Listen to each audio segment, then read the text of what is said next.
Wait, dude. Sprinting. That's nice. Oh, we got Twitch drops? Nice. I don't know why it's resetting like this.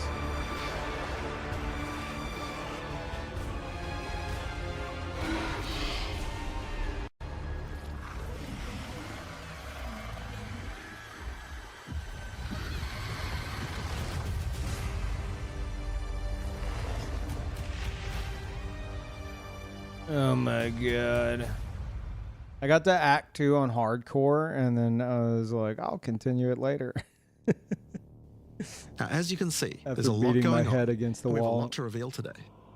We'll start by going over Act 4, the next chapter in the Path of Exile 2 storyline. But that's not all.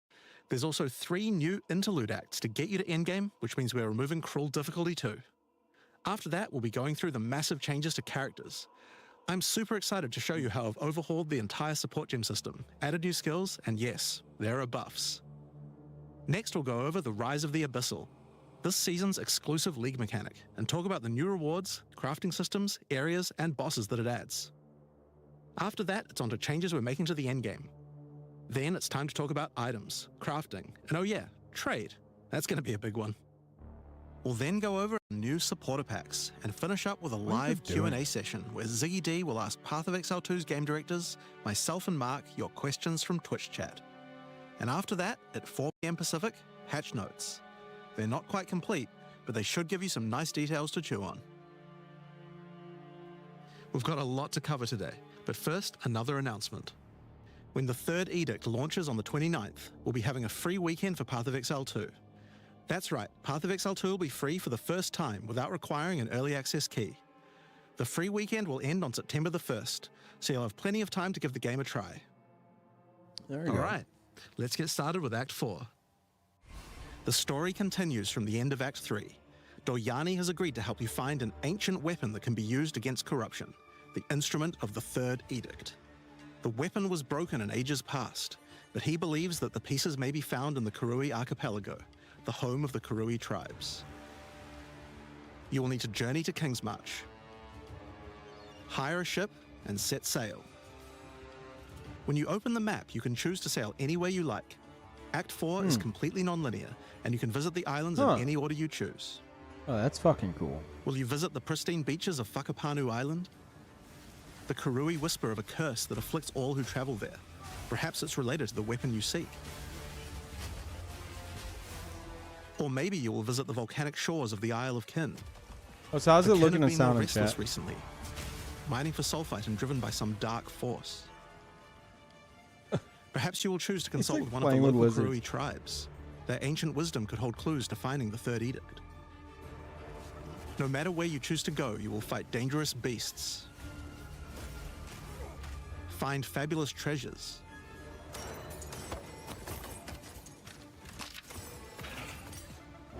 and battle incredible bosses. A challenger! Come, Yama sees your soul! There are 8 islands to discover, each teeming with its own flora and fauna. I really gotta get back Act into 4 this. contains over 100 new monster types, 16 new areas, 12 new bosses, and plenty of other interesting encounters. There's a huge amount to show, but we're not going to spoil too much here. We want to give you a chance to discover it all for yourself. What happens after Act 4? Well, until now you had to repeat the entire campaign again before you could face the endgame. But after adding Act 4, the game is far too long to make you do that. We needed something else to do in between the end of Act 4 and the endgame. So what else could we do? Add 3 new mini-acts, of course, and we're calling them the Interludes. The Interludes are a set of 3 temporary side stories that will be included in the game until Act 5 is released, that will take you to level 65 where the endgame can begin. The first interlude sends you on a journey back to Ogham. Renly has been leading the efforts to rebuild Ogham Village after the defeat of Count Geonor, but there's a new danger I fought afoot. the Count. The nearby town of Holton is surrounded by an impenetrable darkness, and each night their corrupted townfolk emerge to raid the local farmlands. You'll discover new areas. Honestly, that Count And new fight bosses. at the end of Act 1 is... I still retain You'll need my... to find your way through the darkness, uncover the source of corruption, My opinion that it's one of the best Soon fights you I've will ever serve experienced. our master. and defeat it. Yes, I shall So dance good. with that corpse. And that's just the first interlude. The second interlude will have you return to the Vasteri Desert, where Asala has been given a sacred duty.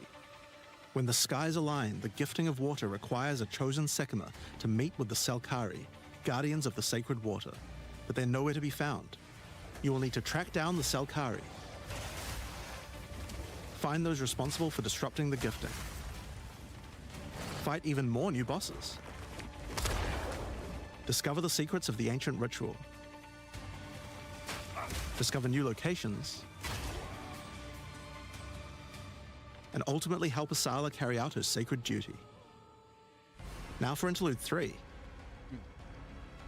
As Royal Thaumaturge of the Vaal, Doyani had plans within plans to save his people from the cataclysm perpetuated by Atzeri's lust for power. One such plan involved sealing a group Cool of willing gear. Vaal deep in a great mountain vault near the home of the Asmeri, deep enough to survive the cataclysm. Even though thousands of years have passed, he believes that their descendants may still live, and may be key to defeating the beast. The journey up the mountain will be dangerous. New foes stand in your way. And the further up the mountain you venture, the colder it will become. Explore caves of ice and enter the vault itself. Who can say what you will find within? The interludes are 6 to 7 areas each and generally include 4 boss fights as well. When you put that together with Act 4, that adds up to 35 new areas in the campaign and 24 new bosses. Jesus. It's worth making clear that the interludes are temporary. When Act 5 and 6 are added, the interludes will be going away.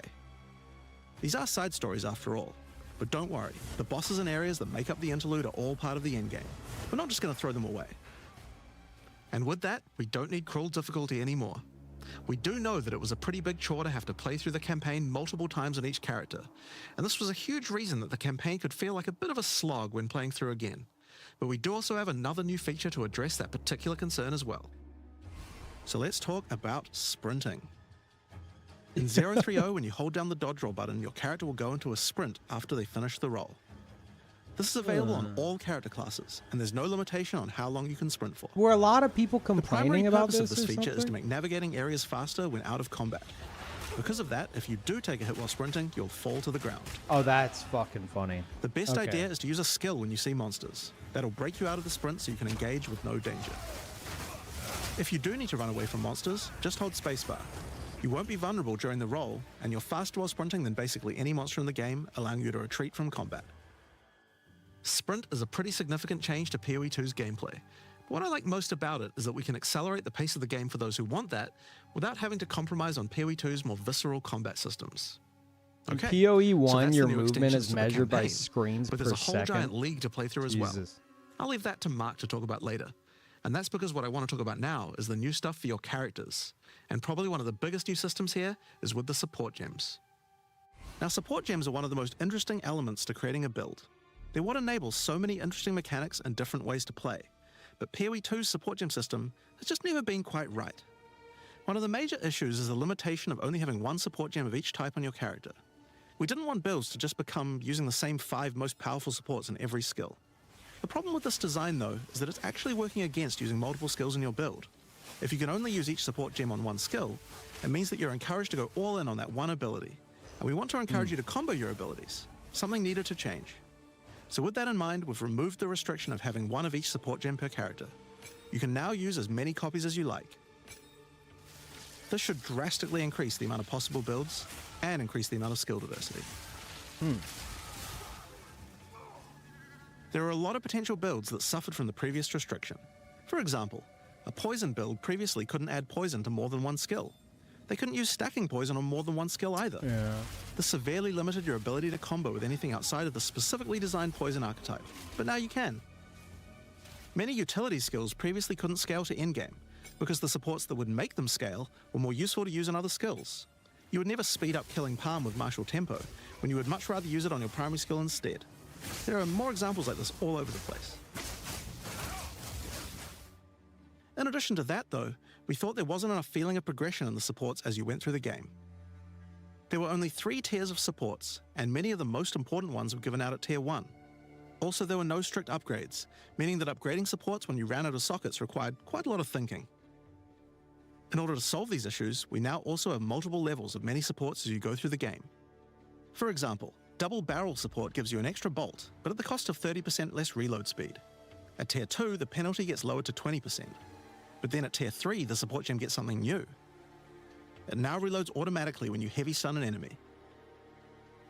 In some cases, the highest tiers might work a little differently, and you'll have to decide if you like the upgrade or not, depending on your build. For example, rapid casting. The first couple of levels gives 15, then 20% increased cast speed. But then at Tier 3, it changes to a new approach. For each different spell you cast in the last 8 seconds, you get 10% increased cast speed, which could be a pretty big bonus if you use a lot of different spells. So that's pretty good for upgrades through the campaign. Interesting. But we wanted to add a little more spice to the endgame for supports too. And that's where our new system, lineage supports, comes in. You can think of these like unique items, but for supports. There are supports that are only available at endgame, but they're much more powerful. Like Ratha's Assault. It's an upgraded version of Double Barrel that reloads your skill as you dodge roll. Hey, as well as Give, is the increasing the number of command bolts it can hold. active right now? But it does mean that it's the only way you can reload the pinned? skill now. Now, unlike regular supports, you can't find these through the uncut support gem. Just like unique items, many of these can be found from specific bosses. Okay. Yeah, I don't think I'd seen And it there's a pop ton up in the in regular chat. drop pool So. too. Some of them are fairly rare. Others fairly common. I mean, it's working. I don't know if it's on a timer. Some of them are build defining. Is it at the top of chat, by the way? I assume Others so. are I just can't straight see up it. power upgrades. All in all, there's around 40 lineage supports being added throughout the endgame, so there's a lot of power to find out there. Now, the new support gems are certainly going to open up a lot of builds, but of course we have a huge range of improvements to individual character classes as well.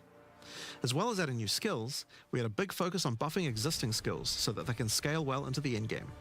There's a huge amount to cover here, so we're not going to discuss everything. We're just going to quick fire through some of the coolest changes. Oh no, Give, We just wanted to make Hole sure a it's more pinned useful element on the Ranger, and on so like we've a 10 to expanded the 15 cold minute tools timer. available. As well as increasing its range, Escape Shot now creates fragments of ice whenever it hits the ground. These fragments explode after a short time, I making the love skill better for Escape killing Shot. groups of enemies. But not only that, we added an ice fragment The- support the that creates more of movement them when with killing that- frozen enemies. It's just so fun. And a new buff skill called Thank Ice you, Tip Gib. Arrows that allows all your arrows to create ice fragments. This already gives clear to rangers wanting to use ice, but to take further advantage of the ice fragments, Freezing Salvo has been upgraded to shoot additional cold arrows towards every fragment, giving you a nuke-like ability. Yeah, that's cool. We've also modified Snipe to consume frozen from enemies, dealing a huge amount more damage, giving you a nice ice single target option. And something you might notice about this is that the bonus is a lot higher against bosses. This is actually a change you'll see throughout the entire game. Since it's a lot harder to freeze a boss, you should get a bigger reward for it. Another theme you'll see throughout the game is making movement feel better. Toxic Growth is a skill that was pretty cool, but a bit annoying to use with the jump that it had. Now Toxic Growth is a range skill, so you can spam it more easily. And we've also added a new poison skill while we were at it, called Toxic Domain. It creates a small area around you that makes all your attacks create toxic growth pustules, but attached to monsters. Another skill that was annoying to use was Electrocuting Arrow. It's now just a regular arrow, making it easier to use. But it also means you can support it with projectile supports. And it now also has Area of Effect, making it a tool for more than just single target, and allowing it to scale into the endgame. We also added a new spirit reservation called Mirage Archer. This is a meta skill that allows you to create shadowy clones of yourself to use a skill of your choice. Cool. Of Yeah. course, one of the other big problems I the like Ranger using had was Ranger and survivability. Monk like Evasion was together. the weakest of the 3 defenses, and we wanted to change that. Currently, Evasion doesn't evade all types of hits in the game, so you're still vulnerable to things like slams or unblockable attacks. So just like freezing shot to like to make get Evasion out characters more tanky, we're and adding a going new in with, mechanic called with Deflect. the monk's base skills. I didn't get very far. Unlike Evasion, Deflect works on everything. It was And fun if you though. successfully deflect a hit, you take 40% less damage. Wait, what? Items can now give you a mod that gives you some amount of deflection based on your evasion. And there's a bunch of it available on the passive tree too. Deflection is rolled in addition to evasion, so this is an upgrade for regular hits too. And unlike evasion, there's no maximum chance. You can reach 100% deflect against all hits if you spec into it enough. Of course, this is a buff that helps all Dex characters, so the Mercenary and the Monk, but especially the Huntress, are seeing big defense boosts from this as well. Speaking of defensive mechanics, let's talk about block and parry. Now, one of the big concerns on the release of the Huntress was parry feeling unreliable.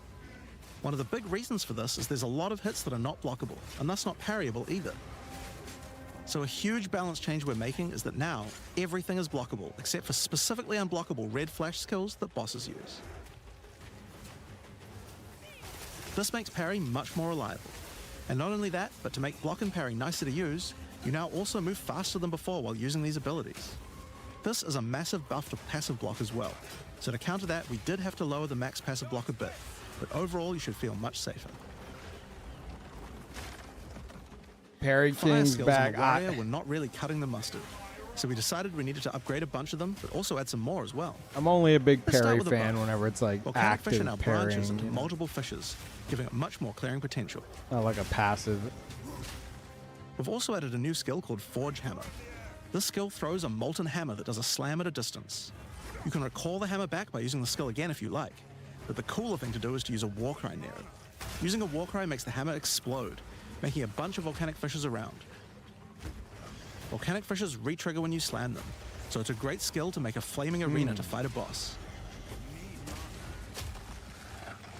We also buffed Perfect Strike to have much larger area of effect, and changed Molten Blast to not always force you to move forward. Trust me, it feels a lot better to use now.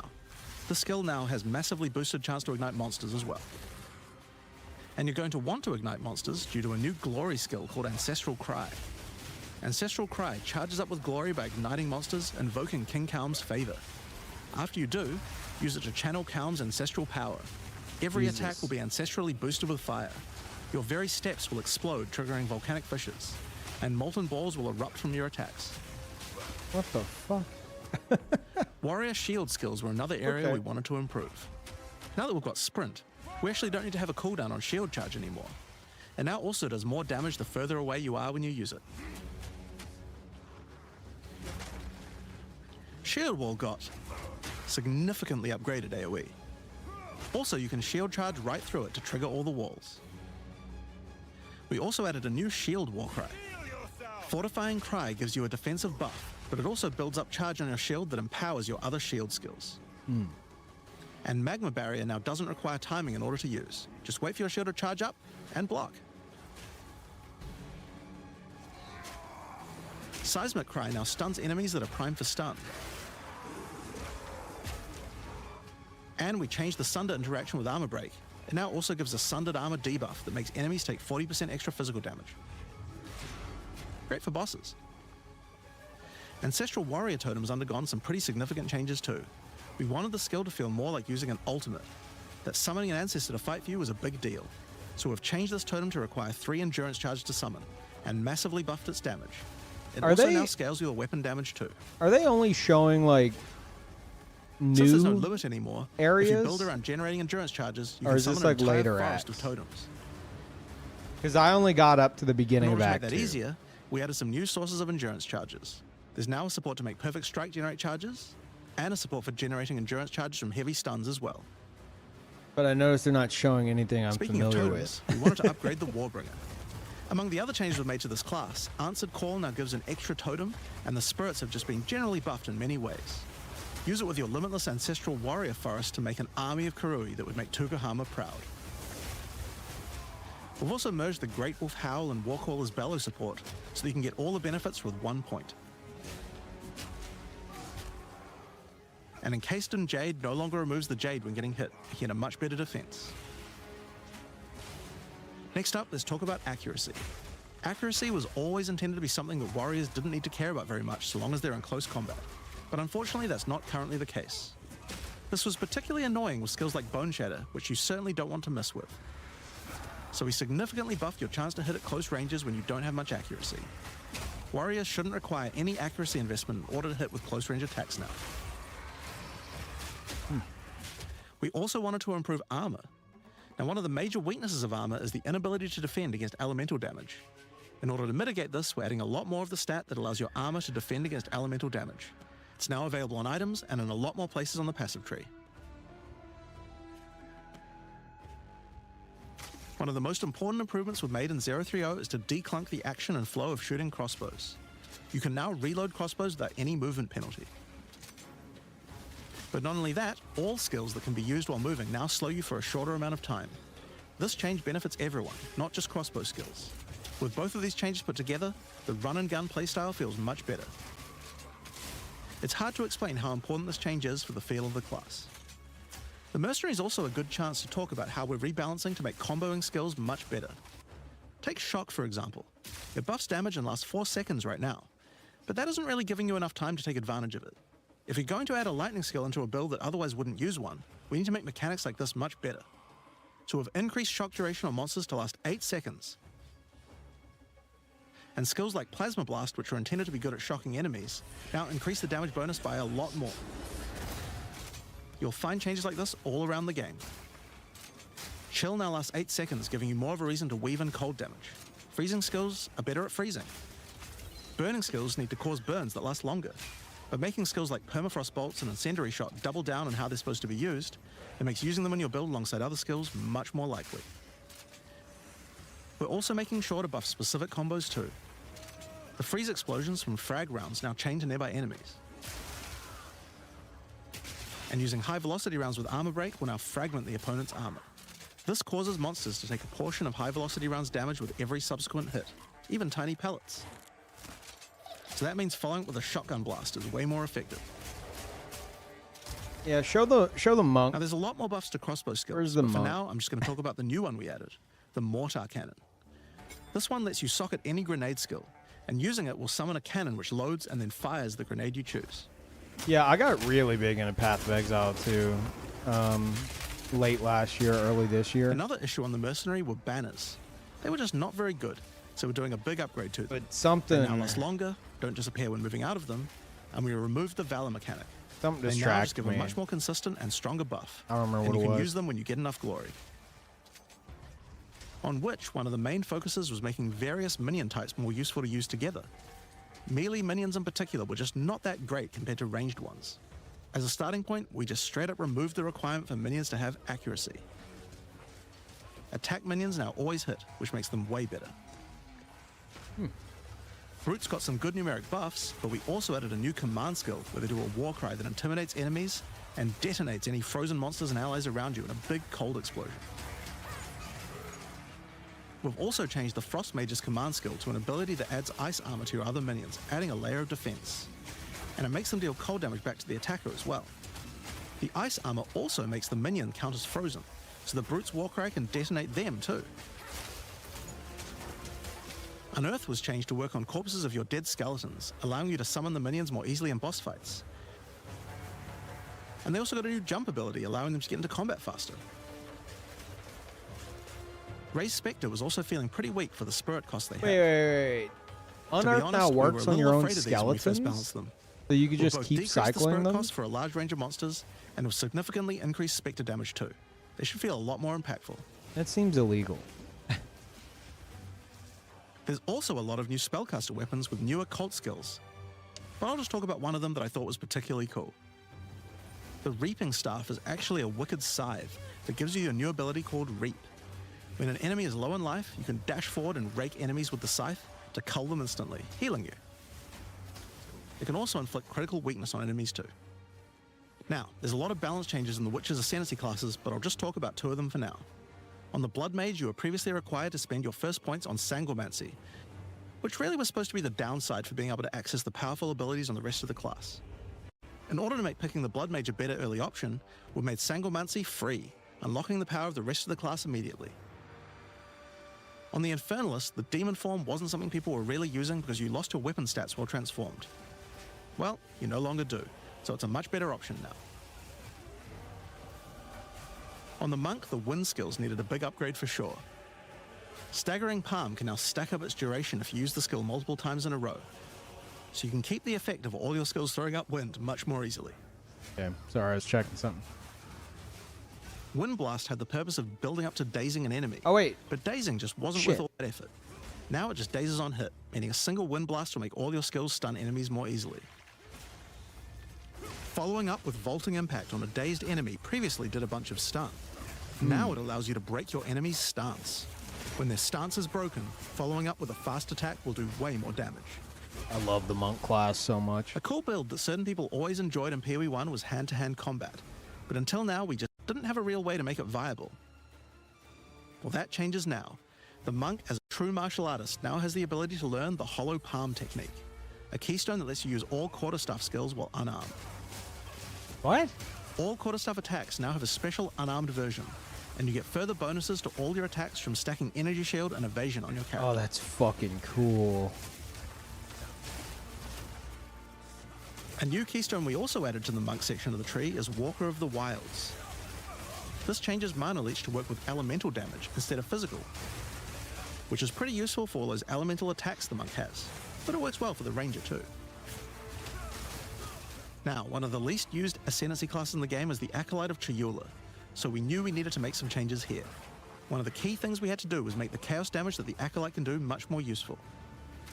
So we've added a new skill, allowing chaos damage to ignite, shock, chill, and freeze, embracing the elemental prowess of the monk in a truly chaotic fashion. In addition, he can make all of his chaos damage leech. And we've buffed Into the Breach and Embrace the Darkness by moving the effects of the 4-point nodes into the base skills.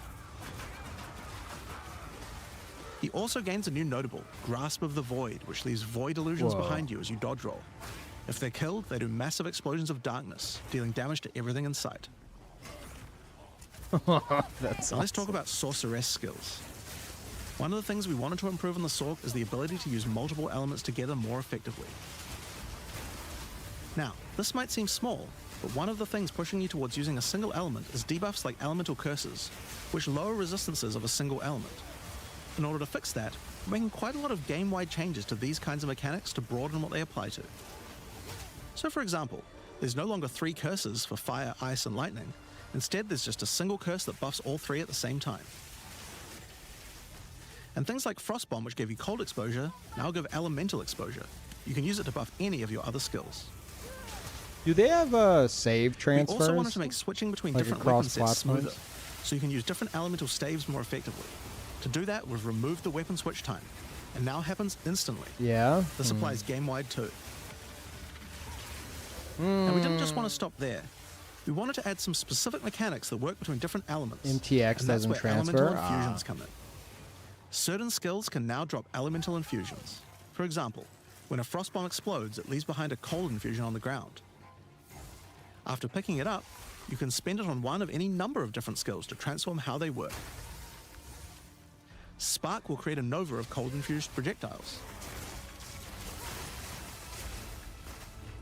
Ice Nova will leave a chilled area on the ground.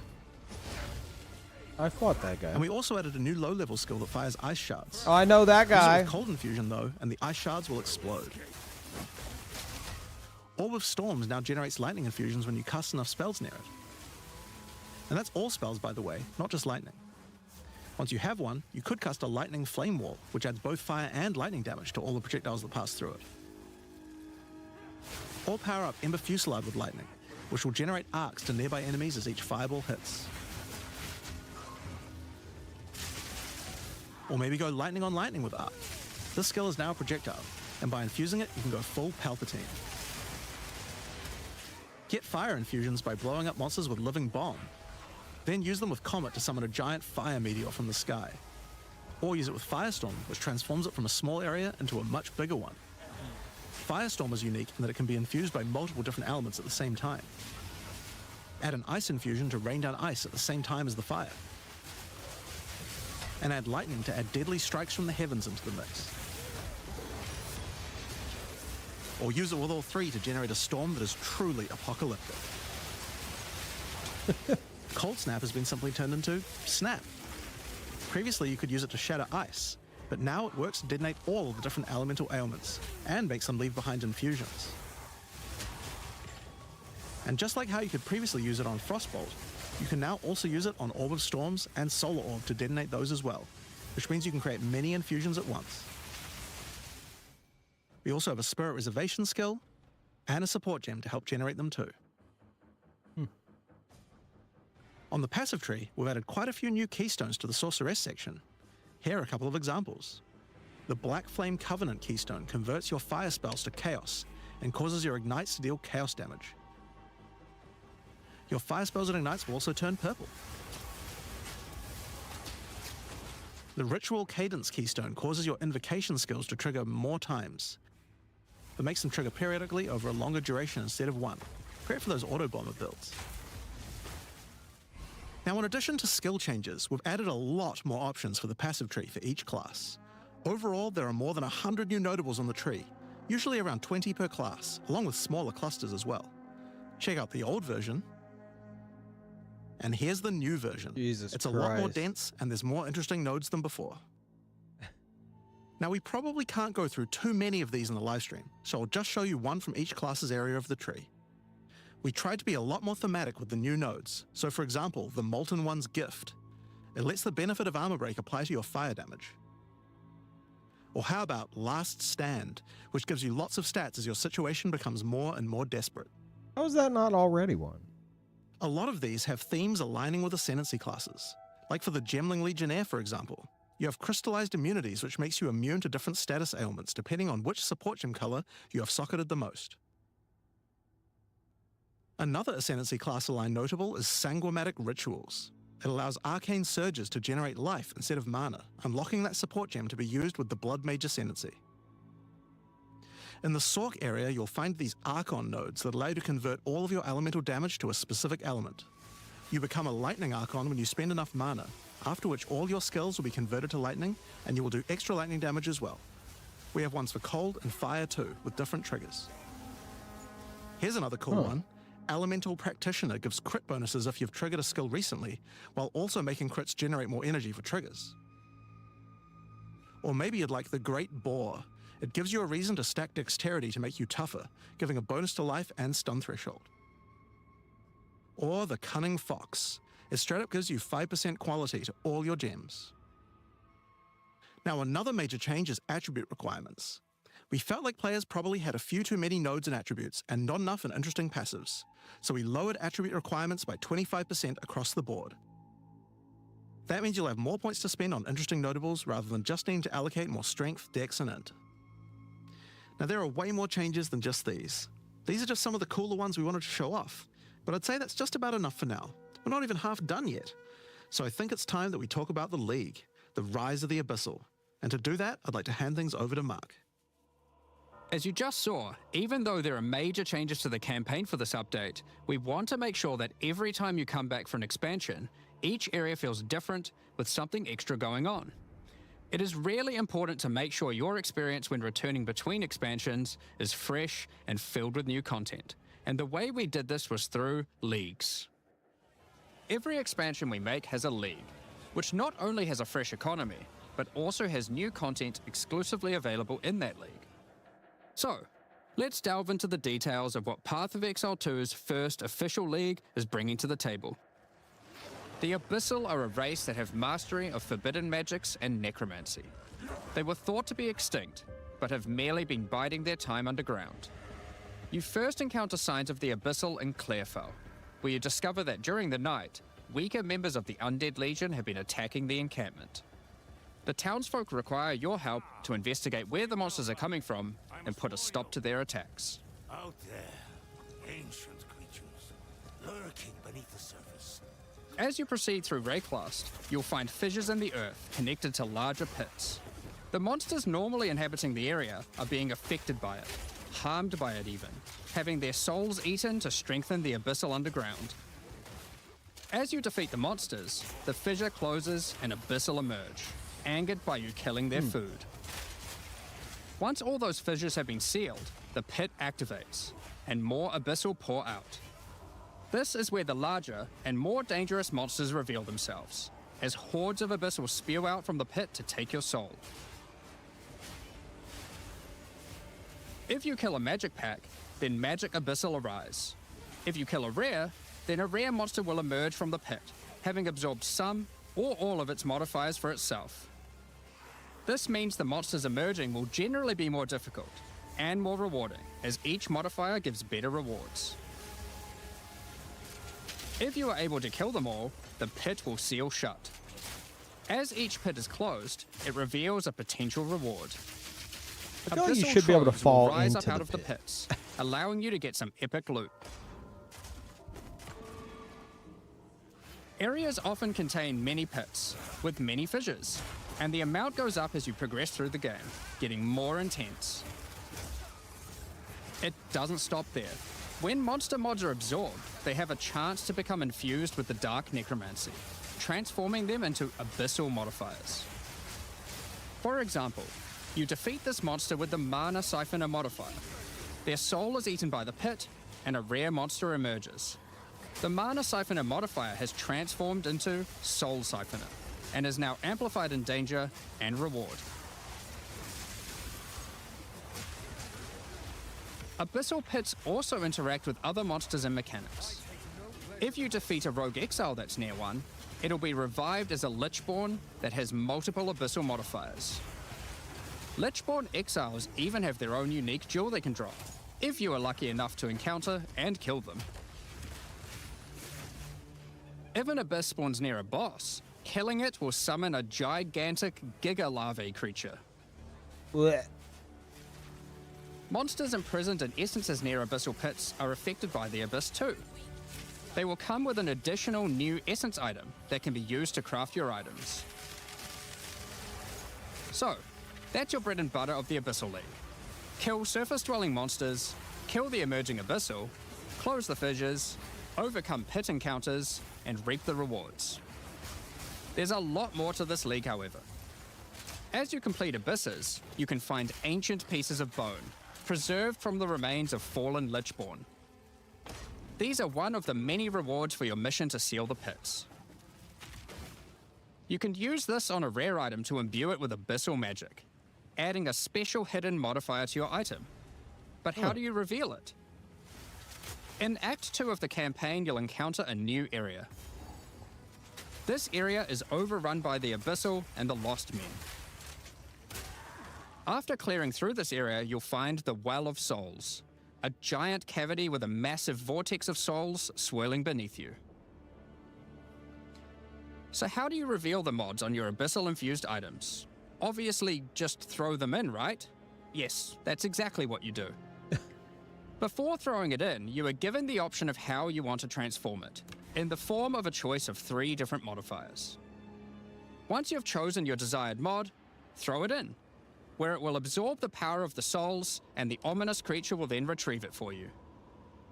These modifiers can be ones from the core mod pool, all the way through to specialized modifiers that cannot normally appear on items. During the campaign, you can use it as a way to more easily add useful existing mods, but during the endgame, there is a whole set of new and powerful mods you can add to your items. Like this mod for crossbows that allows you to place an additional ballista totem. Or this one that adds spirit to your staff. Or this one that allows you to generate more combo with your quarterstaff skills. And speaking of endgame, you can also use the system to craft waystones. With a preserved vertebrae fused into your waystones, you can get some new modifiers that push difficulty and rewards to new heights. Here are some examples of those mods. You always get a choice of 3, so you can avoid anything you don't think your character is capable of. With this modifier, the natural inhabitants of the area are all spawned near abysses, and there are up to 9 additional abyssal pits in the area, making it just a full-on abyss ruckus. Or this one, which causes the final abyssal pit in the area to always result in a boss encounter, be it either one underground or one that emerges out. That's cool. So There are dozens of these waystone modifiers in total you can get from this crafting. stats that like affect That the covers the new crafting mechanic. So what's league left? itself. Well, we talked about how when closing pits, you can get abyssal troves. But sometimes when closing an abyss, you'll reveal an underground cavern that leads to the abyssal depths.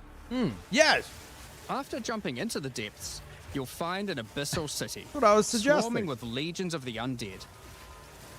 When underground, every single rare abyssal enemy will have an abyssal modifier. And at the end of the dungeon, you'll even find a rare with a more powerful Lichborn modifier. Oh, dude, that's awesome. Once I you're was gonna able say to missed defeat this opportunity, powerful rare, but you can also find some nice rewards. Aside from the entire area being valuable due to the abyssal modifiers on the monsters, it has its own specific drops too. One example is a set of lineage supports that can rarely be found in these depths, like Kurgel's Leash. This support empowers both you and your minions when you command them, granting unholy might to you both. Another depth-specific outcome is a set of omen-like items that amplify your abyssal crafting.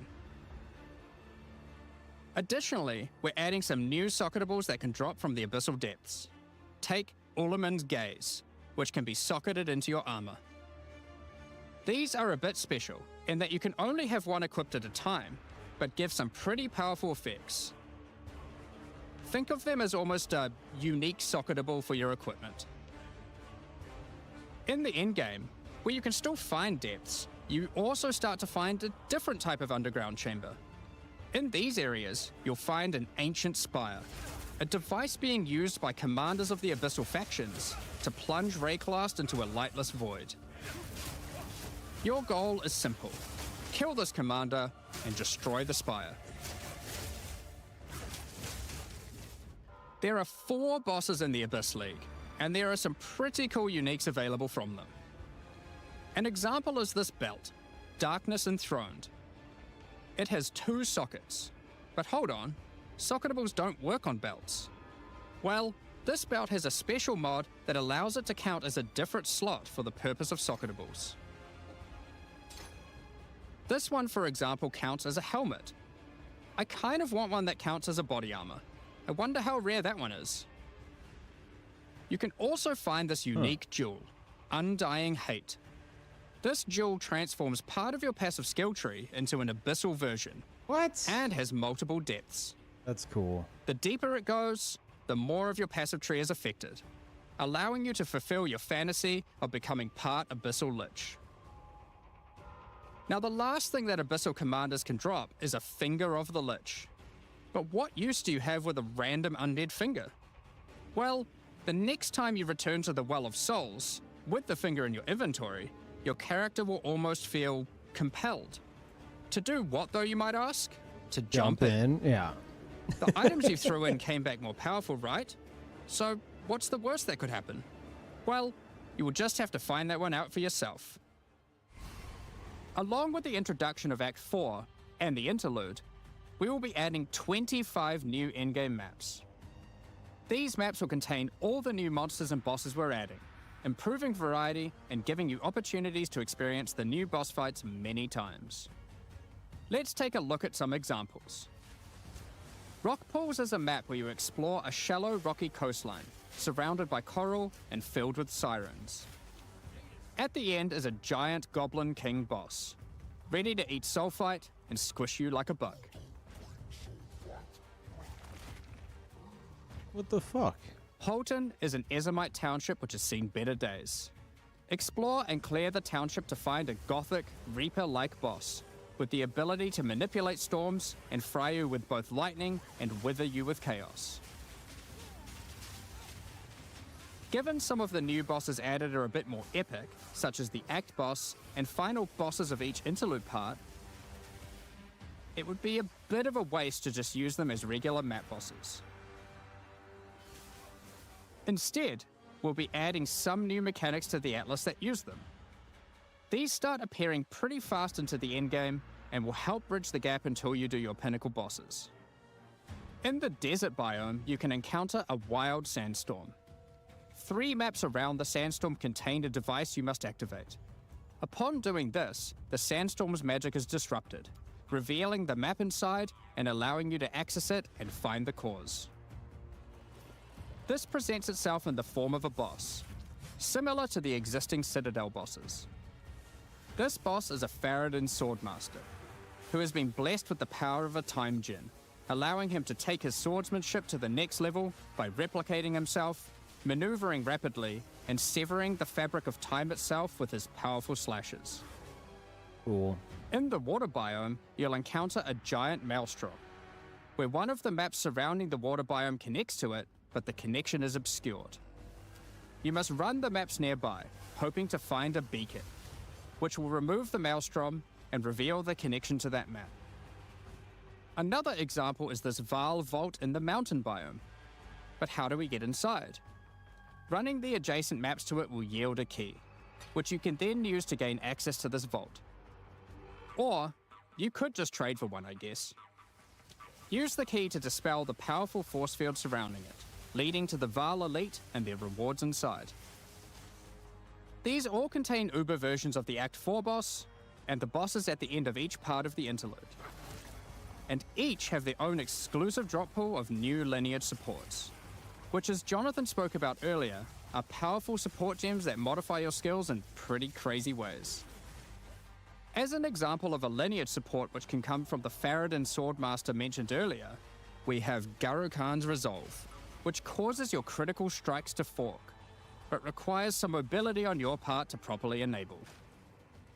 From the boss sealed in the Vaal Vault, we have Paquate's Pact, which supports your war cries, causing them to inflict massive amounts of corrupted blood at the cost of your own life. Additionally, some maps can now spawn summoning circles, a room resembling an Ezomite henge. Activating this henge will spawn bosses. It's as simple as that. We'll also be making changes to how affixes and waystones work. As the current Jesus, prefixes so equals much good, shit. suffixes equals bad, iteration isn't quite hitting the mark. We tried something new here in Path of Exile 2, but after seeing the feedback we decided we actually liked what we had in Path of Exile 1 more. Like Path of Exile 1, each affix will now be both difficult and rewarding. Waystone mods now grant an increase to the number of waystones dropped, and an additional specific upside attached to it. This means as you roll your map, they will continue to get more difficult and more rewarding, and allow you to customize the difficulty and rewards of your maps better. Yeah, I never got the maps For in example, 1 or 2. The Frostbitten mod, which causes I enemies don't to deal cold understand them damage, at all. also increases the rarity of items dropped as its upside. Whereas the Of Venom suffix modifier, which causes enemies to poison on hit, has the upside of granting increased pack size. Some maps will end up having a lot of rarity, some a lot of pack size, and others will just have a mixture of everything. Due to now having more modifiers granting difficulty, we will of course be reducing the difficulty per modifier to account for this.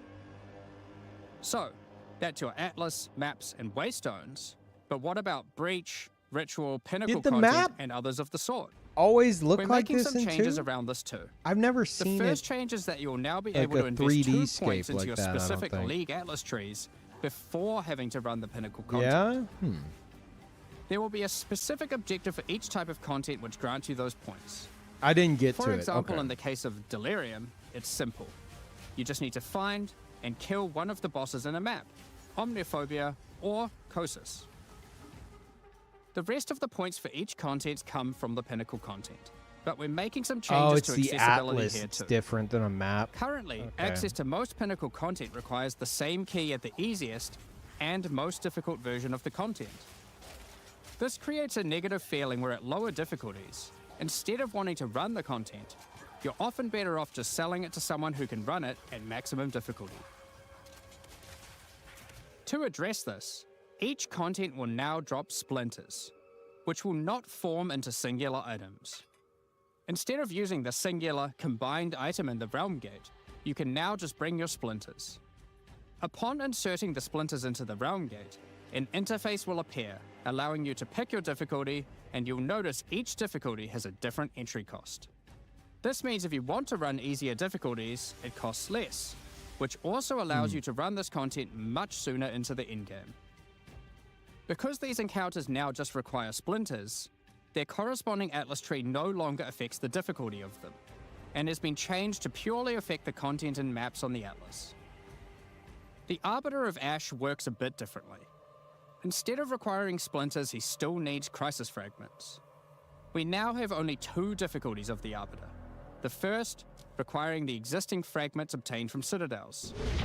The second, Uber Arbiter, requires calamity fragments. Thank you, Mike. These come from Citadel bosses also, but only once you've allocated the maximum number of points in your boss atlas tree, ensuring those citadels are at their highest difficulty level. Yeah, this Since is all like we're talking in-game about shit, pinnacle huh? content, we also felt that the leveling curve in the late game was a bit too steep. We've smoothed this out a bit so that it's easier to get to the mid-90s. We've also added some new in-game unique items. Let's take a look at a couple. Thunderfist is a pair of gloves that grants Crackling Palm, a skill which empowers your unarmed attacks, granting the ability to call down the storms themselves on enemies you hit. Put simply, literally every monster you hit with your unarmed skills will be struck by powerful lightning.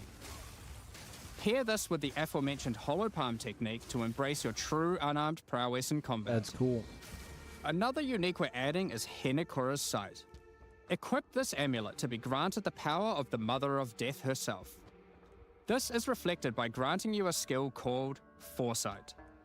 While you have Foresight, your dodge roll no longer avoids hits. But instead, being hit while dodge rolling restores you to full life and makes you unable to die for a brief period of time. What? You'll notice when this does occur, a copy of your character appears and takes the full damage. This is you seeing that future, as if you hadn't been wearing the amulet. Ultimately, your in-game experience should be more streamlined. With new content to find, you'll be able to invest in your Atlas trees sooner, engage with pinnacle content faster, have less FOMO running said pinnacle content, reach higher levels So easier, it and do all rewards of you that for while fucking finding up, many I new guess. chase in-game items. Did Talking I about understand finding that items is one correctly for thing, that item? but what about crafting them? We've taken a step back and looked at some of our crafting systems to make some notable improvements. Let's start with essences, which suffered from an issue where the regular essences were effectively useless and didn't give players the tools or excitement that a crafting system should provide. Reward you for being To extremely alleviate reckless. these concerns, And then you essences are lose being it. changed in a few ways. And then your muscle they're being memory is changed to fucked. function like regals and add specific modifiers with specific values, meaning you know exactly what you're going to get. We found that players were often bottlenecked by regal orbs when crafting in the campaign, so this helps to fill that gap, allowing you to better upgrade your items. For example, this Lesser Essence of Flames, which will be able to add a flat amount of fire damage to your magic martial weapons. Secondly, we're adding many more tiers. That Lesser Essence of Flames, for example, has a regular variant and a greater variant too, adding even more fire damage with each upgrade. The intention of this is so that when you find one early on, you don't worry about holding onto it till later to use on a higher level item. You should feel free to use them as they come to get powerful upgrades during the campaign. Lastly, our highest tier of essences, now called Perfect Essences, will function like a Chaos Orb instead of a Regal. So it will replace one of the modifiers on your rare items with the specified mod. Such as this Perfect Essence of Flames. You'll notice this one doesn't just add flat fire damage like the ones before it. The Perfect Essences often give something a bit different, with some opportunities to be pretty damn powerful. There are many different essences, each with many tiers, covering many of the more core modifiers you'd want on items early on, through to chase specialized ones for in-game. Speaking of in-game, we really wanted to expand our crafting options for late in-game crafting projects. You might have noticed that at in-game, you get way too many transmutes. Yeah, Wouldn't I it be totally nice if noticed some that. of those didn't drop, but instead you got something a little more powerful? At higher levels, you can now find Greater Orb of Transmutation and Perfect Orb of Transmutation. These can be used on normal items to upgrade them to magic, ensuring that the modifier generated is of a minimum level. This is similar to how you find higher tier items on the ground, but for crafting. These higher tiers will also exist for Orb of Augmentation, Regal Orb, Exalted Orb, and Chaos Orb, meaning you can get all of the orbs required to take your item from normal rarity to a fully completed rare with guaranteed high tier mods. On top of these new core crafting currencies, we wanted to make sure there are powerful crafting bases to use them on. Now in endgame, you can start to find exceptional items. These are items that drop at normal rarity, and are perfect for your from-scratch crafting projects. They can come with extra quality, up to 30%, or an additional socket to use your crafting socketables in. And yes, they can be corrupted for yet another socket. You can also get exceptional unique items. To add even further to your crafting arsenal, we've added a whole suite of new omens to ritual content, and removed some of the more unimpactful ones that weren't being used. Some of the new omens include the Omen of the Ancients, which will cause your next Orb of Chance to not destroy the item, but generate a random unique of the same class. Or the Omen of Sanctification, which is my new favorite. This will cause your next Divine Orb used on a rare item to reroll the values of its modifiers, allowing it to exceed the normal minimum and maximum values, raising the ceiling on the new most powerful rare items in the game. This omen will also cause your item to become sanctified. Sanctified items cannot be crafted, just like corrupted ones, so consider carefully when you use this. Another is the Omen of Chaotic Monsters, which will cause your next Chaos Orb to reroll all modifiers on a Waystone, allowing you to fix your maps if you get some modifiers that are not feasible for your build. Besides these examples, there is a huge variety of new omens for you to discover in your ritual encounters. With the release of Act 4, notably taking place in the Karori Archipelago, you'll be able to now find a new currency item, Henikora's Lock. Henikora, the Karori goddess of death, has the power of foresight, and is able to see many futures, including the outcome of your next craft. So, imbuing her lock onto an item gives you that same power too. For example, you'll know whether or not to use an Exalted Orb on your item, as you will know exactly what the outcome is. So, with all these new crafting improvements, it's safe to say you're going to be making some epic items, and not necessarily just ones for yourself. So given that, it's time to talk about a massive one. Trade. It's finally here. The moment we've all been waiting for. Fully asynchronous trade. Over the years, the way players trade with each other in Path of Exile 1 has morphed from using the forums, through to the in-game chat, all the way through to using the website. These systems, in all their iterations, work for a while, but with each iteration new problems eventually reveal themselves. Be it requiring you to be in your hideout too much instead of out there killing monsters, or never getting responses from people who are either AFK or just can't be bothered. In order to finally solve this, and this has been a long time coming, we're adding a new system that allows you to buy items from other players without requiring the seller to be present. They can continue farming, killing monsters, AFK as they please, and can even be offline. With the introduction of King's March in Act 4, you will encounter Ange, assistant to Rog in the Meridian Free Traders Company.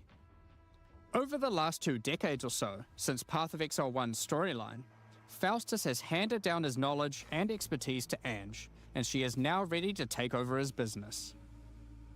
If you have a hideout unlocked already, you can immediately invite her there. If you don't have a hideout yet, you will need to acquire one. You can do this by completing a quest to defeat one of the bosses inhabiting an island in Act 4, allowing you then to take a slice of it for yourself, making it your new home and base of operations. That's cool. Once invited to your hideout, she will now serve as operating your currency exchange, but also serve as the figurehead in your new trading empire. So, how does this new system work? In the existing trade system, you would list items for sale in premium stash tabs. And then when someone wanted one, you'd have to take it out for yourself and trade it to them. Now, instead of using those, you can give your items to Ange so she can sell them for you. Each item must have a price set. The prices are set using in-game currency items, such as Exalted Orbs or Chaos Orbs. Once a price is set, other players will be able to find the item by searching for it on the trade website. Once So a it's desired full-blown item has been auction found, house, huh? you can hit a button, which will instantly teleport your character in-game to their hideout. Oh. Then, you can immediately purchase the item. And while there, if you want, browse their other goods, in case there's a good deal someone else hasn't yet discovered.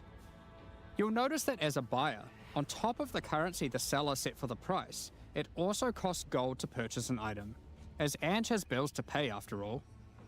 As a seller, you'll immediately receive a notification when an item of yours is sold, and can also see an effect above Ange in your hideout when she has unclaimed currency. Just go talk to her, claim your currency, and continue playing at your leisure. As many people already acquired premium stash tabs for the purpose of the trade system, we wanted to add a way for you to convert your existing tabs to merchants tabs, if you want. You can do that here, on the website, but only if you purchase those tabs before the release of the third edict.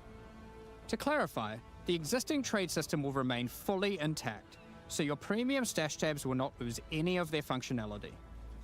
We just figured people might want to switch over to this new system. We expect a lot of feedback around this new system and are looking forward to trying it out with you. As we are not able to test internally with an entire, thriving economy, there will certainly be some kinks to work out. Based on how the system goes, we will be adding it to Path of Exile 1 when ready, so any of the tabs you purchase will also be usable there later. Next up, we're going to be talking about our new supporter packs. Today, we're launching 2 new series of supporter packs, the Justice and Trathan Executioner packs. Each tier contains the pack's full face value in points, alongside several exclusive microtransactions. As always, the microtransactions in these packs are purely cosmetic and do not affect your character's power or progression in any way. The Justice series of supporter packs contains 6 exclusive microtransactions. Claim glory after defeating enemies, or inspire your allies by calling down the Banner of Justice portal. The Sphinx Mystic hideout decoration will identify items for you, displaying them as it does so. This ancient creature has been presented with many items over the eons, so has some strong expressions to make on the quality of your wares. Become a true warrior, worthy of delivering the justice of the eternal gods, with the Apostle of Justice armor set. This armor set also comes with a matching back attachment containing a set of scales to measure your worth. With the Apostle of Justice finisher effect equipped, the Goddess of Justice herself will appear to decide on a verdict for slain unique enemies. Witness as she decides the fate of your slain foes. Will they ascend to be amongst the gods, or be banished to the underworld? That's cool. The Griffin fledgling pet will be your courageous companion as you journey throughout Rayclast. Take your place in the skies in the Plateau of the Gods hideout. This hideout comes with many different sections for setting up your home or base of operations. In order to travel between them, you simply just need to walk off the edge.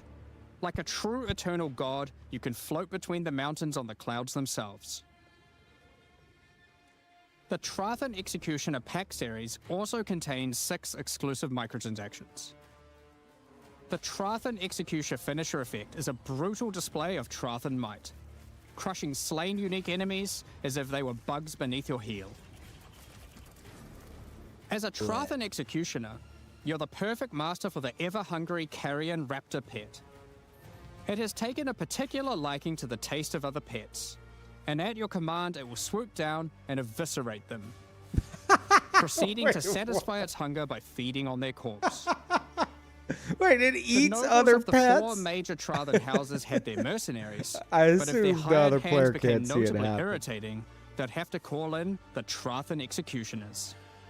You can now embrace their methods and become brutality incarnate with the Cruel Trathan Executioner armor set.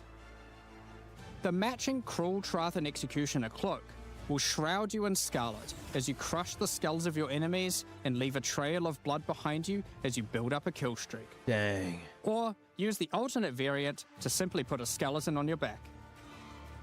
Be bathed in blood as you mutilate monsters with the Cruel Trathan Executioner character effect.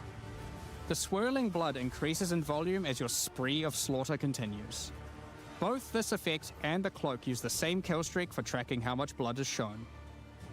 After a long and tiring day of executions, enjoy a relaxing game of dice with the Goblin Gambler's Hideout decoration.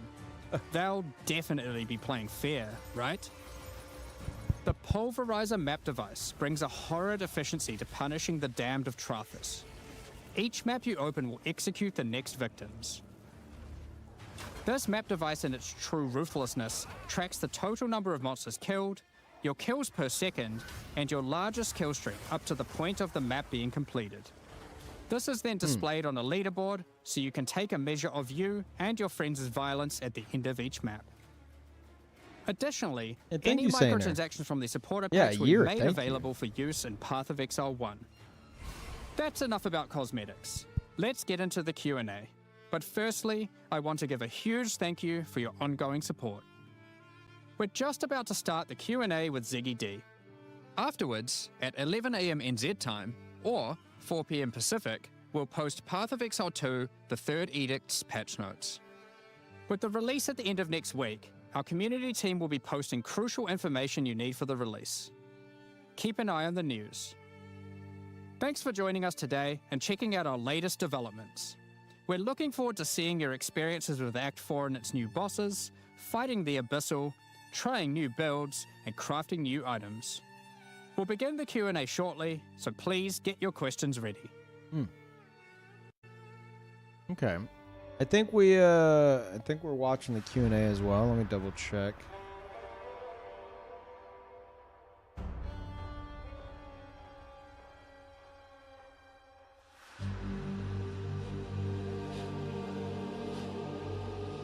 Okay. Yeah, a lot of cool shit. I understood maybe a fourth of it. But I only ever got to Welcome back, Exiles. oh my god. A absolutely monumental reveal. We now have a suitably juicy Q&A session for you. Probably like 2 hours or something. So grab a cuppa. Oh no, grab we a don't have to snack do the and whole thing. settle in. I'm joined once again by Jonathan and Mark to discuss. They got to fix their audio. a lot. The patch that had to fix all the things. They got double audio and it's super low. So I'm gonna like keep it low because they're about to fix it, Yeah, you guys are telling me that this was. and it's gonna blow out eardrums if it's too loud. I guess it felt like there was a lot. Surely they'll notice soon. The chat's probably spamming Absolutely. it. I mean, look, we've obviously got a lot to prove. You know, we need to make sure that we're like that.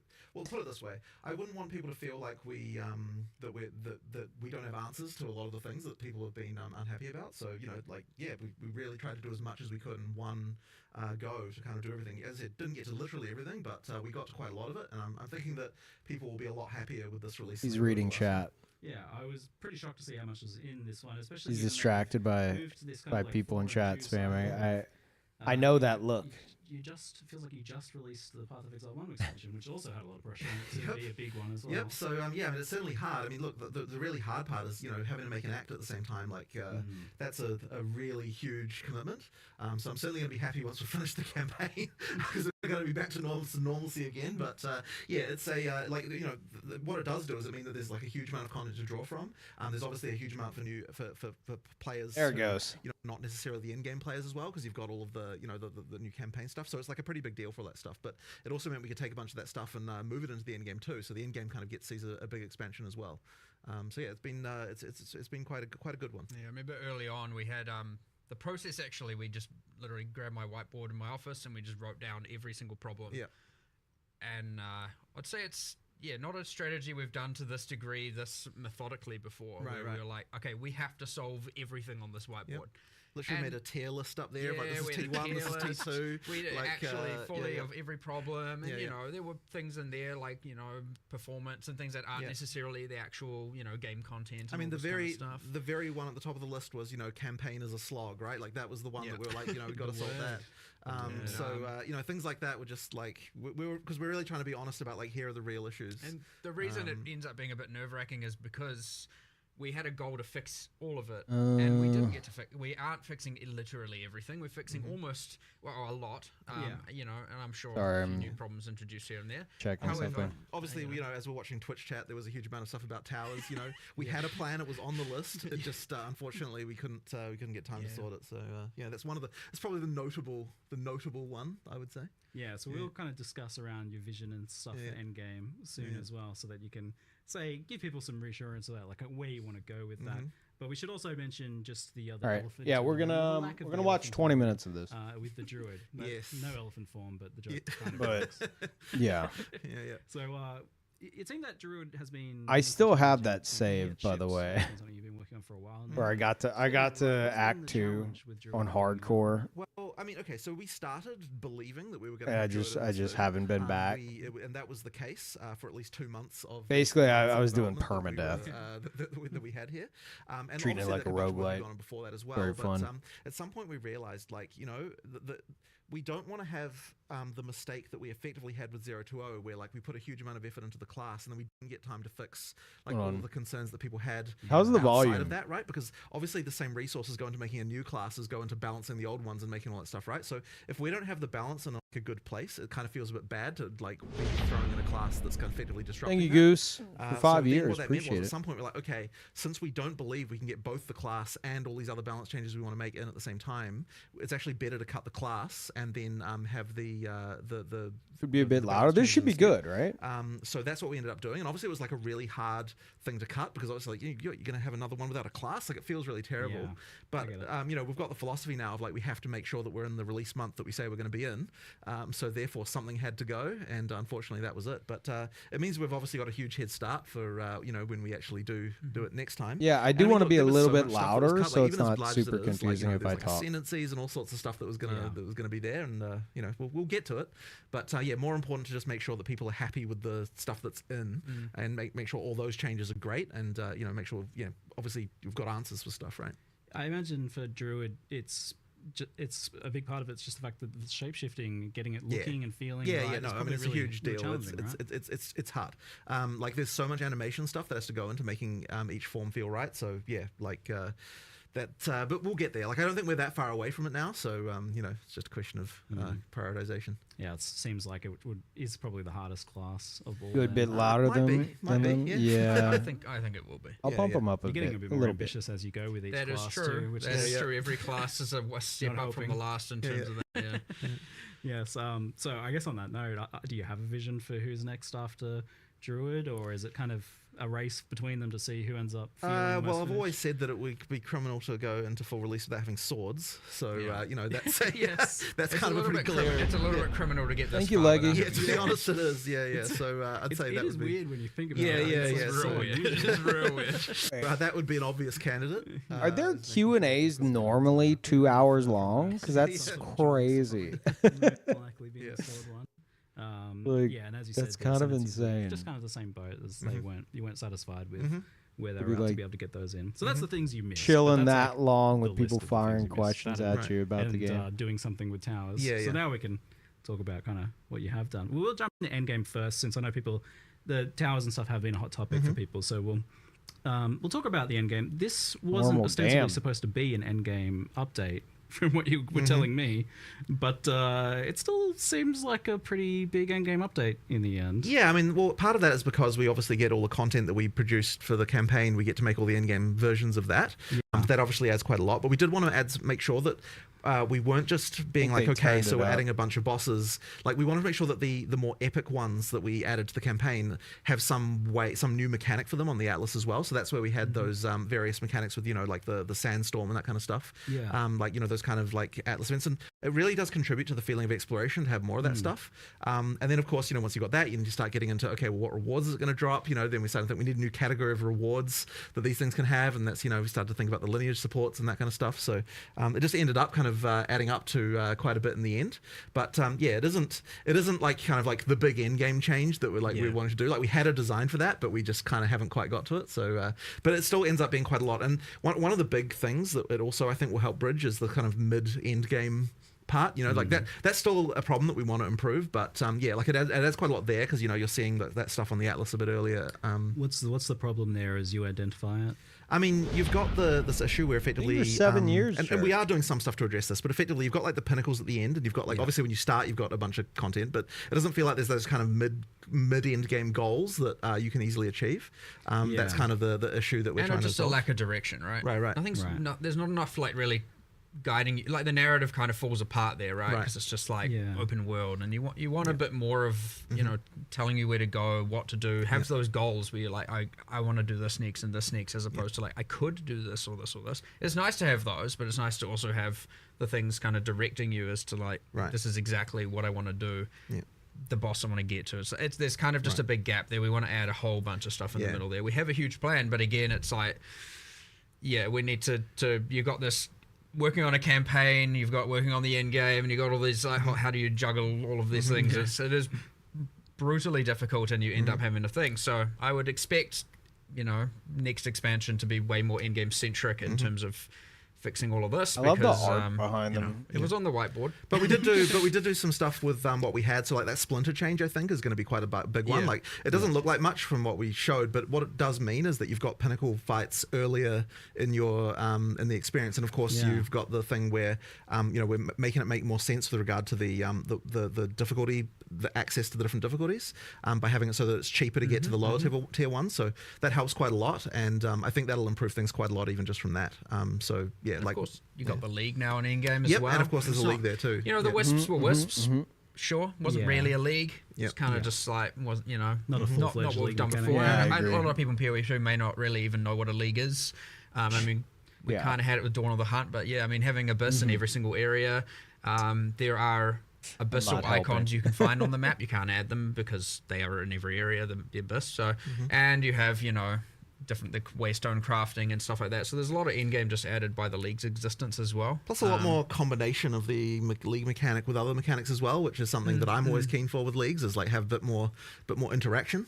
Yeah, you were telling me that you had specifically made it so that Abyss would have specific interactions with basically everything else. For sure. Like if a rogue exile's standing there, you get a special boss based on the rogue exile. So that's rather interesting extra combination stuff there. It is interesting because this is a league mechanic. It's in every zone. It's guaranteed, but it's part of a league mechanic. But does this also have like Atlas tree integration in the way that it would later on as it becomes like a core element? No, not the way that's kind of handled is through some of the waystone crafting. Yeah. We... Depending when the league ends, we obviously do the whole again. Are More any for of you people who guys, maybe like, don't know what a league is and how we handle the stuff in PoE1. I'll full-blown over-explain it a obsessed little with bit. But Path of generally we Exile review 2, the state of it at the end. We see playing what changes we daily. want to make. Sometimes we add it to the core game immediately. Sometimes later, and then we add it to the tree and decide how we want to invest into all the different things. But we try and have the meta progression, so to speak, of a league within the leagues itself, and not connected to the core tree, because you could have a separate tree. It is a thing you could do. But in this case, it comes in the form of the waystone crafting. You did an experiment with that recently. You were for a long Path of Exile 1, time doing that in until a league, and current you didn't meta. exactly bit like the different result because it's so not a much. separate tree, and Right. that was during Necropolis, yes, and it felt like because it's in every area, you have to take it. Yes, exactly. So that didn't work. We're not going to repeat that mistake. It could be a separate tree, but we just did it through the waystone crafting stuff instead, and you can invest in the Abyss and juice the Abyss that way. And I mean, we'll see how we fold it all in as we go into the 100%. 040 though. Like, Some of y'all still prefer Right. PoE1. Well, one of the kind of like, Okay. I guess, endgame issues that I've identified in the past was kind of how the Atlas trees worked and progressed and what they afforded. And it felt very top heavy. Like you had to beat the boss to get points to just scale. Well, the that's boss what I'm talking difficulty. about with the lack of mid-game stuff, right? Yeah, exactly. So that's changed now though. Like the league mechanics don't scale difficulty of bosses at all. They're just about what the content is in maps. Yeah, right? and you get the points way earlier. So, in fact, you even... some of them, we made some changes to that actually as well since last night, and thus it wasn't in the Ongoing, live stream right accurately. now. It was talking about how you have to complete specific I'm objectives like killing PvPing the delirium sound boss guy and right whatnot now. to get your points. It's actually just now you follow the quest line, and there's a point in where you get the tablet, which is after you find the league and you kill the, just do a delirium. Yeah, the you mechanics successfully of go Path back of and get the Exile tablet. You're also 2 going to get the first or 2 what I points wish there. one was. Now I wanted to change it so that you So I can really get, wanted like, to get into one, but I if just we couldn't. have 8 points. You get 4 points before the pinnacles, But them and 4 adding, points from like- the pinnacles.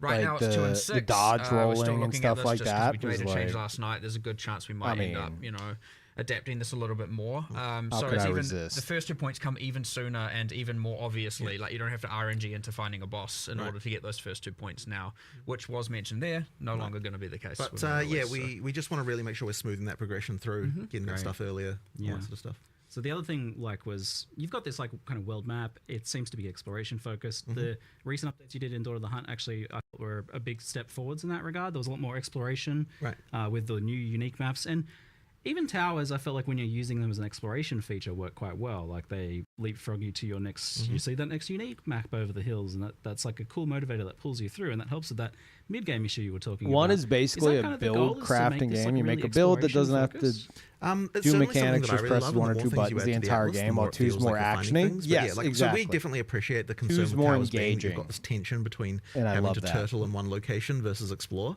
And so that's something that we need to look into addressing. But I don't want to kind of talk explicitly about exactly what we're going to do here, just because there's obviously a lot in flux there still. But it's something that we understand the problem, I would say. I would understand that there's an issue, and so we will be addressing that a bit later. Yes, the brand name of towers seems somewhat marred currently. It seems like almost no matter what you do with them, there's going to be some sort of maybe just delete towers because we have the bad association with it. That is a concern, but I suspect that we'll still want to keep them at least for just vision. Even if we remove the mechanic and do other stuff, we'll just keep them there. So I still think it's fun to just find a tower just to get a circle of vision around it. So I don't think that's the part that people are unhappy about with them. So therefore, it'd be fine to keep that and move other power sources and other things that you can do somewhere else. And I even like the empowering the maps because that is an element of control, which is another thing people. Well, have issue with this I still now. want something that does that. I just think that it needs to work differently than how it works. I guess the issue seems to come down to, from what I see, and maybe chat might have other things that they mention about their issues with towers, but the issue, as I see it, is about that feeling that you still need to be stacking tower mechanics on top of other stuff, and if you're not kind of bringing all those things together, then it feels like you're wasting time. My fundamental issue with them is the way that you know that something sucks before you even run it, and that's always bad. Effectively it's if you're running maps that don't have a tower around them, you're like, okay, well, I know this is bad, or and so I feel bad because I just have to get to the next tower, and then when you've done one tower but you know that 2 tower overlapping is a thing, then you're like, okay, well, I feel bad running a 1 tower overlap thing when I know that 2 tower stuff is a thing as well. So there's just this problem of that it sucks beforehand, and I think that's never a good thing. It's actually the opposite of the action RPG philosophy of the reason you have random drops is because any monster could be the one that drops the next thing. Exactly. And if you don't have that, then it's you feel bad for playing the content because you know it's not the best already. So you need that random element more. So there needs to be some adjustment to make that better. Yeah. Do you think that's bringing up what the base map experience can be in terms of its upper potential? Also, chat. I don't. If y'all haven't. I mean, look. I always if y'all haven't read the title, but I don't necessarily. This is a sponsored segment. Link below the stream. Link in chat. If you haven't played Path of Exile 2. When is the free weekend? You don't. When it already sucks, as I said. They announced they're going to do a free weekend. So we need to sort of there needs to be some approach to solving the making it more controllable. When the new league starts, more deterministic in some way, just something along those lines, so that you can so that you don't have this weekend, feeling but of next because of 29th. Because of a thing I can already see that sucks. That this experience if is you want to worse than what look I'm into it. for. So click the link below the streamer in chat. It makes me look really cool. Being able they to see that and they're like, dang, what map you're doing, cool. and just we want to work with him again, and I'm like, oh wow, thanks. I saw a post in chat just there that was the idea of being able to YouTube to tower where you talking wanted, rather Twitch links and stuff. This element of being able to choose your maps a little bit more, or have a bit more influence on what's happening. So I think having control over what content is there is good, but I don't know that I want to lose the fact that you still get paid and cool. Have the Atlas fundamentally where I mean, if they think I'm cool and they want to work me again, then areas you get a random. And part of the reason for that is that it gives us a lot of opportunities to do interesting things with different maps. Anytime I've gotten a Path of Exile sponsor, they drop and other stuff like that. There's a lot of that sort of stuff that's quite nice. You can actually have a unique map be way more powerful if it's kind of you don't know exactly. So I'm gonna need y'all to put that link. So that kind of stuff Thanks. is quite nice, and we want to do a lot more as well on the Atlas, like just more stuff to find. Like when we get to 040, I really want it to be that like, you know, you really feel like there's just cool stuff in every map that you might be finding that's like that's way more interesting. And as I said, that stuff, the problem is if you have full control over literally being able to run the same map every single time, like the same like base area, it means that you don't have the ability to say, okay, well this map can randomly have this thing that's just like really awesome that, you know, always drops a unique or something like that, because then you're just going to run that map over and over and over. So I still like some ability to have to find the good stuff in the Atlas, but we just need more control over what mechanics you can spawn there and that kind of stuff, and like not having the experience of like, if I didn't get this exact overlap, then I have this bad experience. And that's where exploration actually comes from as well, is having some element of not having that control as well. So maybe it is the case more of just juicing up that exploration aspect of it even more. Paid streamer client, It already felt like a big improvement with that last one, and we're getting the new maps. Last time I worked with them, they gave me like scattered in the zones as well. So they gave me like a key or some keys for some like 100%. Some in-game stuff, and log back overall, I expect a lot more improvements there. But again, we focus more on everything else. There's an insane amount of content there. You know, it's we wish Towers was in that list, but it will be. Don't worry. These things are coming. We're aware of the problems. We are aware, like 100%. You know, it was expected when we got to that section to see a bunch of. And I think a lot of people are going to be getting a chance to experience some stuff they didn't experience because it came later in last league, and maybe they had tapped out before then. So there's a good bit of extra stuff to explore there, maybe with this one. We'll loop back around to endgame if people have more questions that they post and that we pull from the chat. But we'll move on to the Act 4 and the interludes. Mug giveaway in chat. Pretty big thing. Obviously, getting rid of Cruel was a priority. You wanted to do that as soon as possible. There's been this problem that Mommy merch sponsor is gifting a Peeve mug. How to do that? How to add Act 4 oh my gosh, without having to add the rest of the acts all at once, or do some weird thing. Well, you've come up with making more acts to solve the problem instead of So there was certainly some skepticism when I first proposed this about like how can we possibly do that? But basically, the main thing there was that so the interludes are not exactly the same as an act in terms of like, you know, like each one of them is like, you know, a straight line, like you're going from here to here. There's no like, you know, like different. There's no complexity around the plot or anything. It's just like a single goal of like, you know, someone's telling you to do this, go deal with it. There's bosses along the way, you know, there's new areas along the way, but all of that stuff we can use in in-game as well. So that means we're not kind of wasting any of the art. Yeah, so there you go, really awkward. wasting is like a kind of like a you know, just a little bit of like storyline structure around it. But as I said, it's not nearly the same level of like narrative structure as what you get in like a full act. And that's something that and ultimately what we realize is to get from the end of Act 4 to the end game level, all you need is like 20 areas roughly to kind of to bridge that gap. And so that means that I was like, you know what, like with like 20 areas, I reckon we can do it if we're like, you know, we're using a few mechanics from maps, we're taking some, you know, we're doing a lot of art reuse, that kind of stuff. Like we can find a way to make something pretty quick, and it won't necessarily hold up for like years and years, but it will certainly be good enough for you know, just like for a relatively short period of time. And by the time you get to that point anyway, like you're usually pretty fast as a character. You're like rushing through, you know, just to get to end game. So speaking of being fast, I love the sprint. Like, pretty damn good for the time being. They're Plus, adding new bosses, new stuff to experience. Where like if you get hit mid you know, sprint, in my opinion, it was a no-brainer to do it compared to some weird thing like having to repeat Act 1 and 2 again or something weird like that. Like that just wouldn't have been good. And we really gotta wanted get like to get rid Cody of and Cowboy and everybody together exist, again. Right? It existed as a compromise. So being able to get rid of it is obviously, you know, something we were very, very keen to do. There was something. You know, you get to the Act 1 crawl, and you're like, I've know all this content. You're ultra powerful, and that's a little bit feel good. And then you're like, doing all this again. You know, it's just like a little bit like, just, you know, you can do it. You know, at that point, you're like, just get me to end game, like, you know. Whereas when you're playing through, you know, the new acts, like, it feels well, with Act 4 and the interlude, it feels just a lot more I natural. gotta get past and, Act 2. Still fun, and you're discovering stuff. I and, said that the Act 1 like, boss. I just did this like. The Act 1 at least boss for is one of the fast best players as bosses well, I've they're gonna ever be like, oh my god, I fought just did this like a few in hours gaming. ago. It's so fucking it's like cinematic. just too short of a time. Where, So cool. But one thing about Act 4 and the interlude, by the way, which I think is really cool, gotta which get is very back into different, it. and But, something you don't really appreciate until you play. I think we're good is here, you get to chat. Act 4 and you're like, okay, where do I go? Well, I have many places I can pick. I mean, Jonathan was talking about how they're kind of interludes are kind of straight lines, but there's three of them. But there's 3 of them. You can do them in any order. There's a choice immediately there, right? You can do those in any Yep, order. you do them in any You order. can do you them like. in any thank you, order. Photon. When you complete one or partially complete Yeah, one, it we're- levels up the other two. We're good on this. They always If stay, you guys you want to know, ahead, they continue bridge with the gaps, the you can do Q&A, whatever you you go want. over It'd to be interesting to see the over to speedrun their strategies, Twitch 'cause, stream. like, there's different Yes. bonuses available. Like the spirit draft comes from one. Yeah. Twitch.tv/PathOfExile. More passive point heavy. So and yeah, another might be thank more you permanent bonus to, heavy, and another, you know, like, so all kinds of crazy Grinding stuff Gear going in. Games So you go in Act for the 4, sponsor. You've got full freedom of, like, As choice of which always, I island you wanna appreciate sail to. that.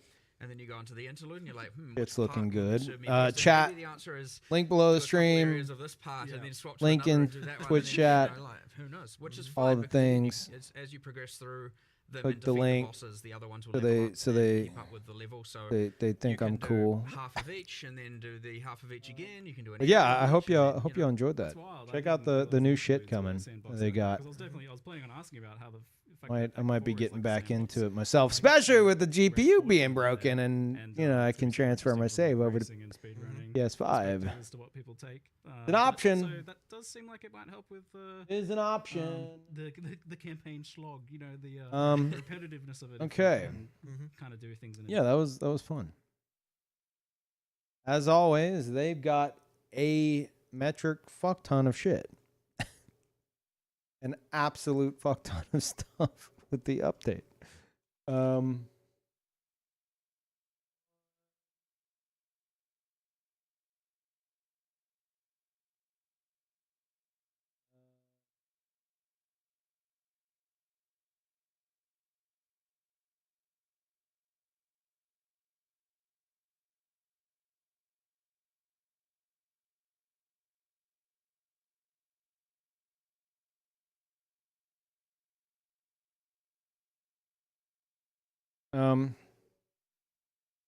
Yeah. So now what do we do? Like even if you're like, Peeve, I'm not personally interested in Path of Exile. They got me up and live sooner than I would have been. So there's that. Yeah. Yeah, Scott, what was your DM about? Whoa, you got a new graphics card already, Pause Champ? Yeah, no.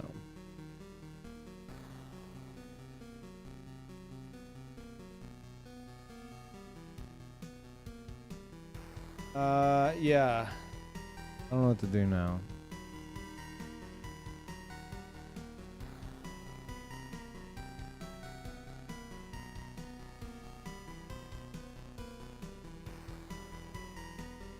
What do we do, chat?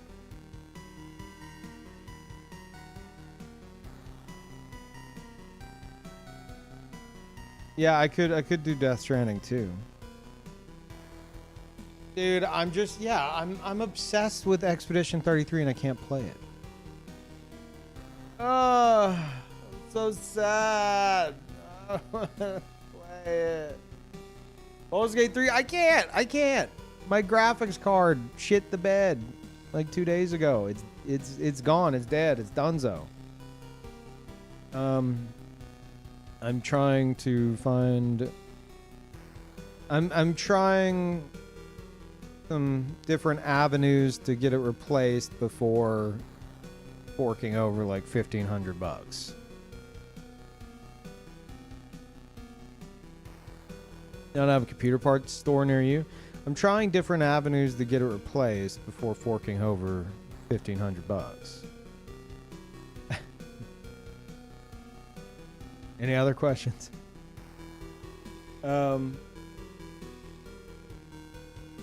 Have you tried being donated $1,500? I have not tried that.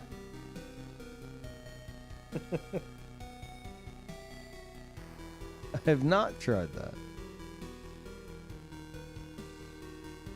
What graphics card do you have? I have a Gigabyte Eagle GeForce RTX 4080 16 gigabytes.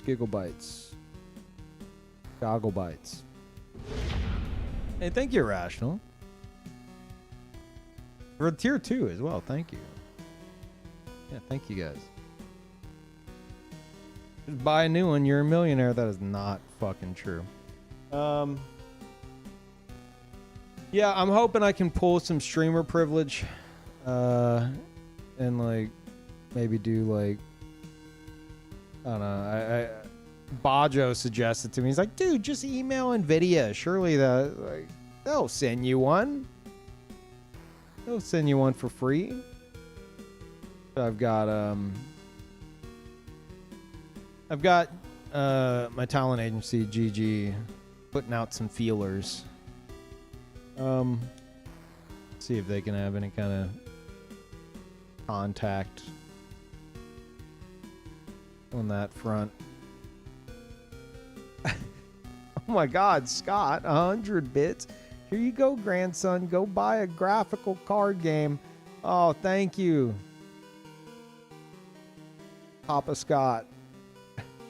Appreciate that. That's just enough. Thank you.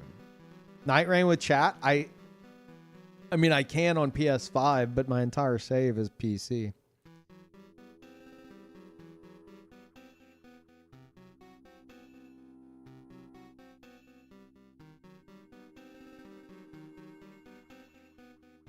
I fixed your channel info until you figure out what to do. My channel info. What channel info? Oh, you mean like the title and stuff? So I'm not PoE 2. Oh, okay. Thank you. Yeah, I have no idea what to do. Like I was just like living in Expedition 33, and now I'm like, oh, this can't be. Current stream title: Peeve has Expedition 33 withdrawals. Great, thanks.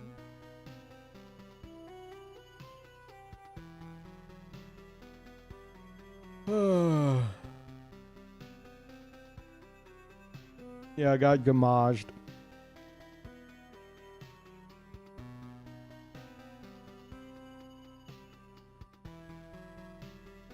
Yeah, it sucks.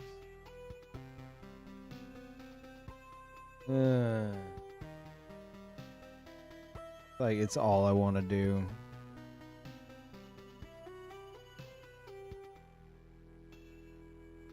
Gotta turn it off and on again 33 times. Practically.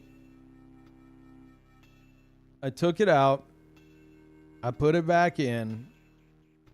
I unplugged it. I plugged it back in. I turned everything off. I turned everything on. I went into BIOS. I changed some settings. I went into safe mode, did a clean uninstall of NVIDIA drivers, and then tried to install the NVIDIA drivers again, which has worked in the past with similar issues, but now it's just like, bro, you don't have a GPU. We can't install shit. Like, we can't do anything. You don't have a GPU. And I'm like, no, it's there. I'm looking at it. Yeah, so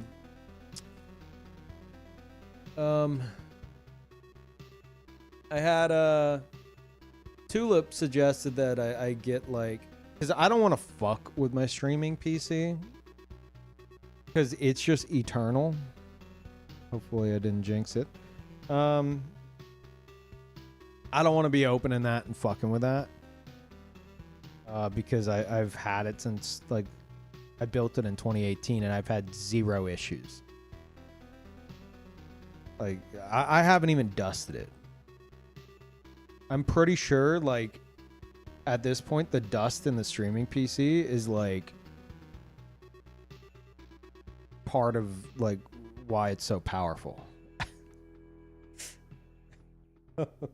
I don't want to fuck with like the perfect storm going on in that PC right now. So Tulip was like, well, if you don't mind burning $60,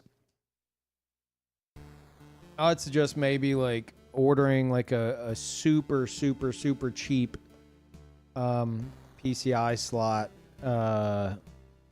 graphics card, like $60, just to see if if it's a motherboard issue. I've had issues with this graphics card in the past, so I'm willing to think it's a graphics card issue, but it's not a bad suggestion. I might reach out to Trent or his brother, because I think they probably have a graphics card laying around. Like, I could maybe test with that, but like, best case scenario, that's gonna have me going, okay, it is the graphics card. I'm still in the same boat. But yeah, it's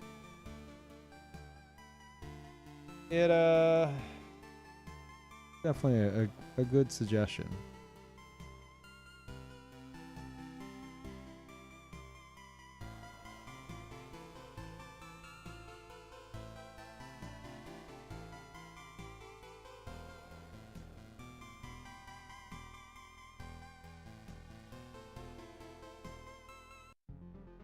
There's always playing through GeForce Now.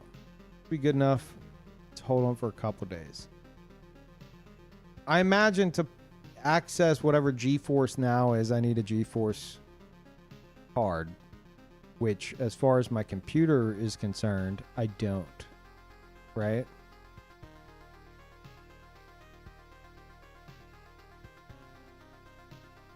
GeForce Now latency with Expedition 33 parry timing. No, but that doesn't help because you wouldn't be able to copy your E33 save to it. Oh.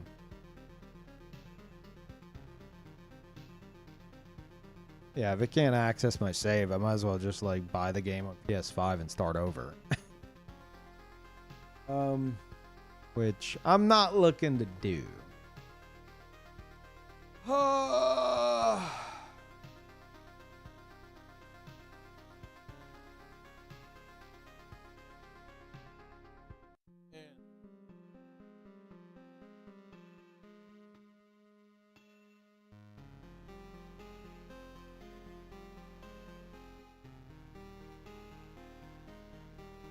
Yeah, Baldur's Gate 3 I could like do through PS5, but I mean the actual answer is like Death Stranding 2. It's on PS5. I'm still going through that playthrough. It is a game I'm enjoying. I'm so Expedition 33 brained at this point.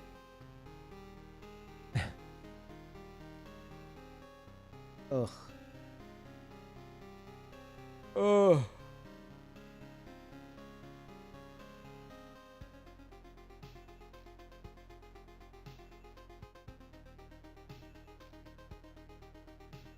Yeah, actual answer is Elden Ring PvP.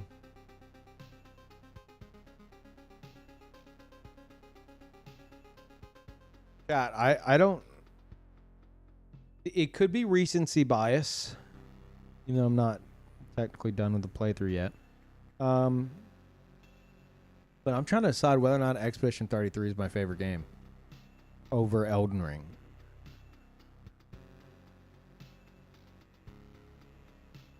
I don't know. Ever? Yeah. Yes, ever. I took nostalgia driven games out of my like top games of all time list like years ago. Because I feel like there's a certain point if you're going to, like, first of all, it's unfair to like lump them all together. But if you're going to, I feel there's a certain point where you got to go, okay, is Super Mario Brothers 1 like better than Elden Ring in my head or whatever it is, you know? There's a point where you got to go, okay, the fucking nostalgia is doing heavy lifting here in this list.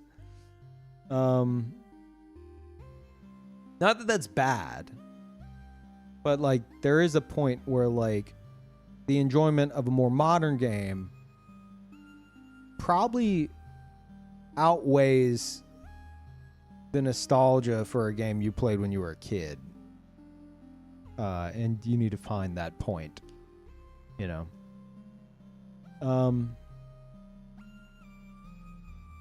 So yeah, Expedition 33 is just like I came up with the perfect word for it.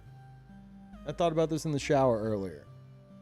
If someone were to ask me like one word to describe Expedition 33, enchanting. That is the perfect word. A very enchanting experience. Also French. Yeah,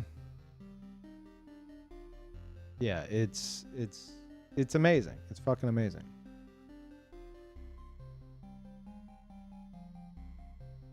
I had more fun with Elden Ring overall, but Expedition 33 is the kind of game that sticks with you forever. Yes.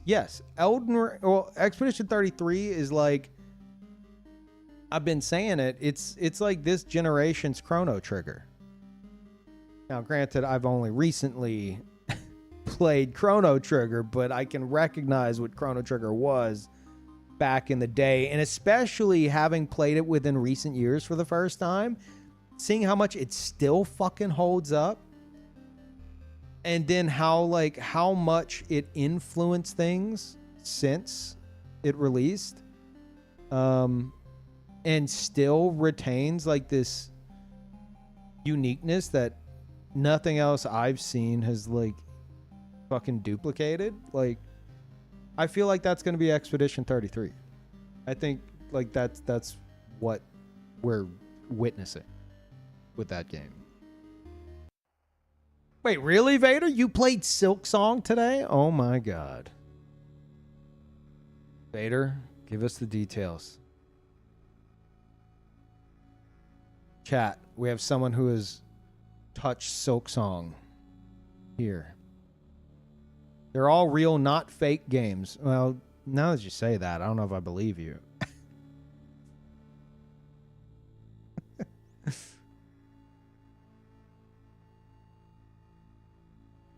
How's Gamescom? I didn't even know you were there.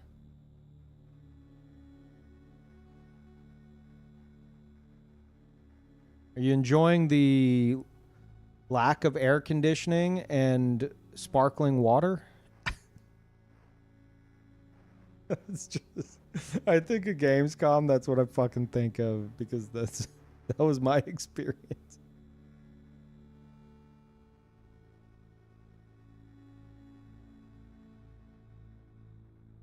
It's actually pretty cool in there. Really? Yeah, whenever I went there in 2015, it was hot as fuck. Hot as absolute fuck. And the only air-conditioned area in the entire fucking complex in Cologne was like the business area. So we'd go and like hang out at like Bandai's like behind the scenes HQ just for the fucking air conditioning.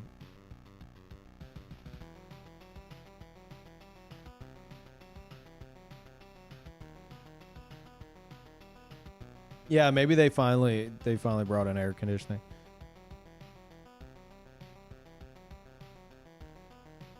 Were you able to find non-sparkling water easily, though?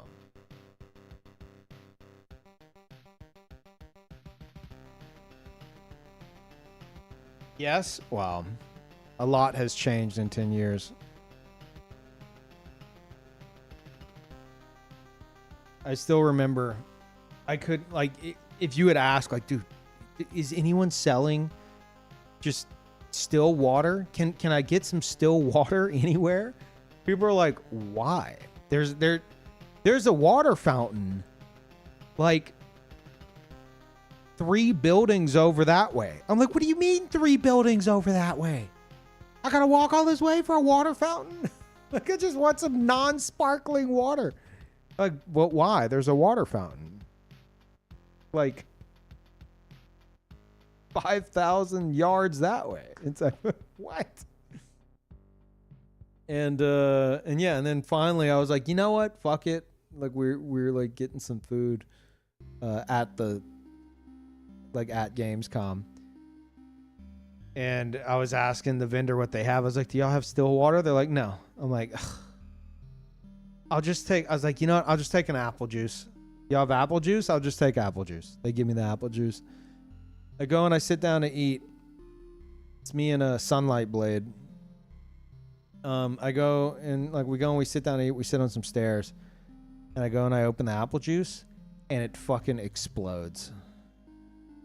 And he knew how annoyed I was at everything being sparkling, and he fucking cracked up.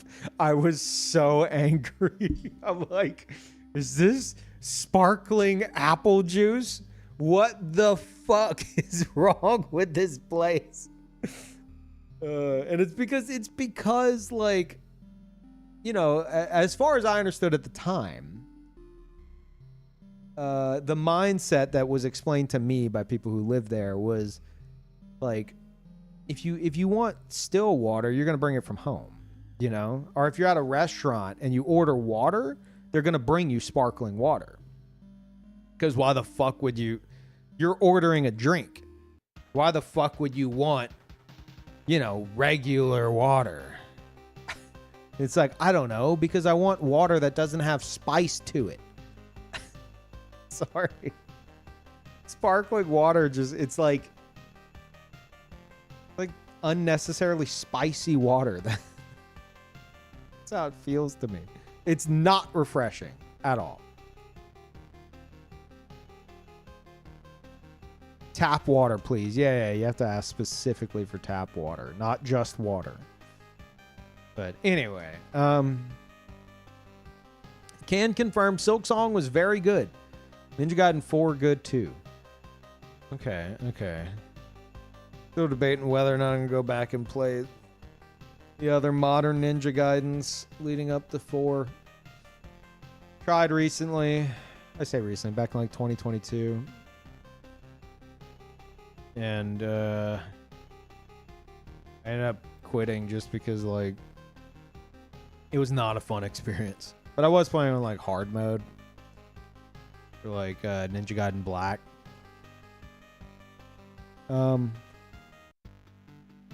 But yeah. Onimusha is decent too. Okay.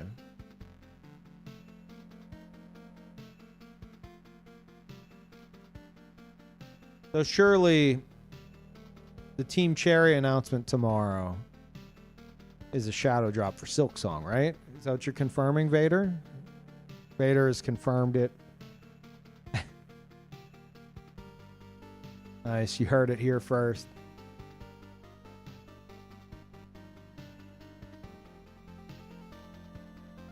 Are you finishing the 33 today? Brody, got some bad news for you. We were discussing a moment ago. My GPU fucking shit the bed. So until I get that resolved, I cannot play Expedition 33.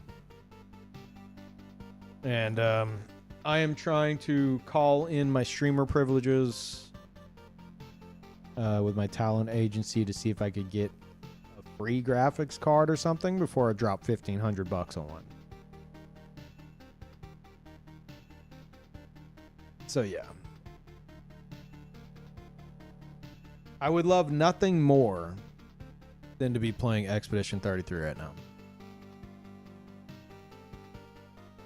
That'd piss off everyone at Gamescom. I'd have to fly home and play it. I was thinking that. I was like, I wonder how many people went to Gamescom just to get hands-on time with Silksong. And then, like, what if they shadow drop it? How many people are going to leave in a panic? An angry panic. Doesn't Gigabyte have like a 4 or 5 year warranty? That's another avenue. I can fucking reach out to Gigabyte because this was an NZXT pre-built. I mean, I like picked the custom parts, but yeah. And I had a 3080. And there were issues. I shipped it off for repair right at the end of my warranty. At the end of last year. Like tail end of my warranty. Then like the final month of it. And they shipped it back and it had an upgraded CPU. And instead of a 3080, it had a 4080 in it. And I was like, oh shit, upgrade. Awesome.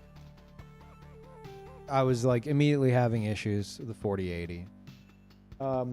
Fixed the drivers, which it seemed as if like they didn't like do a fresh install of the drivers or some shit. And then it was fine after that. And then recently it fucking imploded. And now it's just not being detected. So I'm like, okay, well, the warranty, the NZXT warranty's done. You know? Do I have a fucking Gigabyte warranty with this? Like, this is part of like a repair. It's like, I don't know the warranty scenario on this fucking GPU right now. So I could reach out to Gigabyte and be like, hey, here's the situation. Will you fix it? Which they might be like, no, go away. Talk to NZXT and NZXT would be like, oh, well, your warranty's over, bucko. And I'll be like, oh. But it is something I can do. But currently, GG is trying to put out feelers to like their NVIDIA contacts, see if maybe we could have an NVIDIA hashtag ad or some shit. Where it's like, the remainder of the Expedition 33 playthrough is brought to you by NVIDIA. Even then, I wouldn't want to do like... I don't like banners on the screen. I wouldn't want to do something like that. But like, hashtag in the title, maybe a bot, something below the stream. I'm okay with that.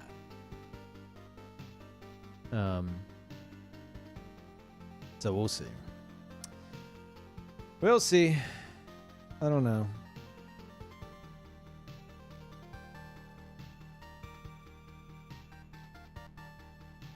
I thought I saw some graphical flickering during last E33 stream. Thought I imagined it. Guess I wasn't.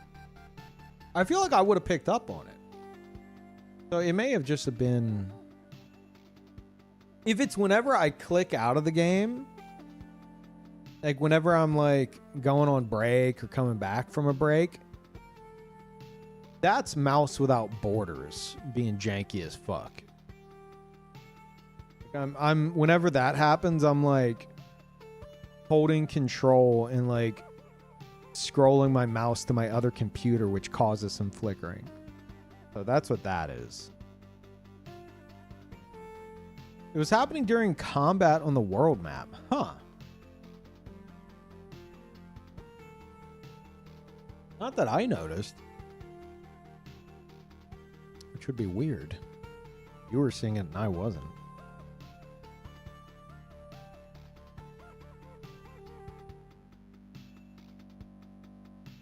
My 4090 was having issues from its sheer weight on the motherboard.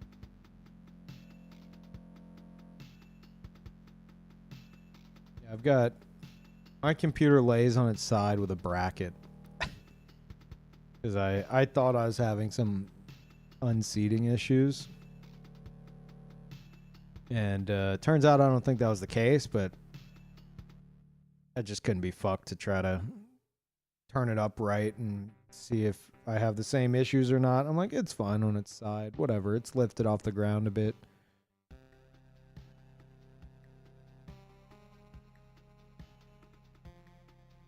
You see, Elden Ring Switch apparently doesn't run well. Is that like a... Where are we getting that info? But I can't say I'm surprised.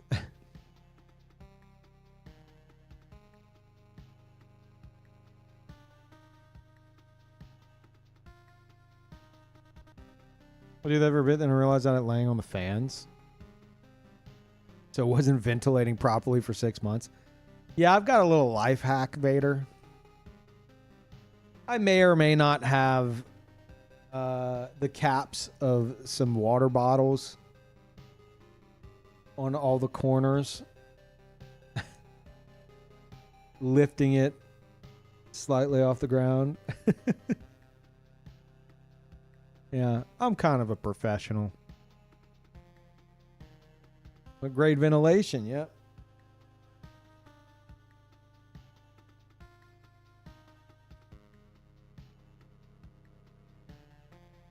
Yeah, I could probably fit like a pinky toe underneath it, which is like... That's enough. Oh, maybe my big toe.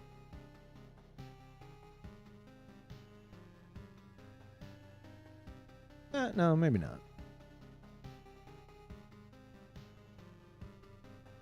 That's plenty.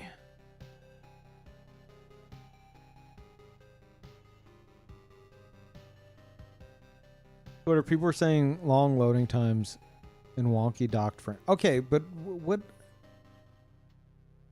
IGN video of someone having hands-on experience with the handheld version of Elden Ring on Switch 2. Ah.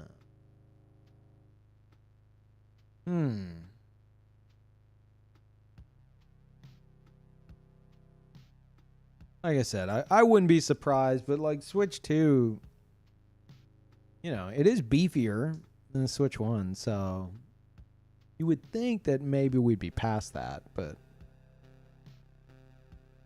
Oh, it's at Gamescom. And the line was pretty big. Huh.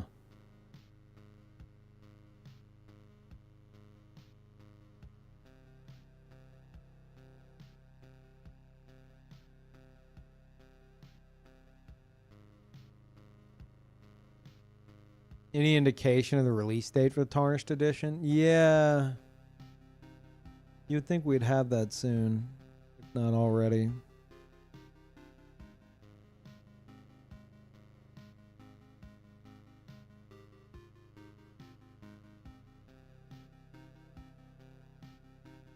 Oh.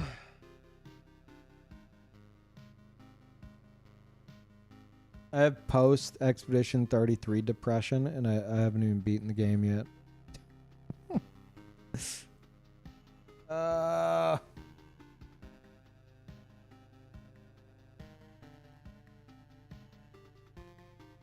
Can't play anything. I could play stuff on my PS5. So choices are basically like Elden Ring or Death Stranding. That's the choices right now. Which is not bad, not bad.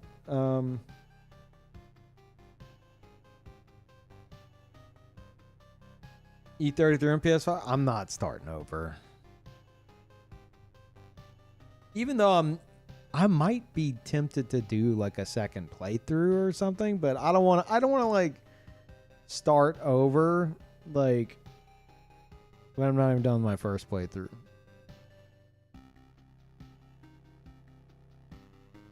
A second year hook. I mean, yeah, but like I'm at end game of my first playthrough. And I just can't play it again. Because of the computer issues. So if I do a second playthrough, it'll be whenever my first playthrough is done.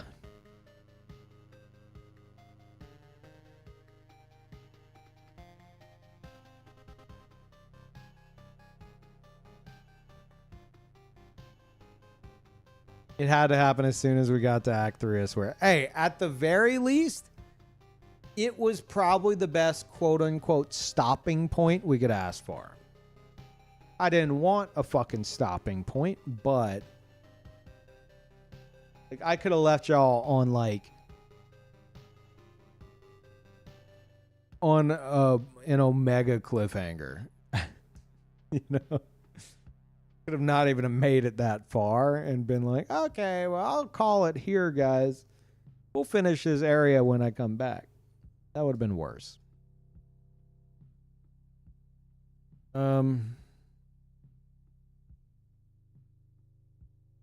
Death Stranding cozy package delivery stream. Yeah. Right now I'm thinking it's either going to be that or maybe Path of Exile on PS5.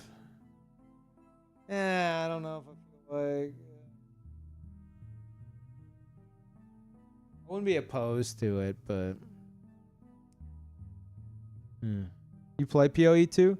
I played it in December. I was like, fine, I'll try it, and then I got fucking hooked. I played it like all of December and like a good bit of January, and then I just kind of fell off of it. But yeah, I was doing hardcore solo self-found, treating it like a roguelite. So basically I would go until I die, and then I'd delete that character, but I would keep like the stuff from that character would obviously go into like a chest or something like that. But you know, I was playing hardcore only, so I don't know what the fucking point is of me saving all that shit. I don't think I'd ever do standard. But yeah, then I'd start a new character. But like shit I would find during that hardcore run that I'd put in my hardcore chest might have me go, oh shit, okay, well, I'm enjoying Monk, but I found this really cool bow. Maybe I want to do Archer next, you know? So it had like a roguelite element. And I got to Act 2 like that. And then that's where I stopped. I'm at the very start of Act 2. Yeah.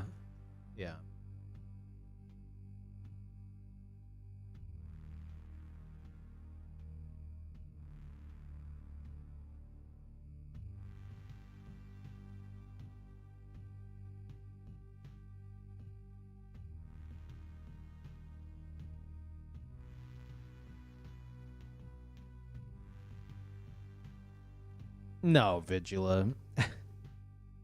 Not about to ask somebody to send me a spare GPU.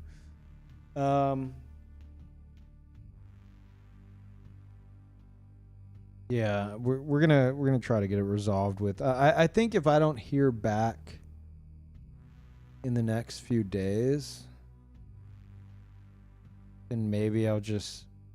If I don't hear back by like tomorrow about like NVIDIA or somebody sending me one, then maybe reach out to Gigabyte, see if they'll cover it, even though it's, you know, part of a repair process, not a direct purchase.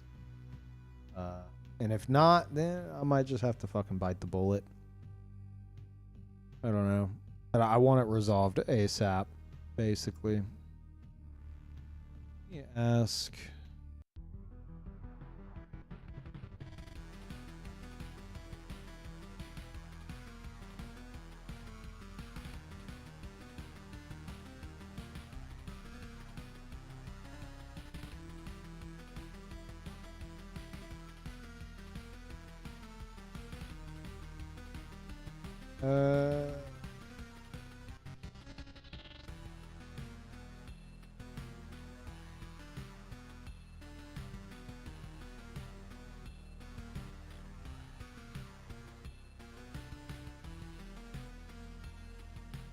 Okay. I asked GG for some more info.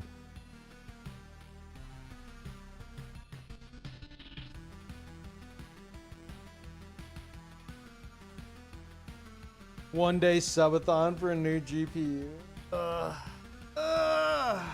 God. I threw my gigabyte GPU against the ground. 3060 Ti. What? Okay.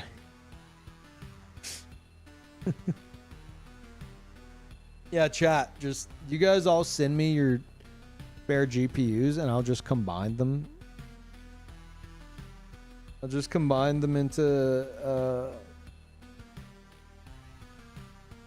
like a 4090. That's how that works, right?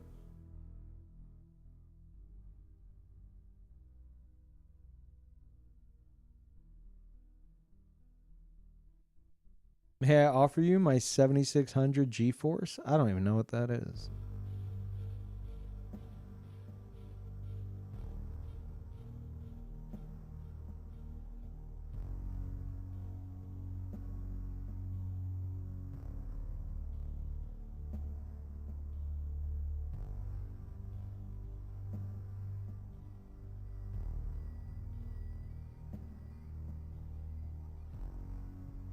Now, though, I think it might be Death Stranding time. God, all I want is Expedition 33, though.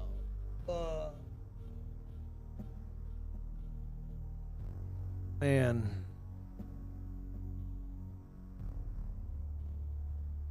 Sad.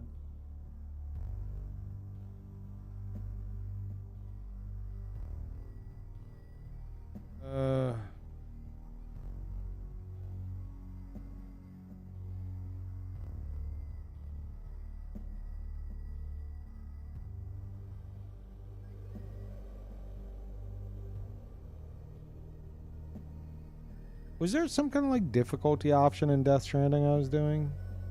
That would be in the titles? I don't think so, right?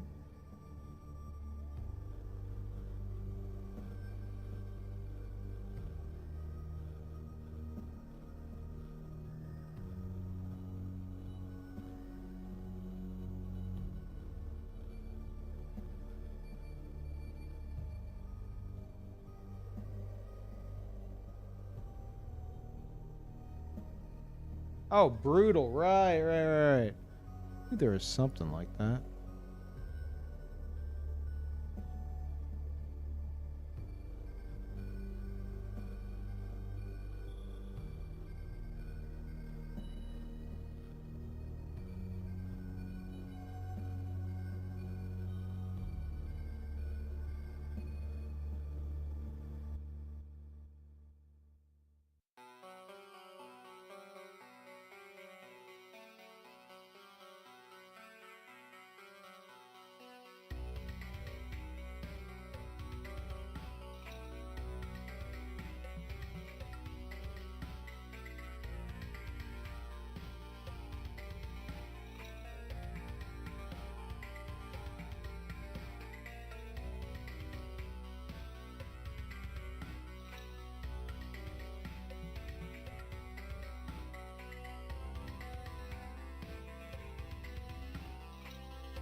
I think we're good. Do a live alert.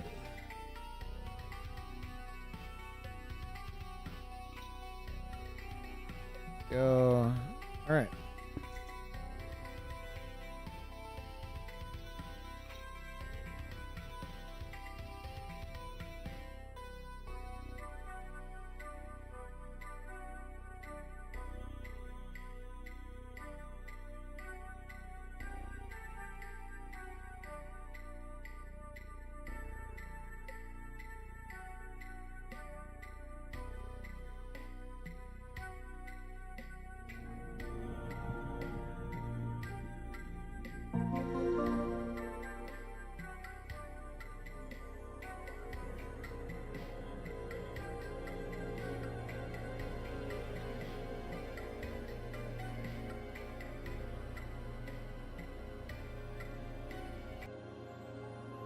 Okay.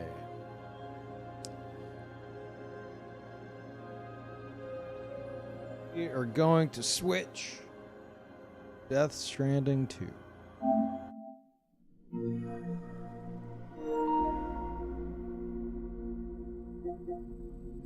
I know you guys can't see.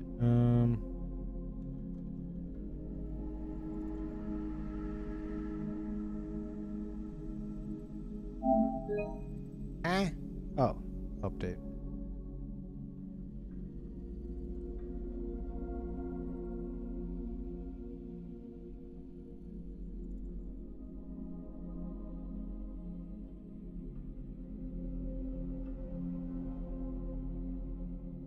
Can't believe Kojima destroyed Peeve's GPU just to get him back onto Death Stranding 2.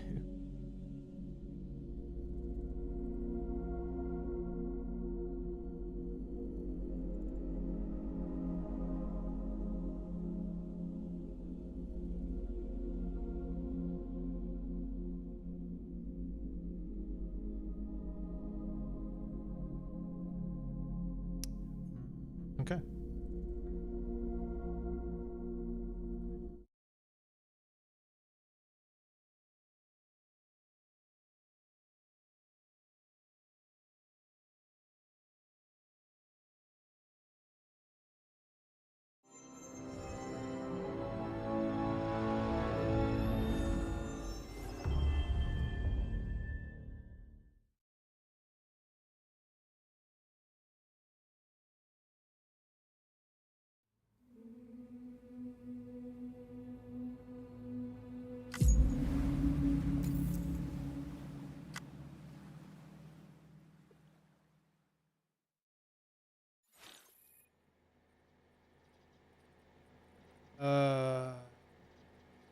Right.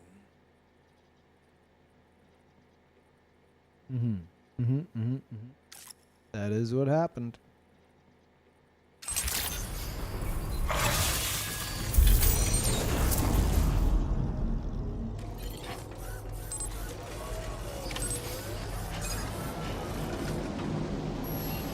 Deliver to the ghost hunter. X. Did I fail that?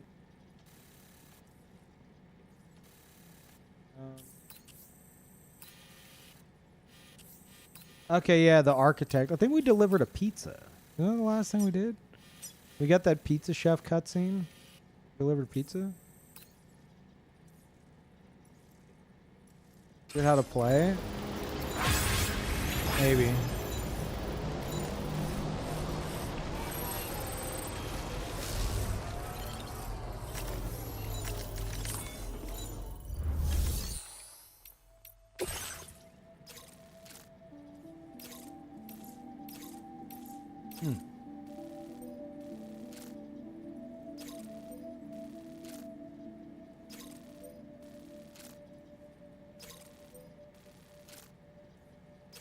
Okay.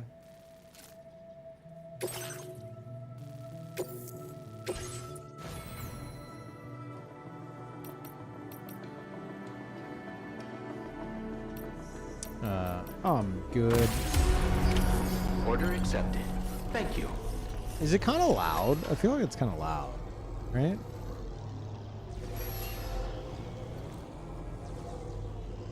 Oh. Yeah, it is loud. Okay. Oh, we got a mug giveaway in chat. Hey, my name's Sam2. Mod check. Is gifting an Arsenal white mug. Don't let me down. There you go.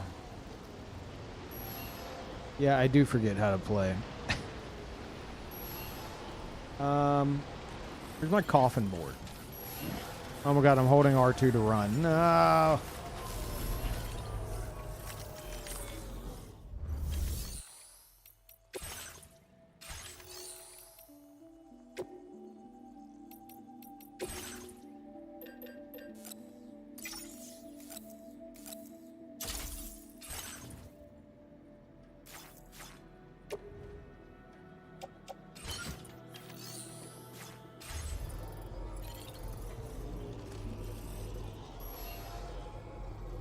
Let's attach.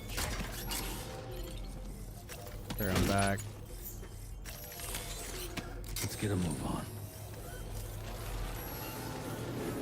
Potionless. Yeah, enjoy the mug.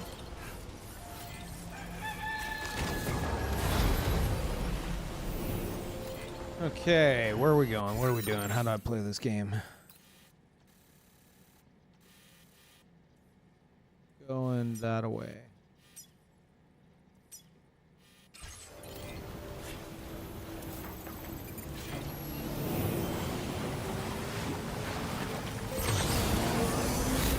Damn, he's good. He's good and he remembers how to play. Holy shit.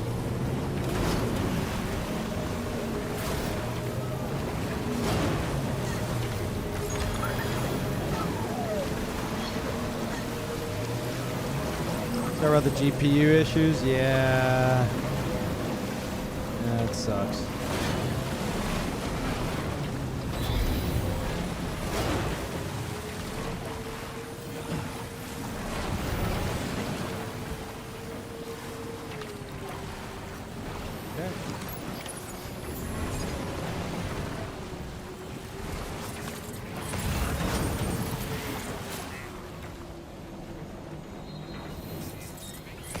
Anybody watching in the VODs in the future? Also, chat, let me know if the game's drowning me out. It sounds kind of loud. I'm playing Expedition 33. And my GPU shit the bed. And I'm very sad about it. This is like all I want to do right now. So I guess I'll play Death Stranding.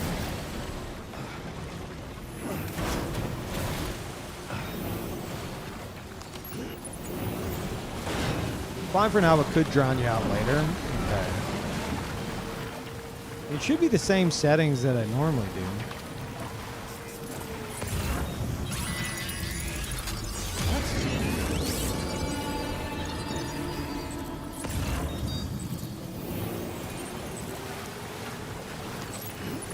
Well done, Sam. That's the last of the cargo. Let's head to our destination and make the delivery.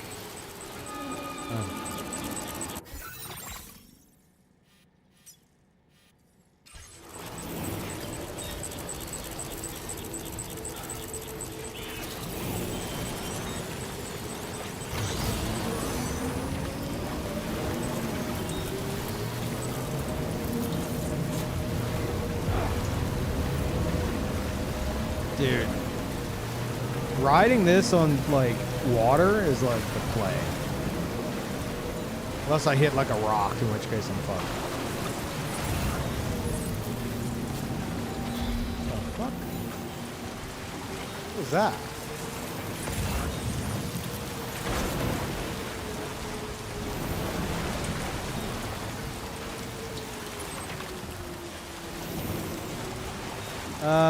Uh-oh. Chat, before you type exclamation point enter, it is a crop top hoodie.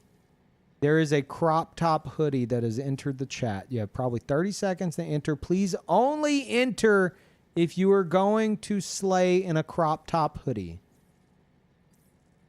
2XL max. Yes.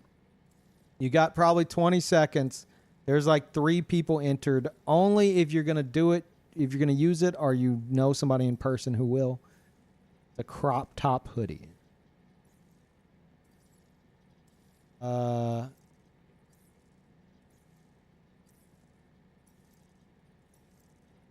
Slayer or no slay is the question. Yeah.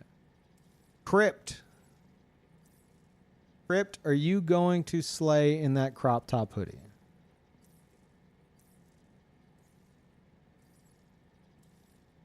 Or do you know someone who will?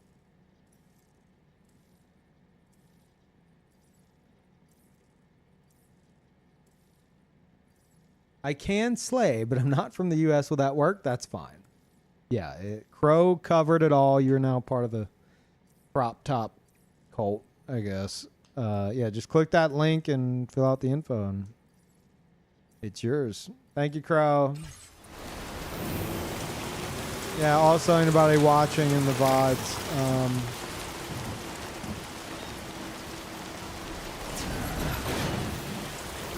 We have merch now. A lot of stuff has happened since the last time I played. What the fuck is this? Oh, this is a chiral bridge. Ah. Okay.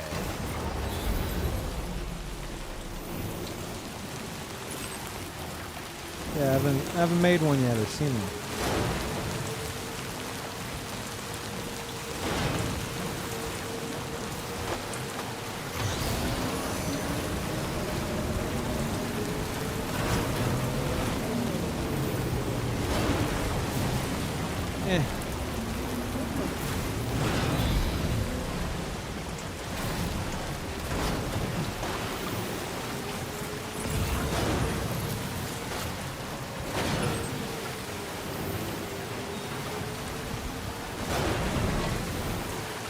floodwaters with the coffin board actually make it easier.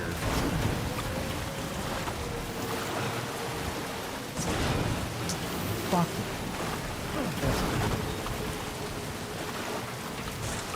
Oh my god, I had to open up my fucking mouth, huh? How close are we to this place? Jesus Christ.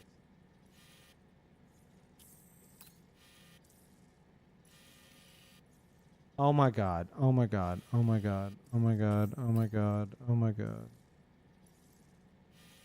Oh my god. I'm going the wrong way. I'm going the opposite way. I thought it didn't seem right.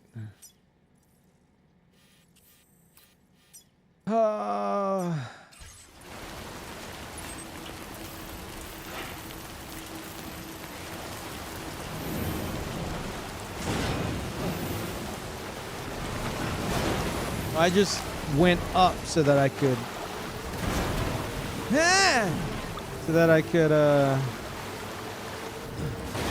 get a head start. Okay. We're getting out of the floodwaters. No, we're not. I lied.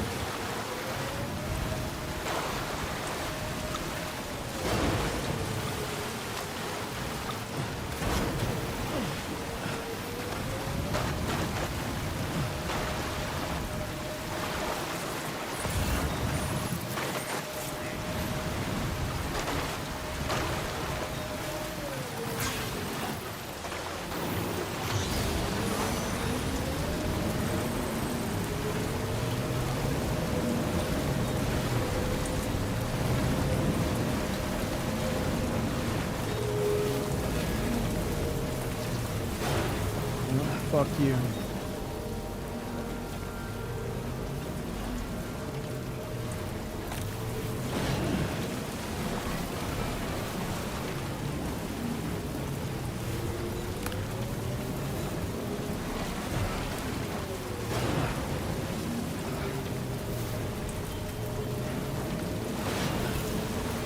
Let's go! Extreme? What does that mean? Oh, shit.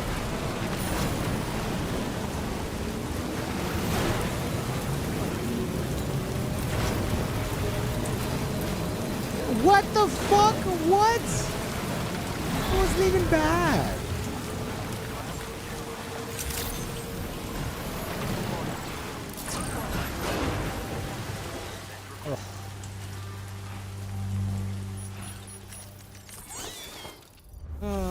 Here's your fucking garbage, dude.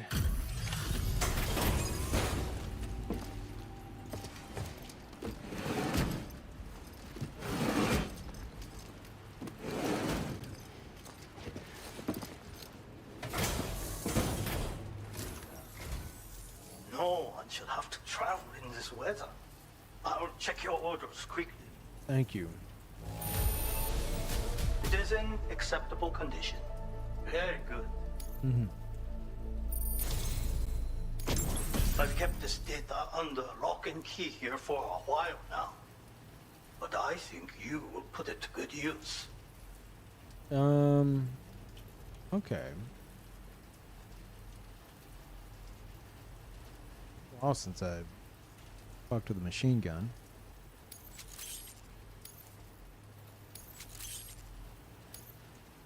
I'm going to increase your materials allocation. Now display your current porter grade. As thanks for your assistance, there is something I would like you to have. Oh. Got a pizza advertisement. Thanks.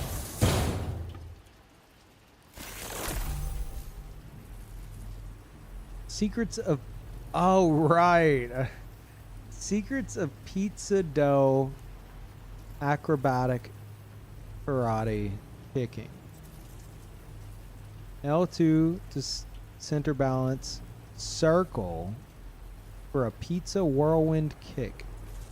This contains secret knowledge of another technique of mine. A pizza whirlwind kick. It allows one to defeat multiple enemies in quick succession. Very useful if you happen to be outnumbered. See for yourself in VR training. Oh, and this, the machine gun, is just something that was collecting dust in storage. I am not skilled with such weapons, but I think you will have no difficulty wielding it. Do come and visit me again. I have a slight problem. The Redeem site says the delivery would be between the 27th and 29th of August, but I'll be on a broad trip during that time. Any chance I could redeem this after I return? I don't see why not. If you wanna, like, if you haven't, like, put in, like, the shipping info and all that, or, like, you haven't, like, confirmed it, I think you should be able to hold off a bit.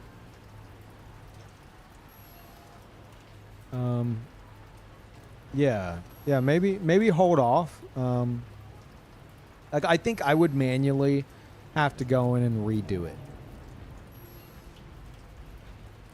They return in like 2 weeks. Yeah. Hold off and see. Let me know. Let me know if you have any issues. I don't think there's a time limit.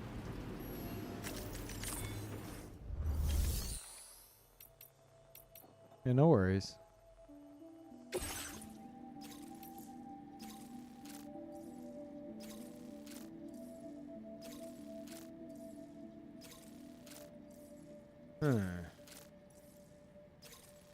Ceramics and special alloys.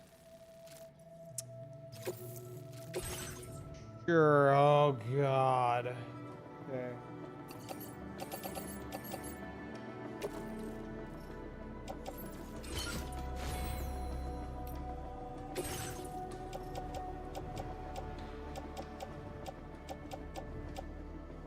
I forgot to have a rubber pizza.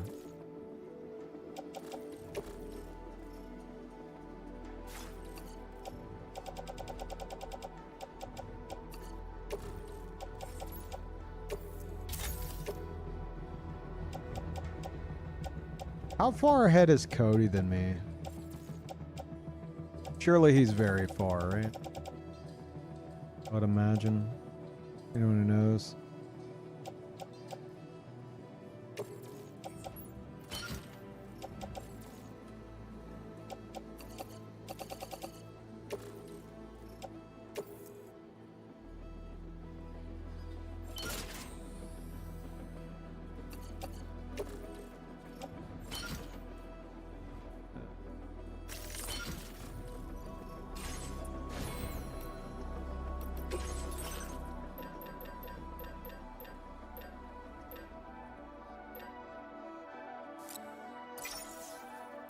Do that. And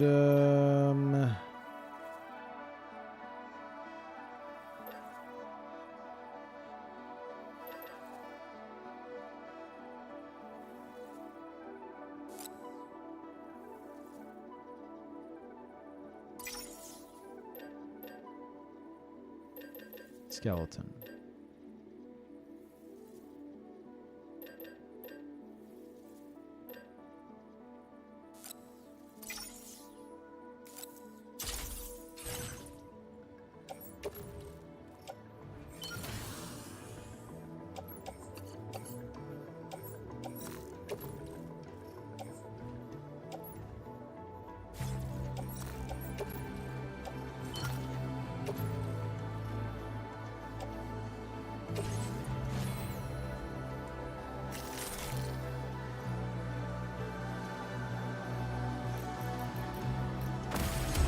Alright. Look at fourth wall FAQ for gifting. There's no limit mentioned for redeeming. Thank you.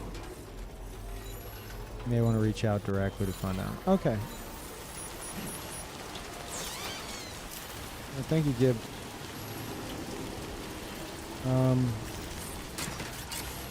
Detach this. Let's get a move on. I'll leave this in here. Surely it won't despawn.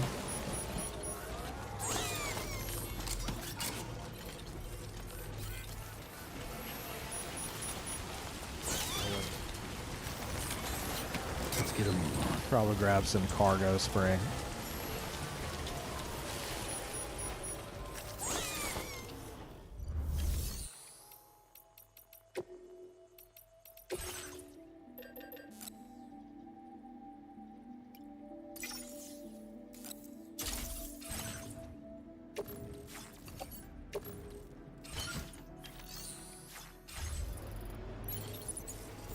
All right. As they say, let's get a move on. It's gonna be something else. I don't remember what it was. Mark that. Oh, great. So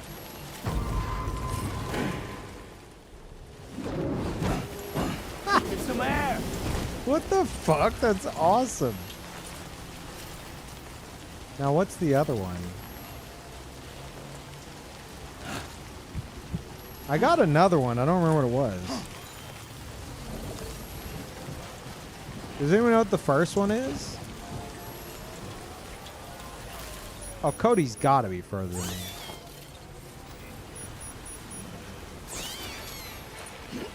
L2 and L1 maybe? No.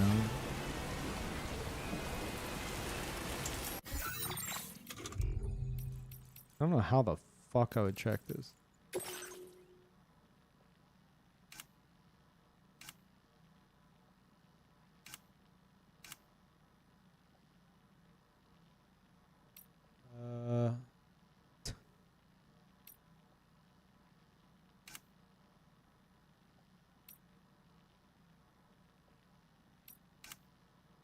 I've got no fucking clue. Yeah, the first pizza move. What is it?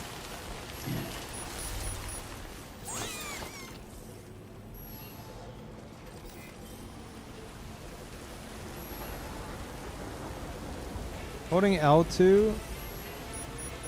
Holding R2. I did that. It's not doing anything. Oh, wait. Unless you're saying you hold R2 and then circle. Ah. A great spinning pizza strike.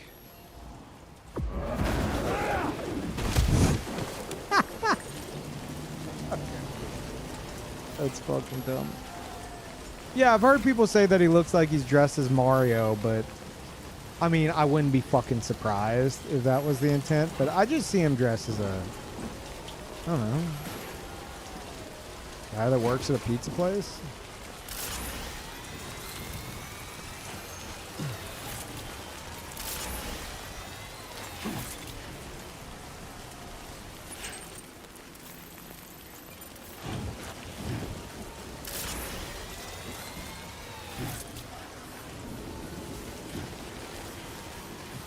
Is that actually connected to anything?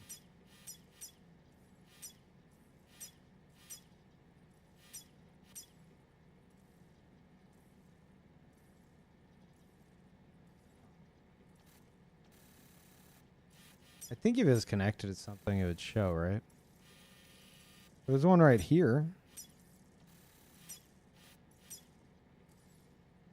Yeah. Yeah, surely they're connected.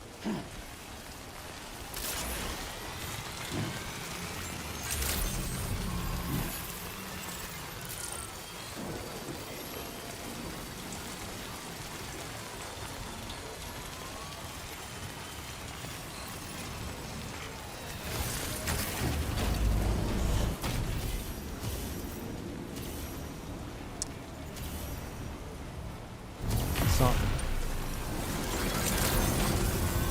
Feel that speed!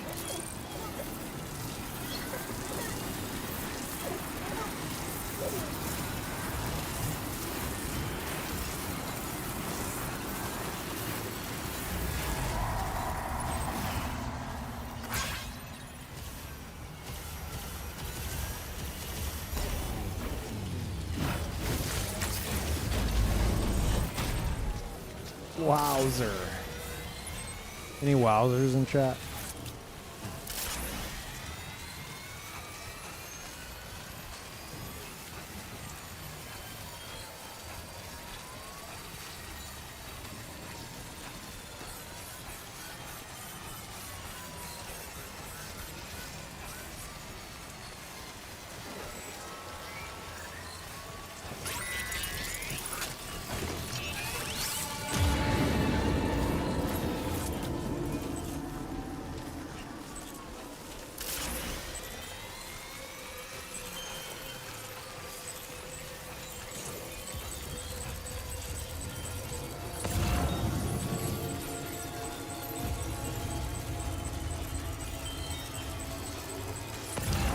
just avoid that whole fucking spot?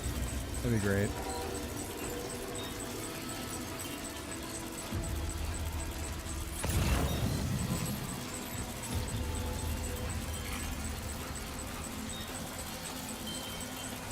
What? My power gloves are running. Bullshit. Can we get a Wowzer emote? I don't know. We haven't gotten emotes in a while.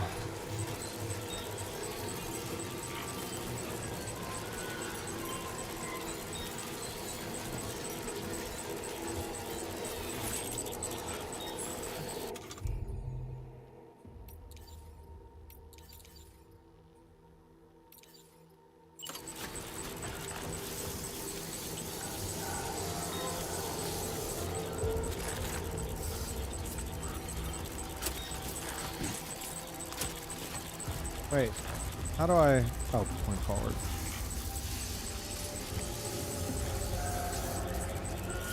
Backpack cover ruined. I didn't even know that could fucking happen.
Those porters are gonna get eaten.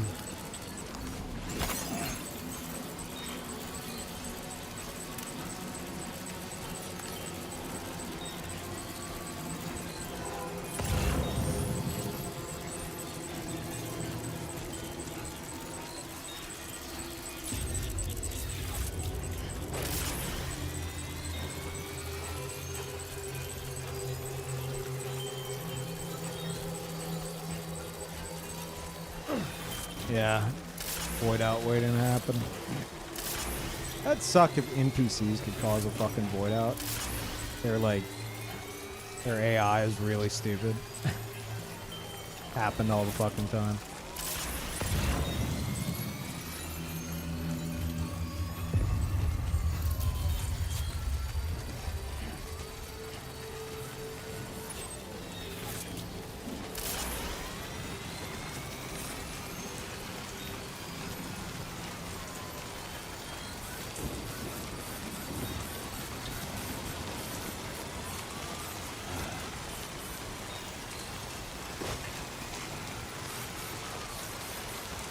Well,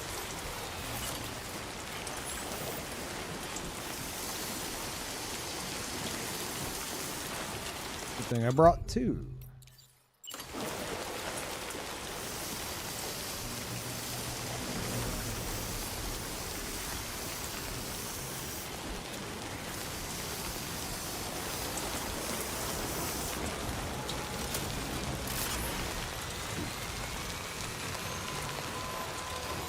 What's bad about a void out? It's like a fucking nuke.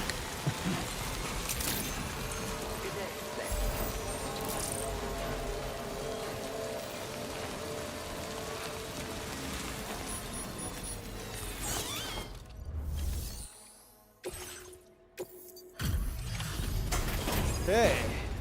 Perfect condition. Should be at least. Ugh.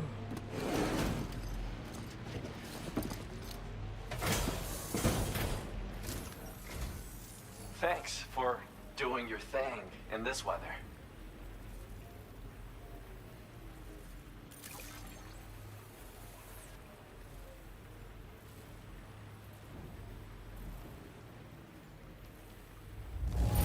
Nice. How can I not sing your praises when you bring me this? I know, I'm amazing. Sorry for asking for help all the time. I'd like to give you this as thanks. Electric trap, a thrown weapon which electrocutes any enemies that trigger its sensors. Deployed trap will connect to other traps within range. Enemies which pass between two connected ones will be electrocuted. Ah. That's cool.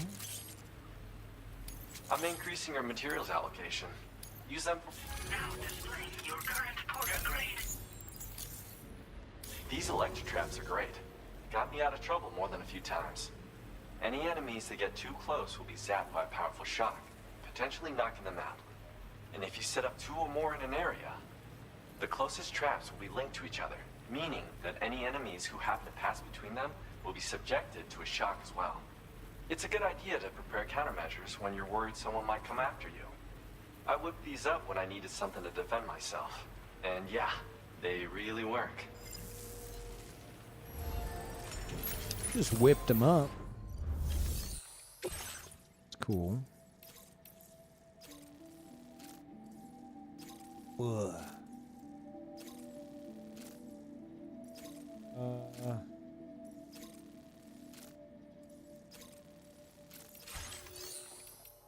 Do we have anything for the pizza chef? Oh. Pizza chef? Good though.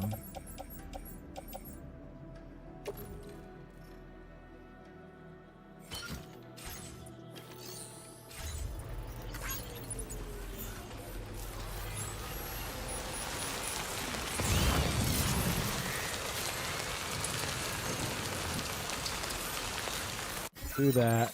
We'll make our way back there once more. Oops.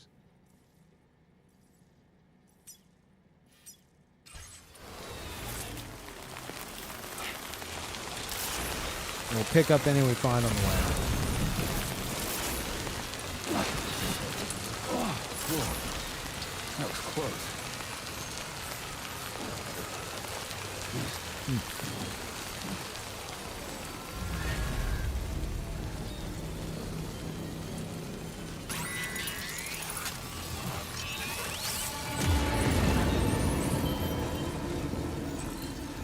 Oh yeah, XL. Oh shit.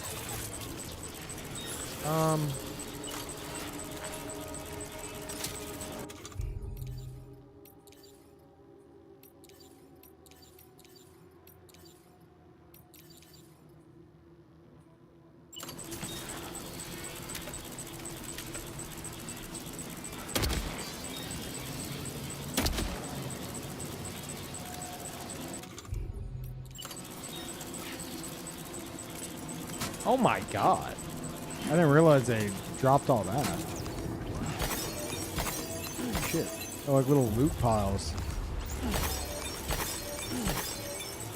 Cool. Yeah, the rubber pizza. I'm pretty sure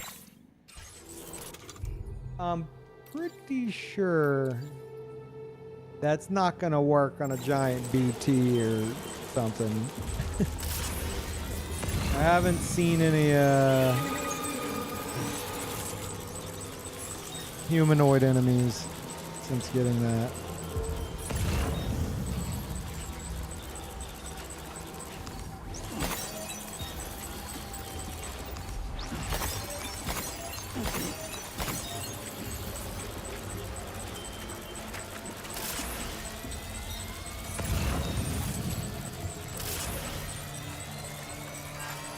A lot of Pizza Chef stuff, but we gotta get in there, you know.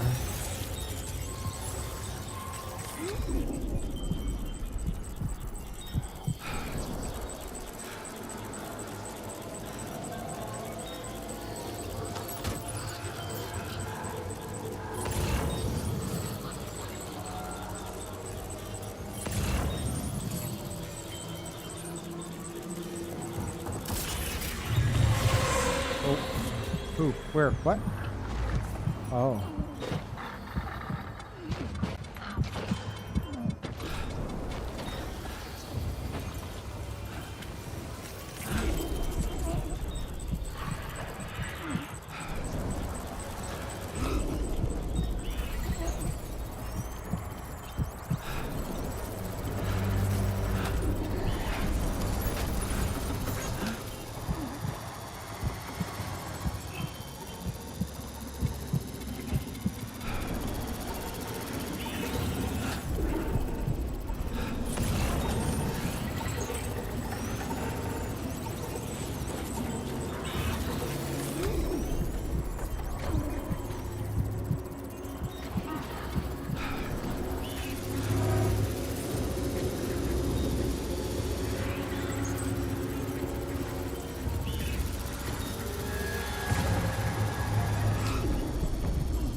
Jesus.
Getting a bit greedy.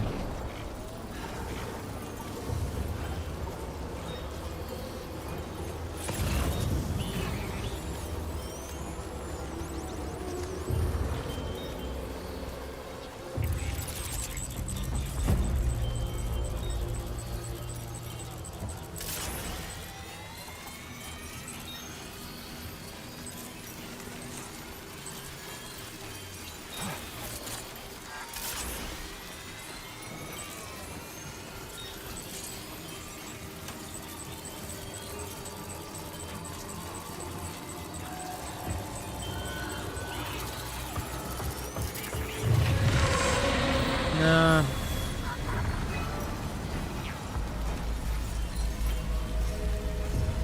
No, we're fine.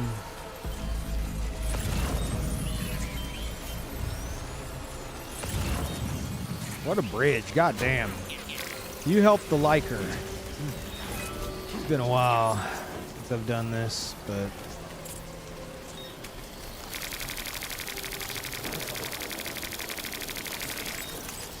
What? He's tired? He's fucking tired? Oh my god. The liker's tired.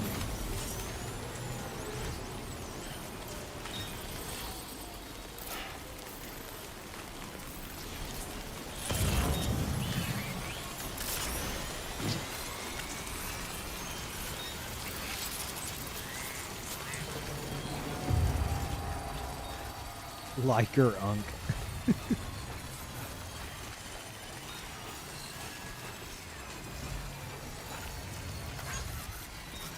UPU fallout again? Oh no, it's just fucking dead, Lance. It's like super dead. System's not detecting it. I tried reseeding it. I tried doing a clean safe mode, uninstall drivers.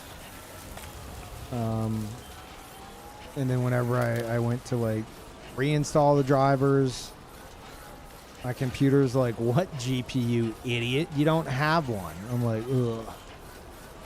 Tried disabling fast boot in BIOS, which Tulip thought might help. Yeah, no, it's fucked. Just gonna buy a new one. I have GG currently putting out some feelers to see if I could get a streamer privilege replacement, but I have no idea. Display stuff on the screen? No, no, it doesn't. It doesn't do anything. You did well to make it here, son. To use that computer, I have to use the onboard graphics. What the fuck? Hey, hey, give me that. He's tired too.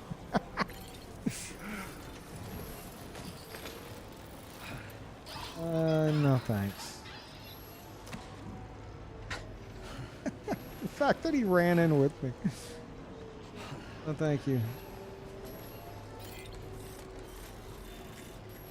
Power supply might be failing. Mine did that once. Took me forever to figure it out. Not enough power to the GPU for the GPU to come to life. I mean, it's lit up and everything. Like the lights on it are on. I have no other issues with the computer. But maybe. I don't fucking know.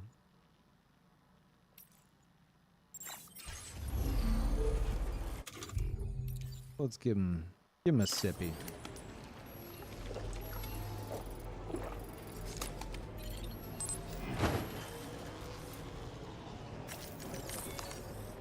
Our new PC time? Yeah, I fucking hope not.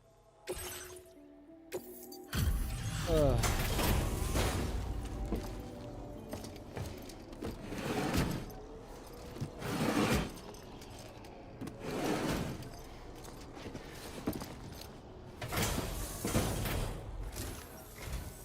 Well, I see that you've returned.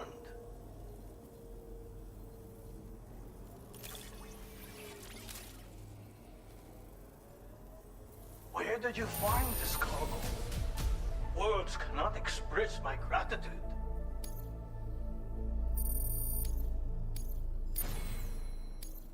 Now displaying your current porter grade. Thank you again.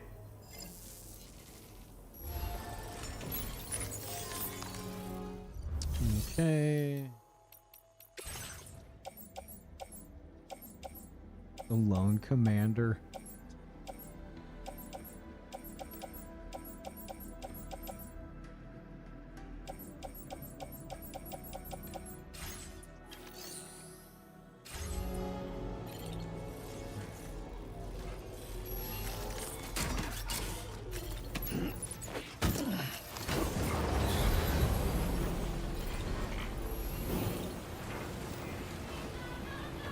I'm not delivering that. All right, let's head to, what is this? Why is it flashing?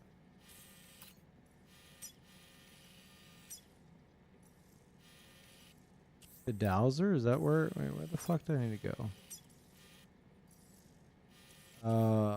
No? Take a main order to the F5 East Distribution Center terminal. Fuck is F5 again? Ah. Okay.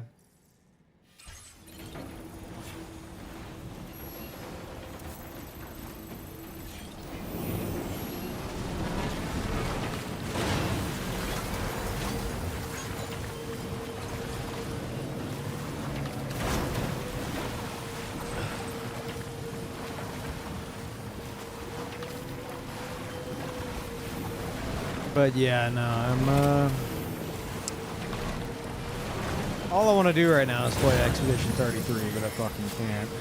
Very sad.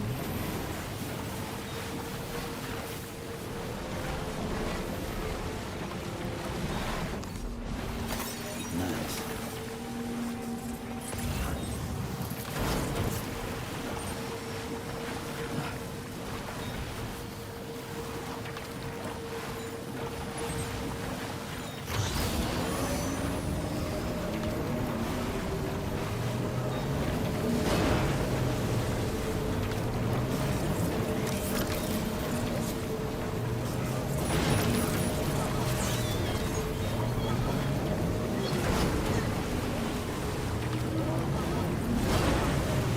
Silk Song Shadow Drop will save everything. Part of me is hoping for that. Another part of me is hoping that doesn't happen. Because I've just got so much shit going on at once right now that I don't know. I wish I could just play Expedition 33. Forget about everything else. Be nice. Death Stranding 2 is great for that as well, but Expedition 33 has become like possibly my favorite game of all time.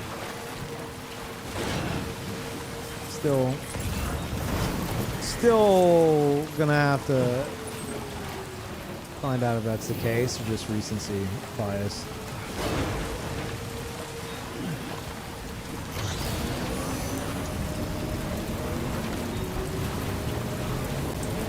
So they set a release date.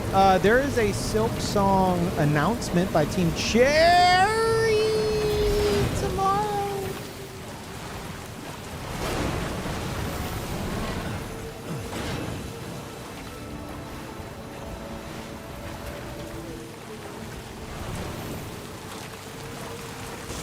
Tomorrow morning, 7:30 a.m. What? Central Time?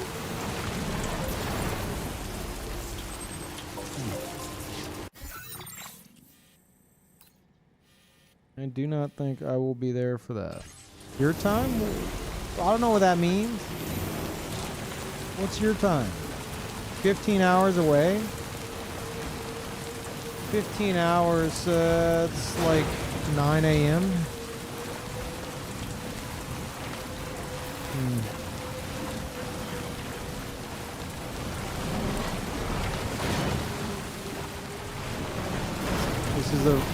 This is how pros do it. Me, I'm the pro.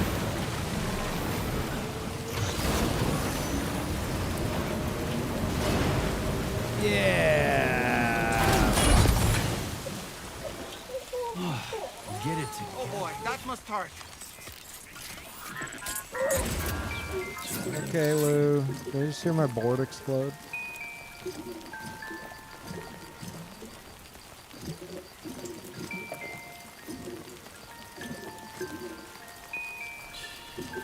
It's okay.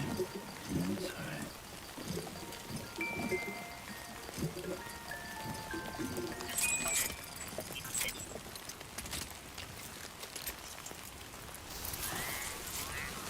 I feel like Lou hasn't been able to get, like, actually happy in a while. My board.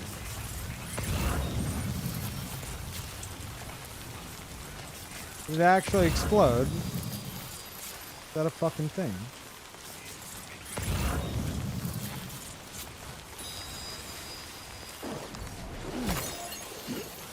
I think it actually exploded.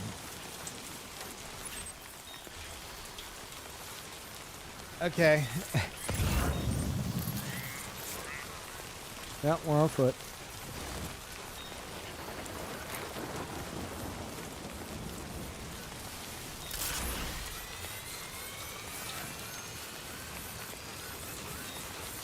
With one quick trip to Best Buy, you can play it tonight, just saying, Law. You know what, Vigila, you're right. Hit me with that $1,500 tip, and I will go do that right now. I will end the stream, and I will go buy that right now. Thanks in advance.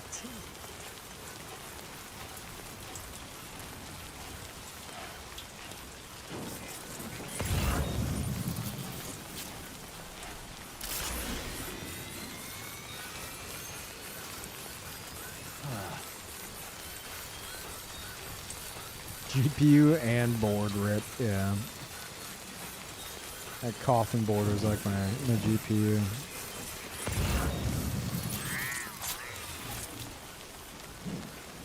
I'll get back to you on that never? Okay. Good talk.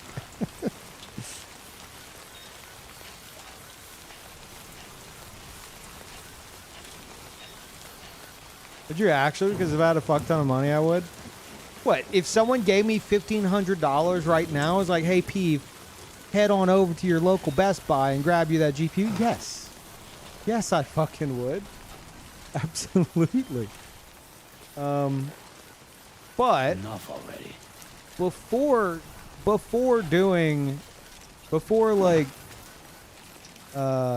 biting that bullet myself with my own money, like I can. I'm just I'm waiting to see if I could bust out a streamer privilege option instead. Because, you know, one of those options is free. The other one is definitely fucking not. So, yeah.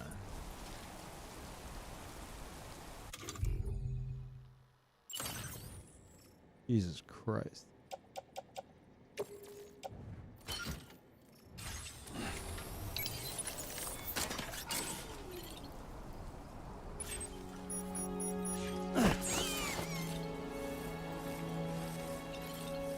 It's like 15 piss fountains. Yeah. You know what? We could do a piss-a-thon right now. For every liquid gold fountain, I'll pee on stuff in game. 15 fountains will pass by before you know it. You guys will talk for years to come about the piss-a-thon.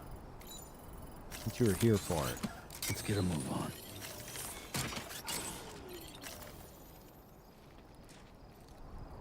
Why the fuck can't I?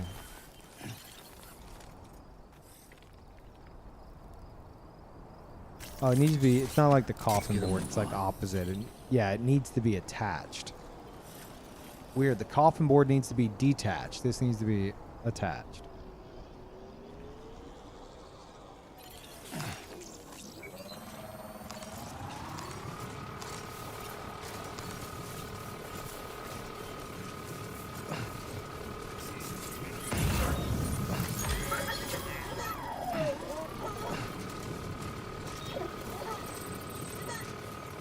Lou loves it.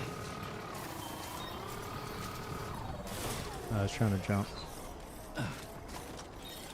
Okay.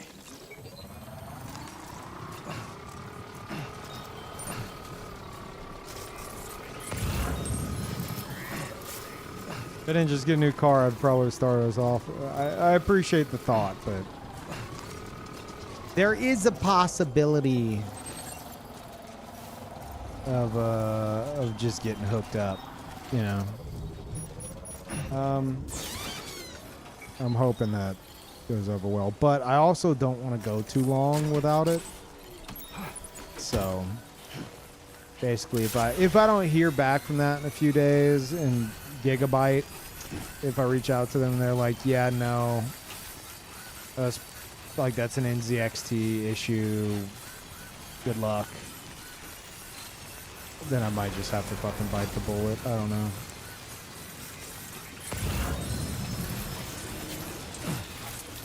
But in the meantime, yeah, I'm not going like immediately replace it. I would like to,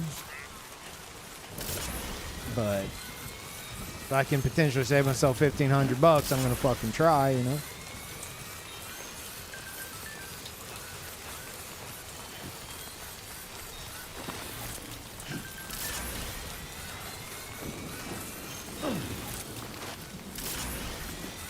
So your Death Stranding watch get a GPU. Look, man, I can get the fucking GPU,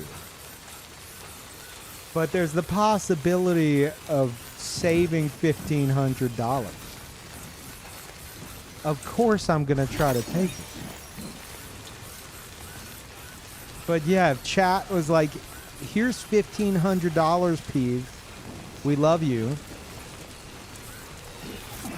Good luck on your trip to Best Buy," I'd be like, okay, later. See y'all in a bit with Expedition 33. Like, yeah, duh.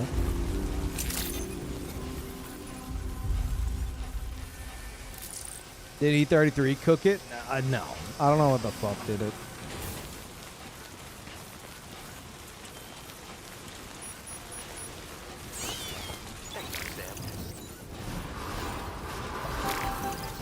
Very impressive work, Sam.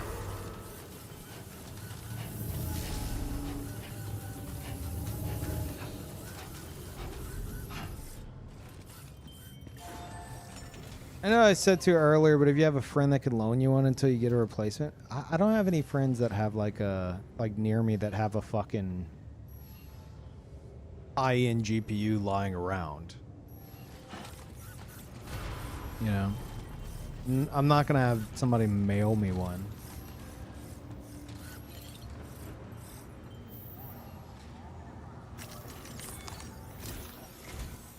Oh, hey there, Sam. Really glad you could make it.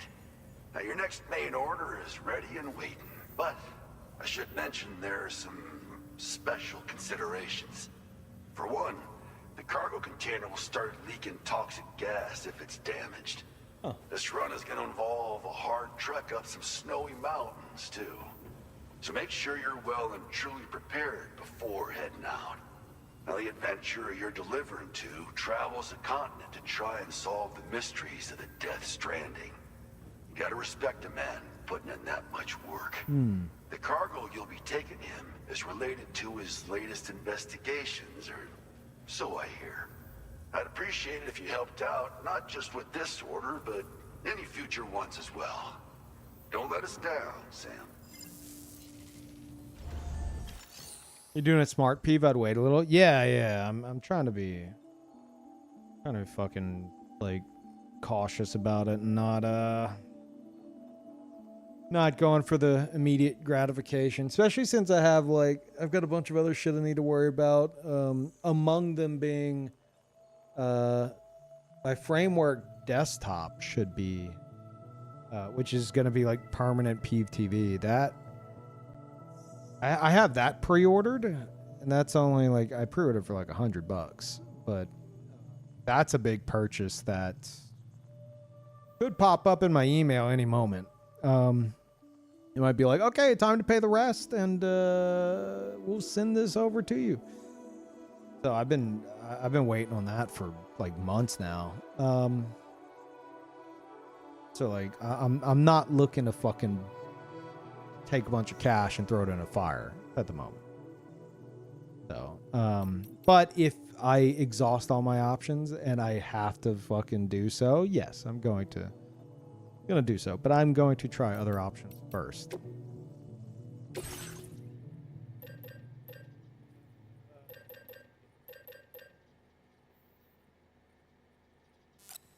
Coffin board.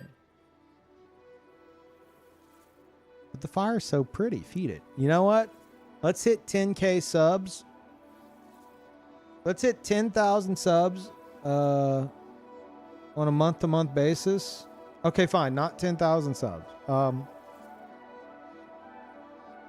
Hell, 3,000 subs. Let's hit 3,000 subs. And I will give less of a shit. Okay.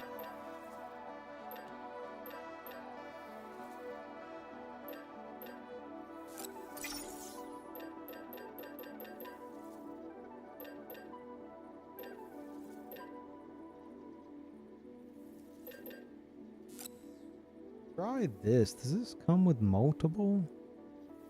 Or do I need multiple? Guess I'll grab 2 of them. I feel like it would have to come with like multiple uses. Surely.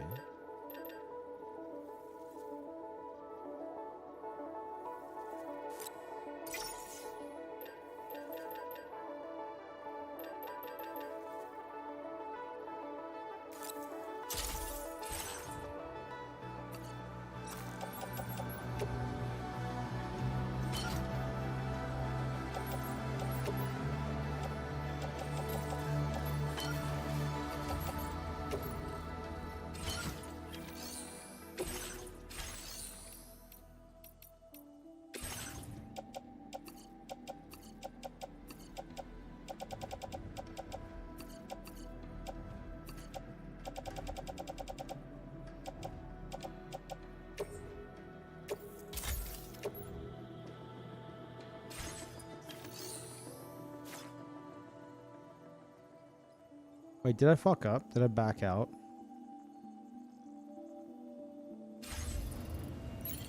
Fuck. I hate how easy it is to do that. This cargo has been designated hazardous. Oh wait, no. The container encasing the cargo may release noxious gases if damaged significantly.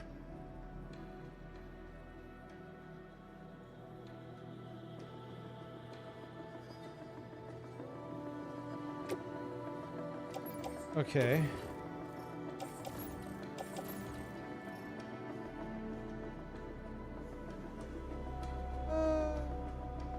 Sure. What's the worst that could happen?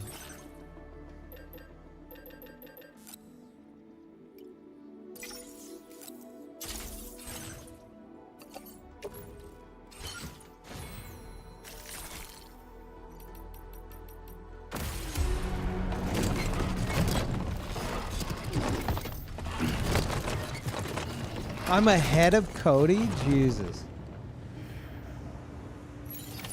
Order accepted. Thank you. Oh, God.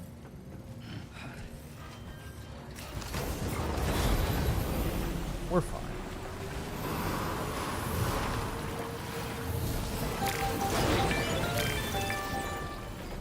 Do you have a moment, Sam? No. I was wondering if you'd noticed Hartman doing anything strange lately.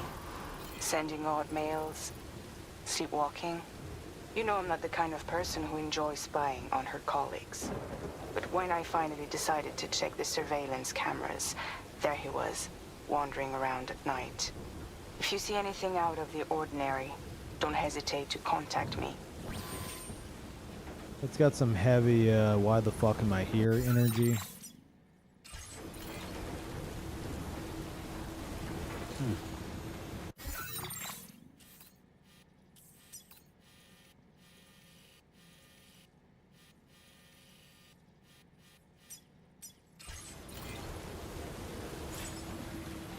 He ended stream last night by getting here for the first time. Really?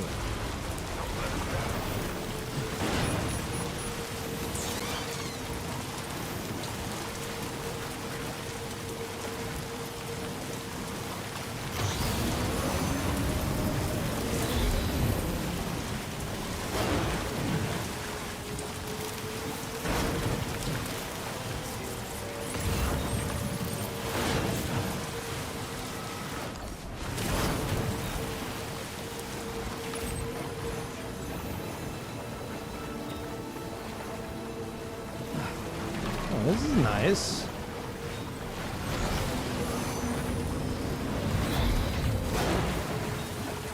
Oh wait, it's not gonna work.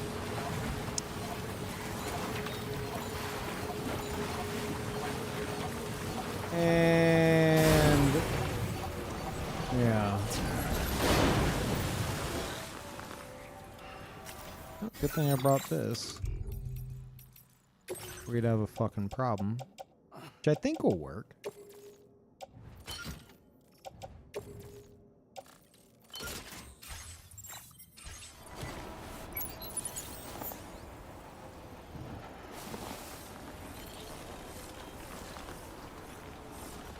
Okay, bye board. Yeah, that's still working.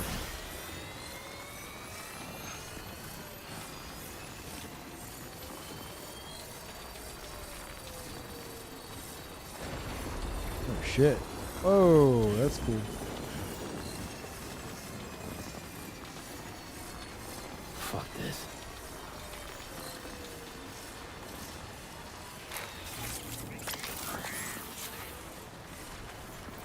Hey, why won't my light turn on? Oh, there it is.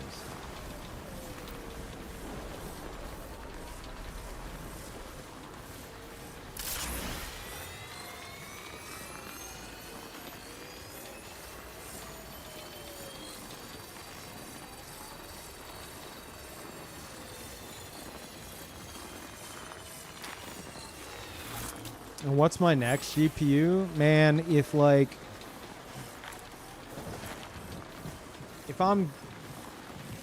If I succeed and like somebody sends me one, like enough already, from Nvidia or otherwise, it'd be nice if I got like a 4080 or above.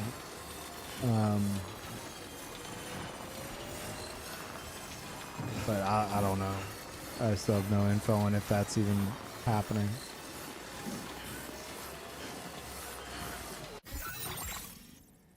But if I end up having no other choice, I'd probably just buy another 4080. I don't know.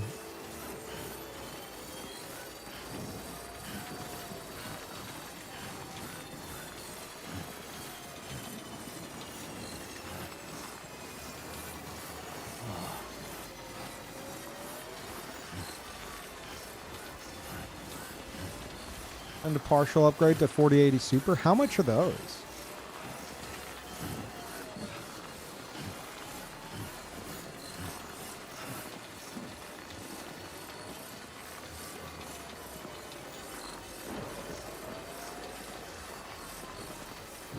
Cheaper? Why are they cheaper? It's stronger, right? Quote unquote cheaper. I guess some kind of like fucking AI shit or something.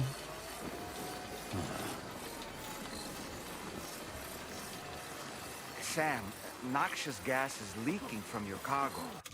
Okay, bud.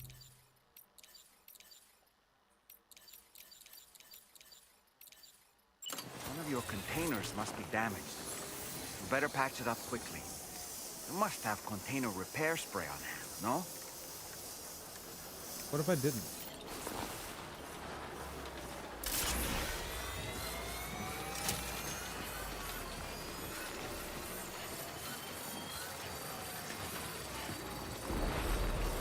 Whoa.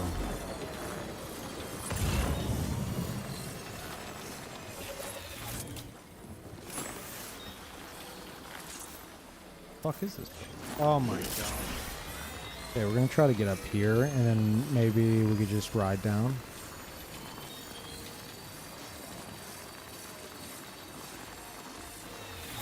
I think I brought the wrong skeleton for this.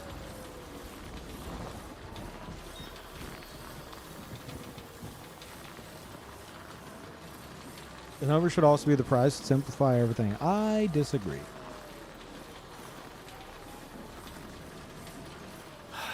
Give me a break.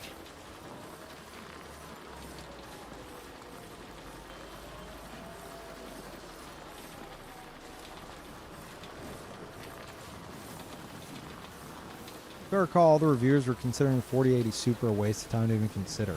Really? Is it like the upgrade was negligible or something?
Do I not have a blood bag equipped?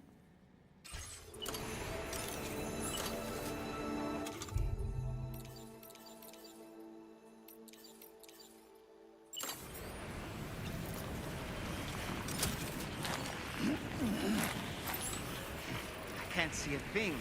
Proceed with caution.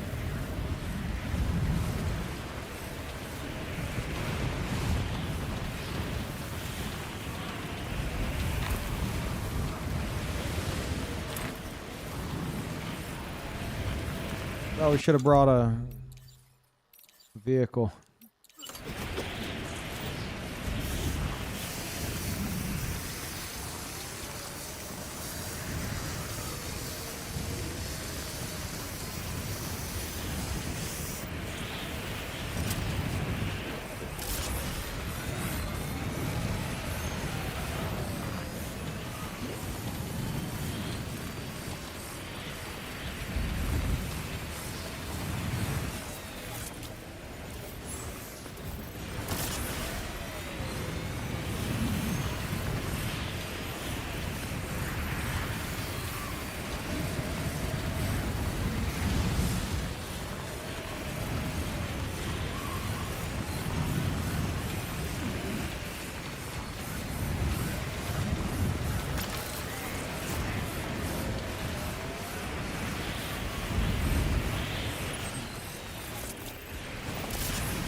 What?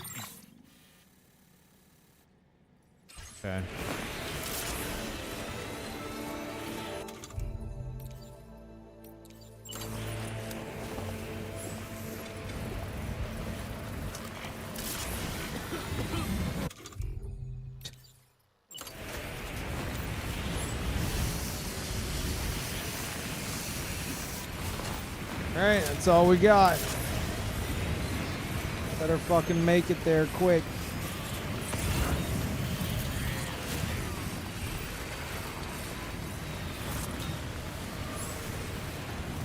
Fuck is this peak? It just keeps going.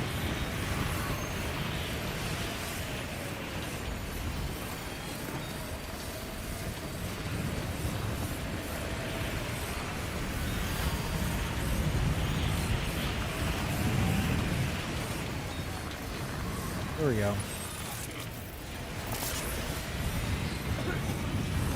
Alright, now. Looks like we're out of time. Oh no. Oh no, my plan. Oh no. Uh-oh.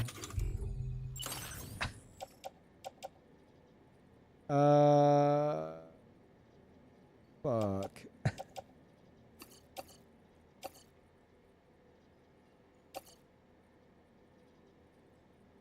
How overloaded am I? Not much, right? So, like, maybe if, like, we ditch this and this. 234. Ditch that. Okay. Heavily loaded, not overloaded.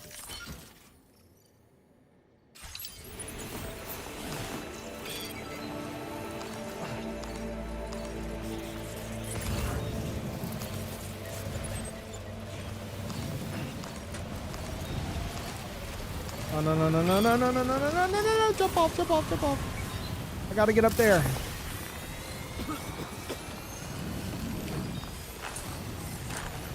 Battery, don't fail me now, you piece of shit.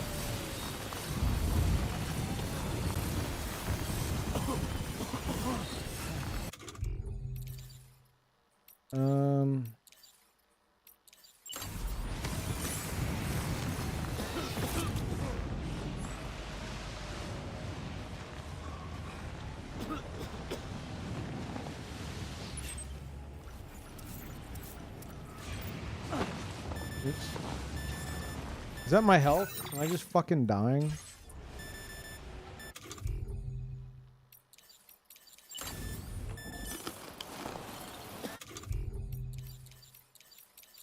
The only one I had. Shit.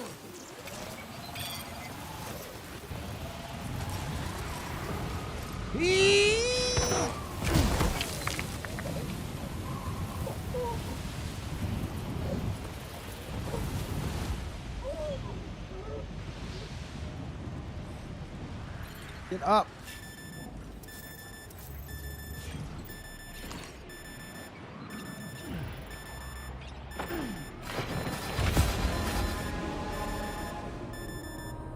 Sam, your cargo's been completely destroyed. It's a meteorite. There's no point in continuing.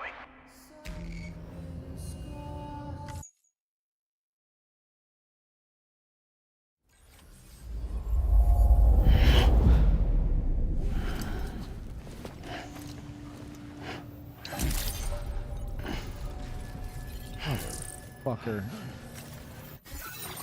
Okay. Oh shit. If I took some more sprays, I could do it, but probably want to fucking take a vehicle for this.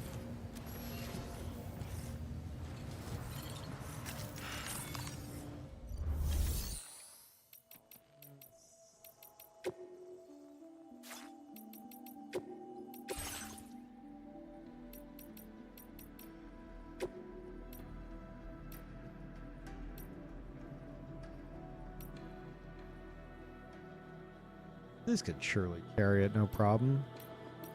Yeah, let's take a tri-cruiser.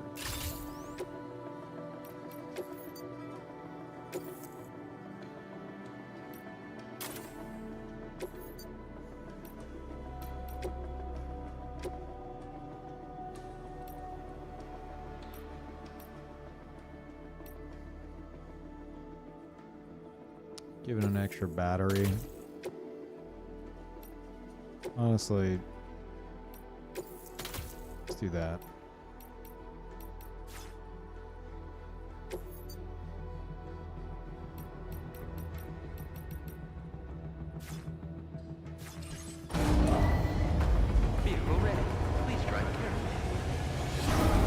Yeah, the GPU is like super dead.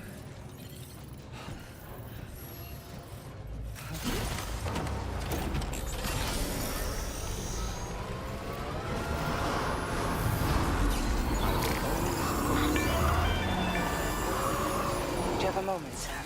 No. I was wondering if you'd noticed Hartman doing anything strange lately. No. Sending odd mails, sleepwalking. You know I'm not the kind of person who enjoys spying on her colleagues. But when I finally decided to check the surveillance cameras, there he was, wandering around at night. If you see anything out of the ordinary, don't hesitate to contact me. I'm gonna just take a guess, Fragile, and say that it's probably something with his suit.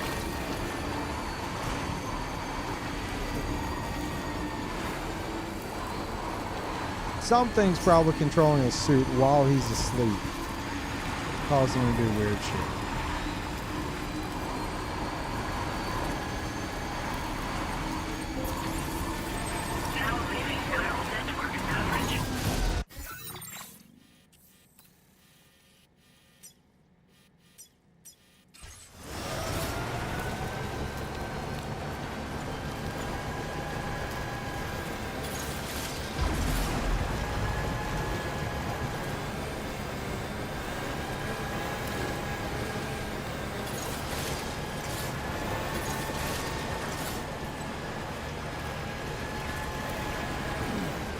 Boy, this is way easier. Did I bring spray? I think I brought spray. I did.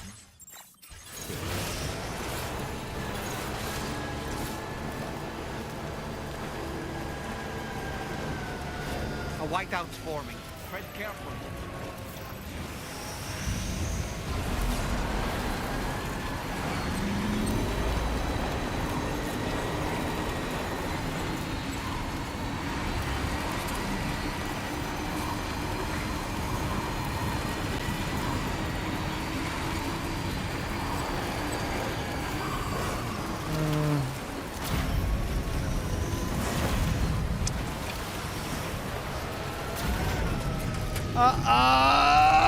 What the fuck?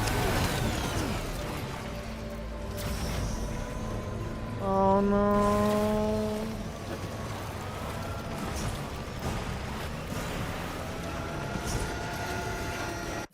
The fuck am I? Hey, that might be quicker. Maybe last time I just went too high up for no fucking reason. I tried to put on the brakes.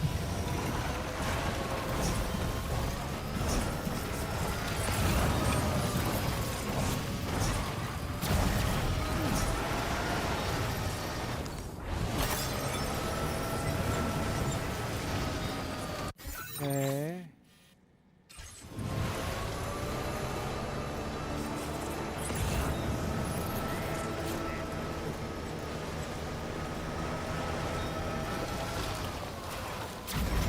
Dude, that's not necessary. Oh my god. I swear the anti-gravity fucking shit is like bugged out. Sometimes it sends you into the fucking stratosphere, and other times you could do little like hops.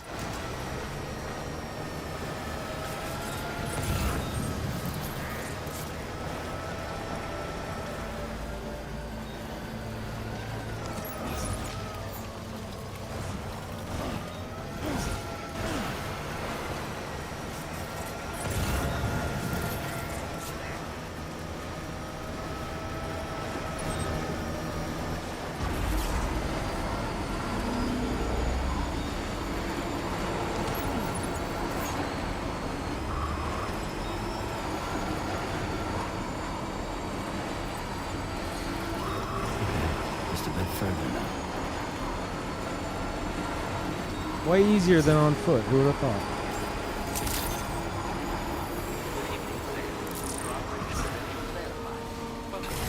Security measures lifted. Weapons detected.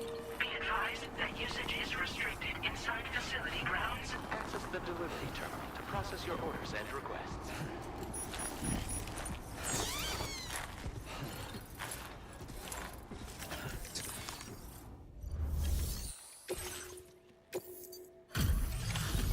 Is that the cargo damage? Or container?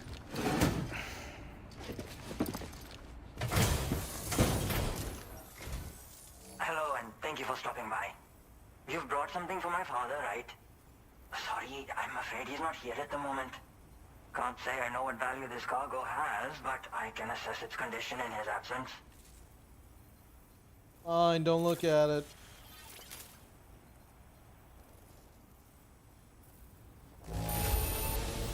This cargo container is in bad condition. Shut up. The contents appear to be okay. Thanks for toughing it out. Ooh. Now displaying your current porter grade. Thanks again for the delivery. You came to connect us to the chiral network too, am I right? Sorry, but I'm not allowed to make that decision by myself. And right now, there's no telling when my father's going to get back. He was coming home from a long trip up north and got as far as the snowy mountains nearby, but then we lost contact. I was actually hoping someone could search for him and post it in main order. I'm certain he's still alive, and since no one else has taken on the order as of Maybe if yet, we connect you to the chiral I hope you at network, least consider it. we would be able to Like we've got find an and rescue emergency on him our quicker? hands. I don't know. Crazy thought. Oh, it's him again. Okay.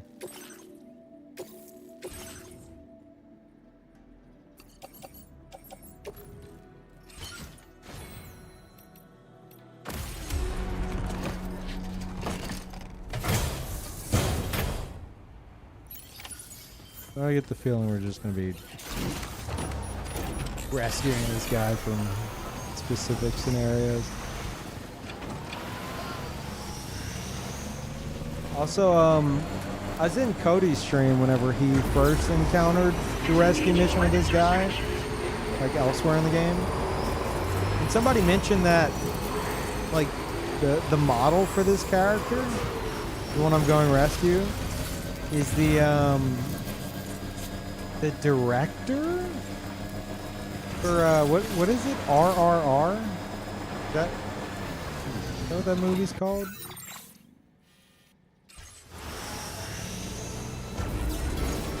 Something like that.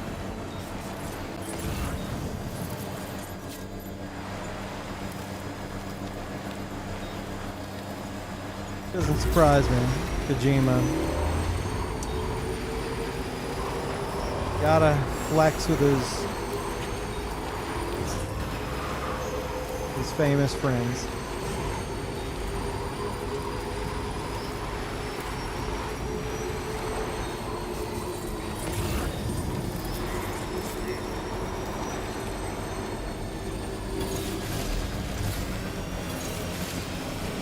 So the adventurer was in this area when he last made contact with his son. See any sign of him, Sam?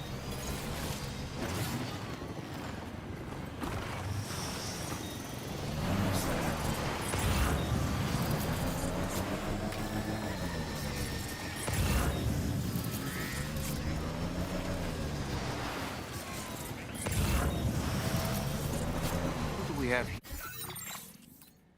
here, Sam?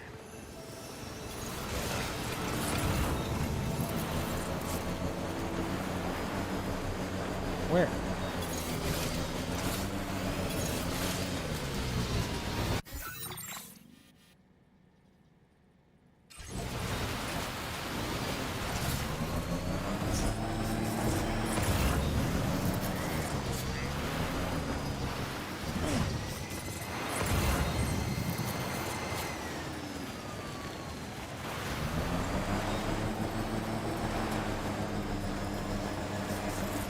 What?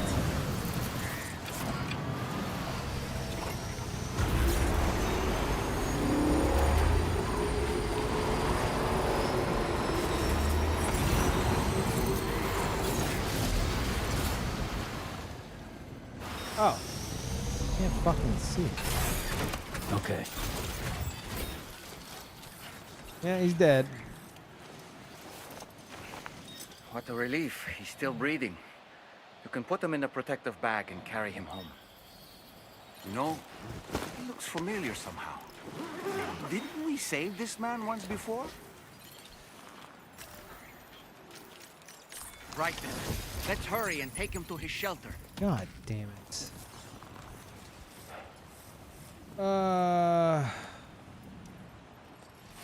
Wait. Can you... No. Oh. Okay. Fuck. Oh, fuck my shit, I guess.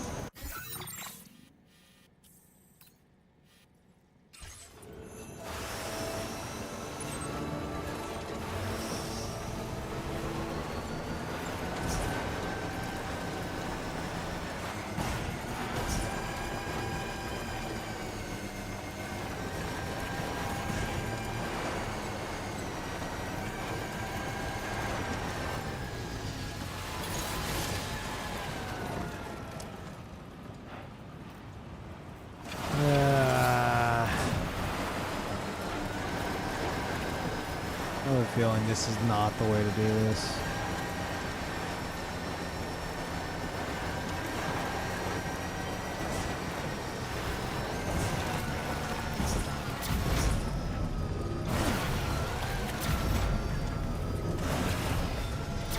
Well, maybe.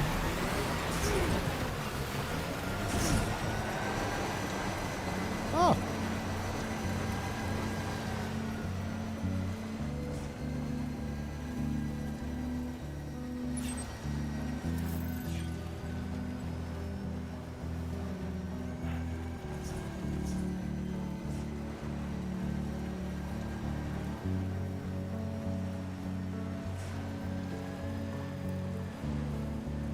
And you know, it's too close. Go the rest of the way on foot. For the cinema.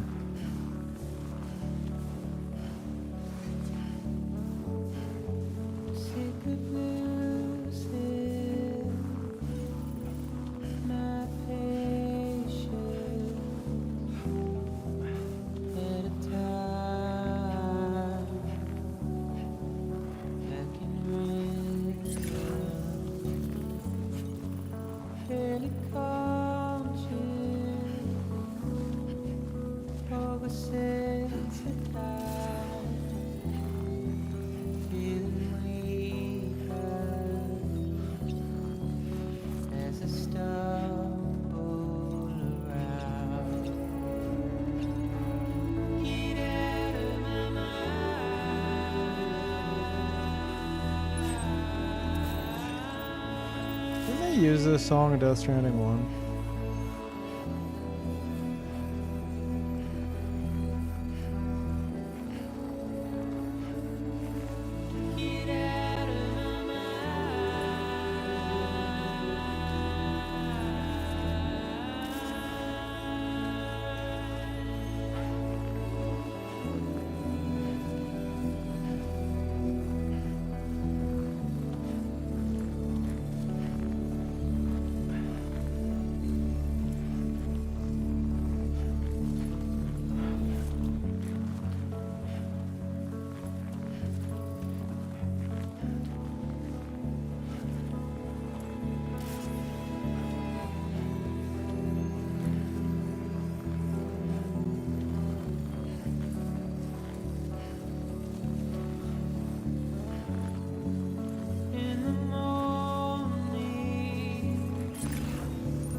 cinema. I wish the music kept playing while you did this.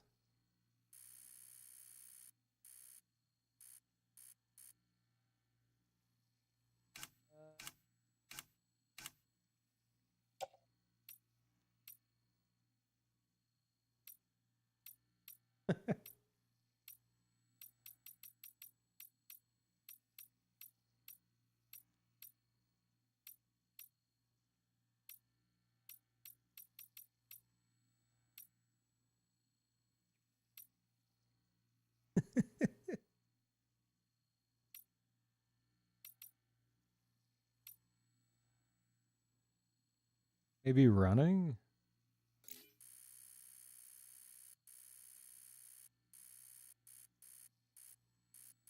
Hard to tell.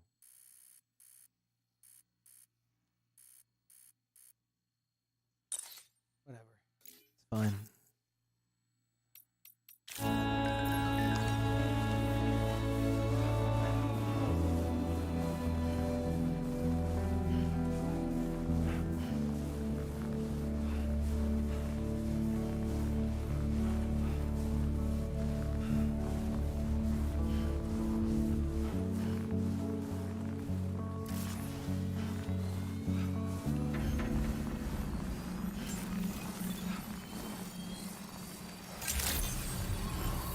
Good morning to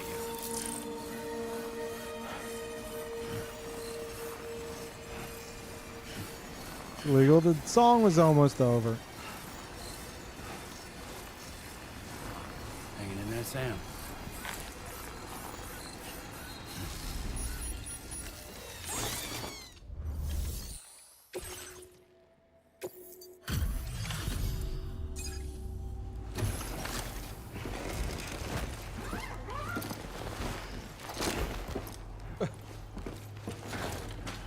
Gonna give the thumbs up.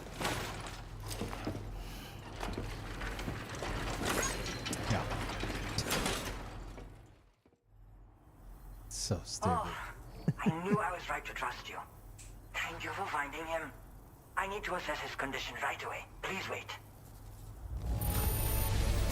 He's doing better than I expected, actually. Should be back to normal with a good night's sleep. You've been a true friend to my father. My father said it's okay, so you can go ahead and connect us to the chiral network. Oh, good.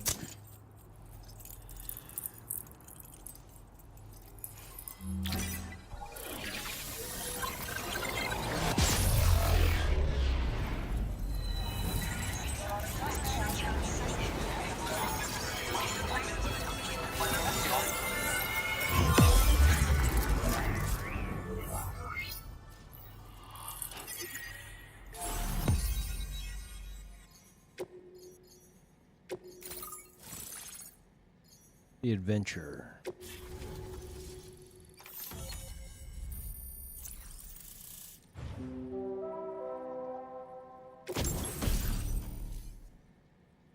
Climbing power gloves.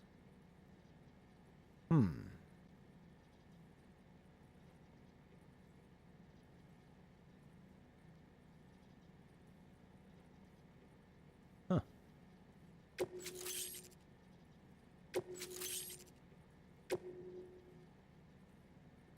Now displaying your current porter grade. Connection confirmed. Seems to be working fine. Thanks for that. I'll have my father take a look at the cargo you brought me a little while back. I wonder if it's actually his son. Knowing him, he might vanish the moment I turn around. People have given him a nickname. The Adventurer. He takes it a bit too far sometimes, but it's not like he would stop if I asked him to. Anyway, as my way of saying thanks for tracking him down, I've shared a schematic for climbing power gloves with you. They can help you climb steep slopes and grab cargo more easily. But don't take my word for it.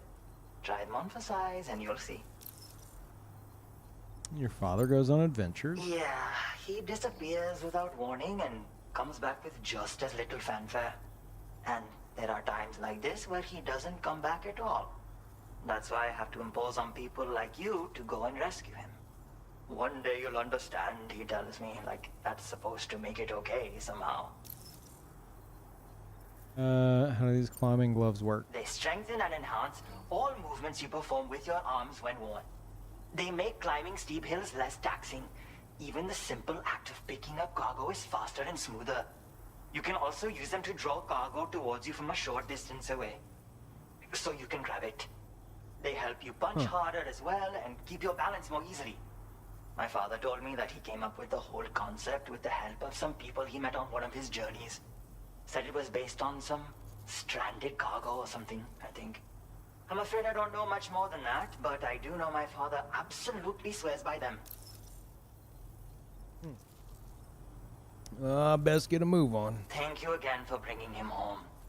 Good luck and safe travels. Yeah. Much appreciated, Sam. You should get plenty of rest. Frostbite can be serious. We have to make sure you're not showing signs. Another thing, we need to talk about Hartman's situation. Come and see me when you get back to the D33 Magellan. No, it's filler. It's his suit doing it. Okay. Thank you very much.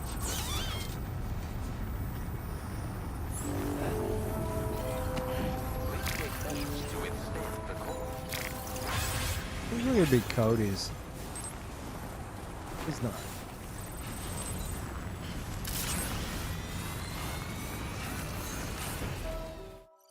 Cool spaceship, thanks.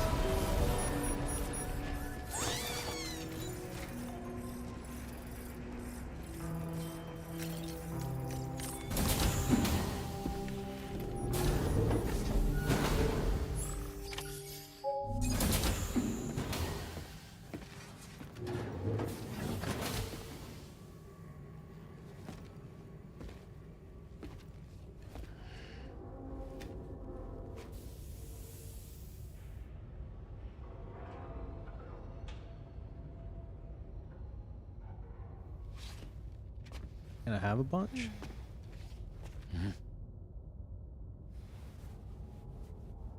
Okay. I wasn't hungry anyway.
Sorry.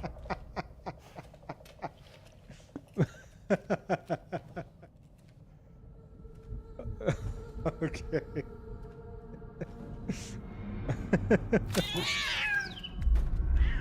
Oh no, kitty. Hartman, you're causing all kinds of issues right now.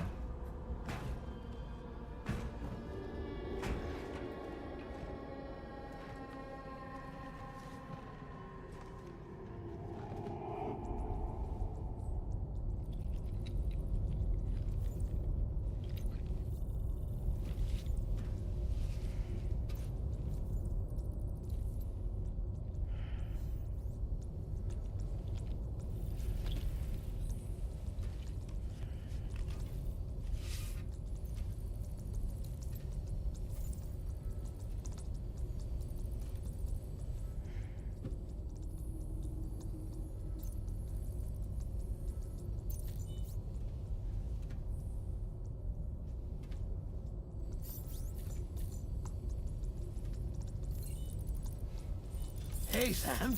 Long time no see.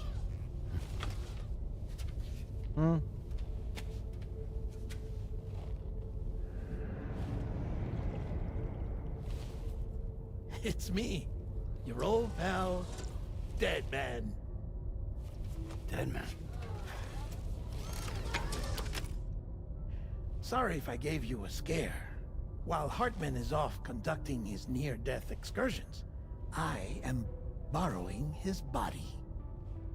My soul is normally confined to the beach, but for 3 minutes, I get to be here.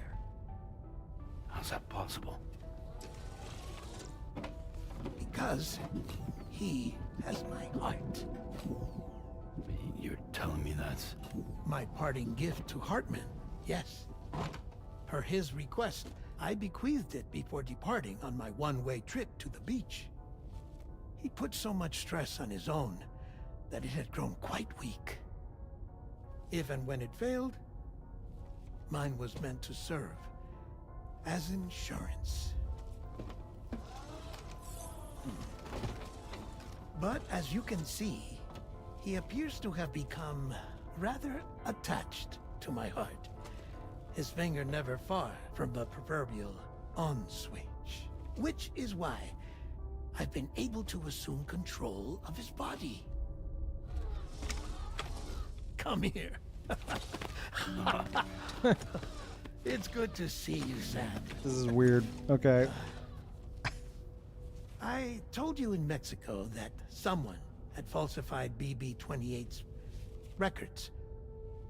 But in truth, it was yours truly. My intention was to leave no trace of a second BB-28 or of Lou. I wanted you to be free to live your lives, unburdened by the past. But then, well, everything changed, didn't it? You lost Lou, and needed answers to make sense of it all. 3 seconds remaining. So, I decided to access the network servers from within the beach. Security isn't as strict over there as it is here, you see. So that was you? That's right. I am the one who dug up the information about Lou's past. Your very own Hartman was me all along. I wonder what's gonna happen to the forehead markings. Administering shock. Stand clear. There's no way they're real. Sam. They're just gone. Okay. What's going on? And where are we? Sam. Poor Hartman here is understandably confused. If you give us a moment alone, I'll explain things to him. Oh, okay.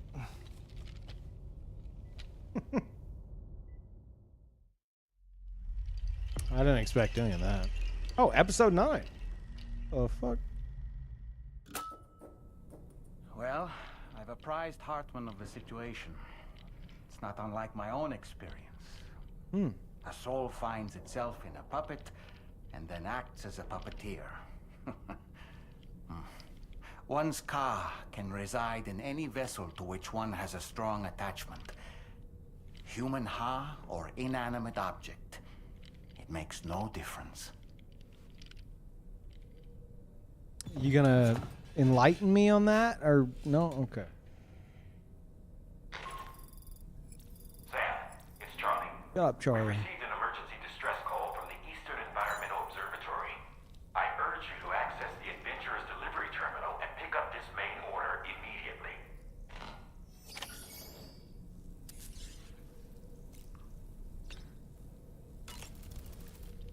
It goes without saying, but I was not born into this world with this doll as my ha. Would you like to hear how I came to be in this condition? Yes. Oh my God, you're gonna do it through song and dance. Tell me. My darling wife was working as a nurse in maybe an not. isolation ward. A luckless place which one day found itself in the path of a tar tsunami, a freak occurrence triggered by an ill-timed gatequake. Not a single person survived.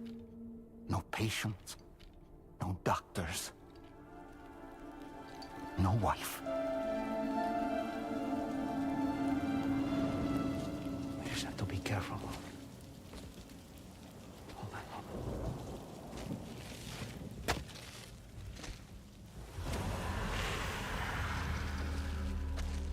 Access to the site had been restricted, but we weren't about to let that stop us.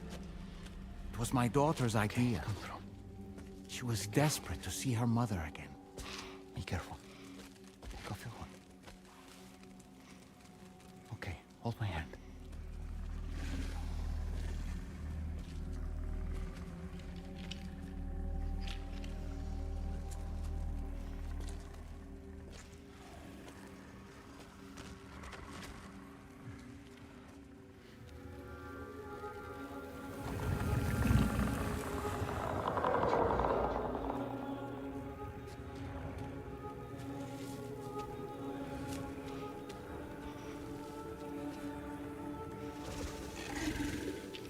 Mommy?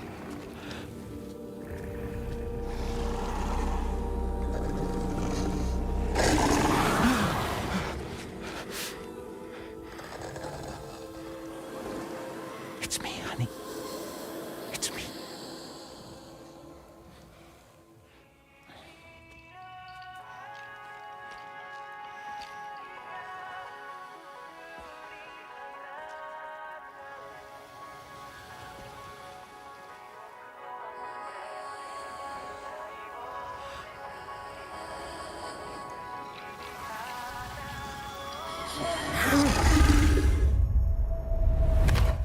In the end, it wasn't even her daughter that she remembered.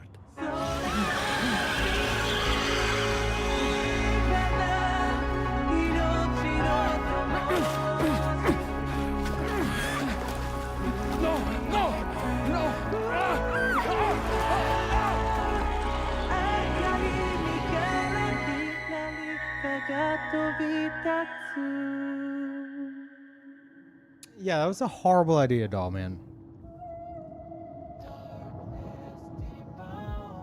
Before we knew it, we were swallowed by the tar, battered against the rocks, and eventually coughed back up into this world.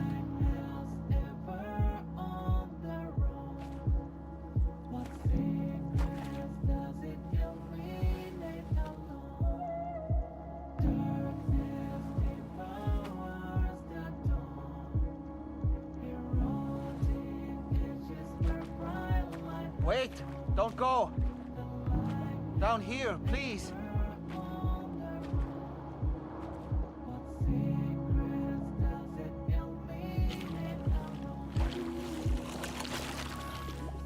Hello, little one. You cold? Let me guess. The car of that poor girl over there? Oh, my daughter's car is long gone. I'm afraid it's just me now.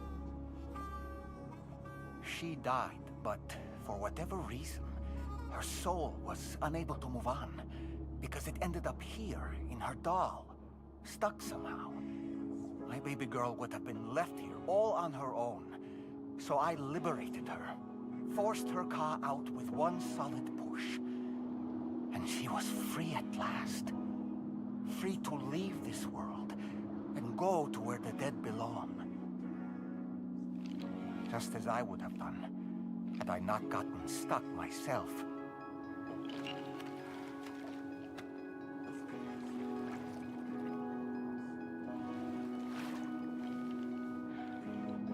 I see. That's quite a story. Believe it or not, I've been looking all over for you, Mr. Spirit Medium. As you can see, I'm of no use to anyone. I can't go anywhere. I'll be stuck here for the rest of eternity, that's that. Want to come work for me instead? Yoha's no good to you now. Huh. It didn't last long out of the tar. Poor old thing turned into a bog body in no time at all. You think you could bury them for me?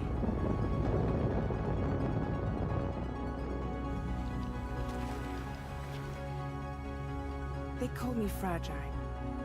What do they call you? The Talon Man, maybe?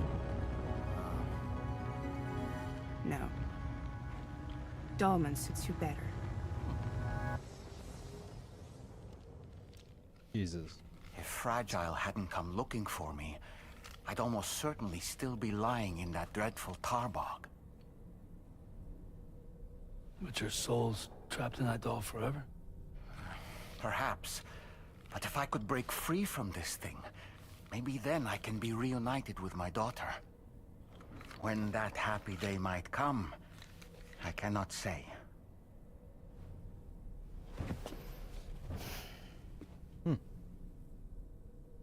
Well, I got the backstory I wanted for Dollman.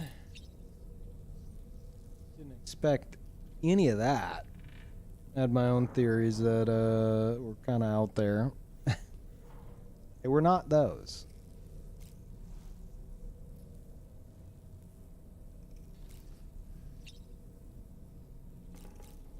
What else you got? I did what any father would do. I pushed my daughter's car out of this doll. And she was free at last. Free to leave this world and go to where the dead belong. Thank you for listening to my story, Sam. But enough about me.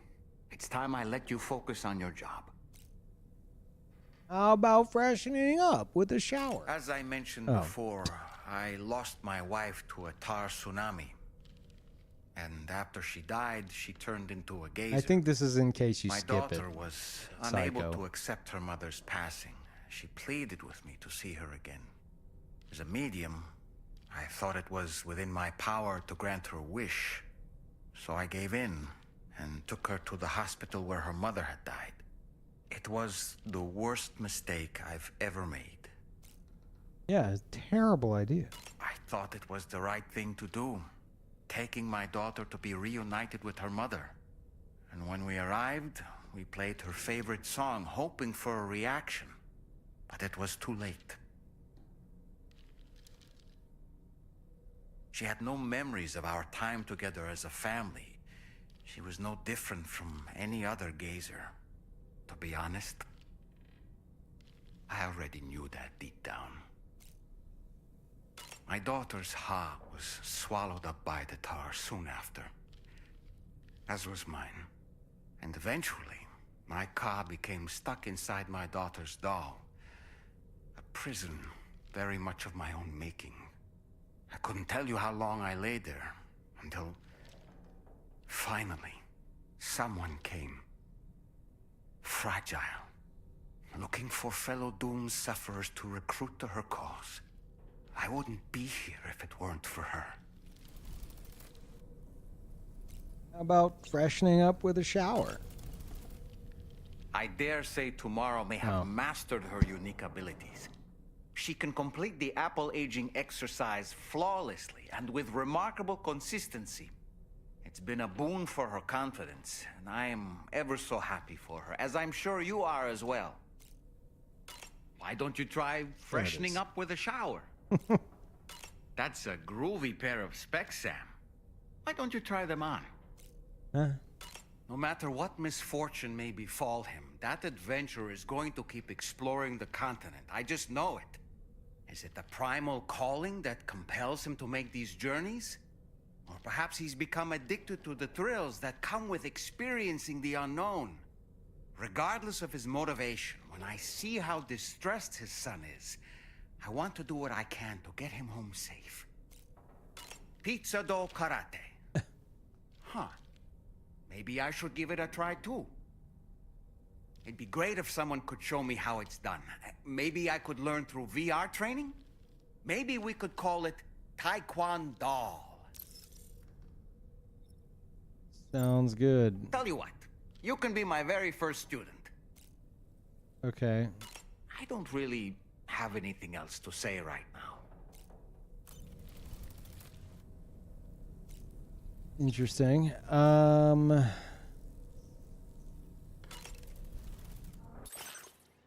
Mention the glasses? Oh, Dead Man's glasses. A pair of glasses similar to those worn by Dead Man. They appeared in the...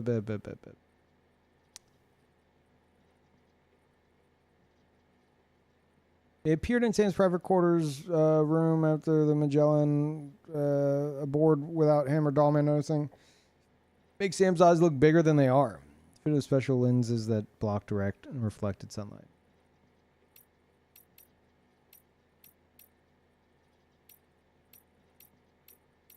Yeah, they do.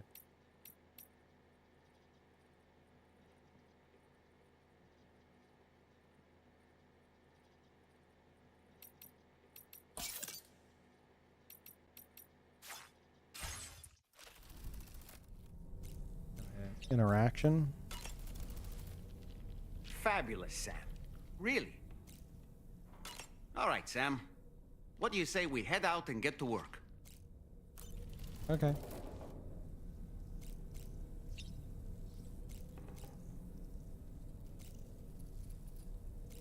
You wear glasses, IRL? I used to. I hate the way they look on me. And I hate having to clean them constantly. Because, like, if so much as like a speck of dust gets on my glasses, it just annoys me because, like, I focus on it. So I'm constantly having to clean them. And it fucking infuriates me. So I got contacts a few years ago. And then I was in, like, the testing phases to try to find which ones were right for me. And then I just stopped. So now I don't wear anything, but I definitely need some kind of contacts or glasses or something. Yeah. I've been meaning to go back to the optometrist for a while. Okay.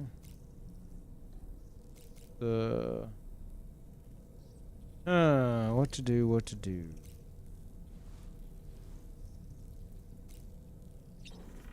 Chat, I'm going to take a break.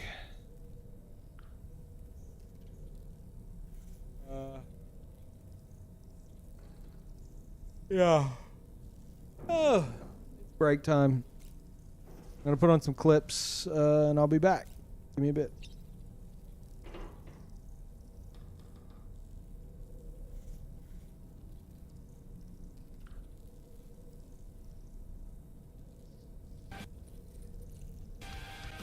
Orphaned.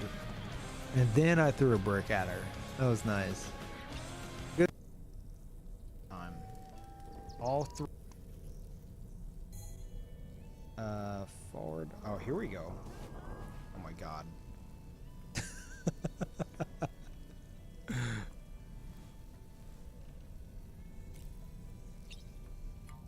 There. Perfect.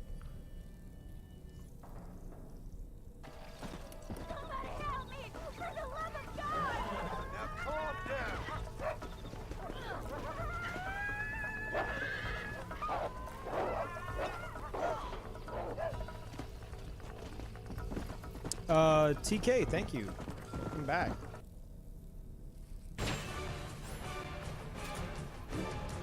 Uh-oh. Uh-oh.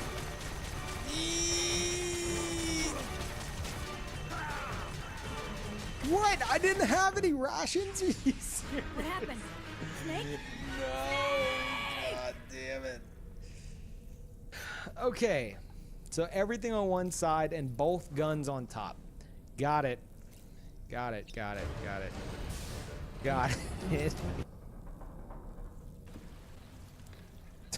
Look, the window's right there.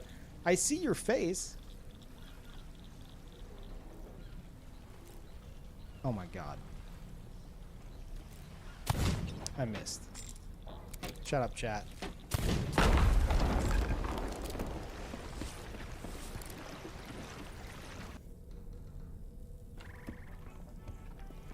I think we're good. Yeah, we're good. All right. Hurry up. Cover me.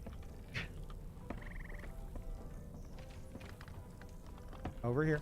Yeah.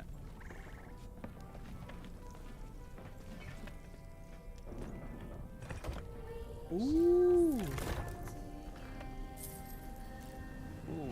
Nice little tune. Yeah, I like it. I like it. Yeah, we did it. Ooh, Athena's fortune reputation increased. Okay, when do I get a pirate hat? A legendary hat, chat. Now I'm gonna get the other side.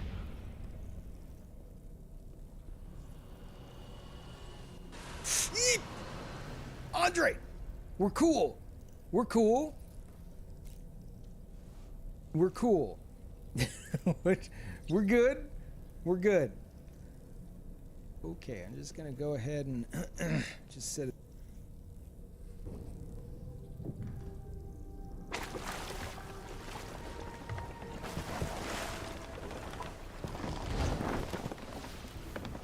I'm gonna die. Whoa!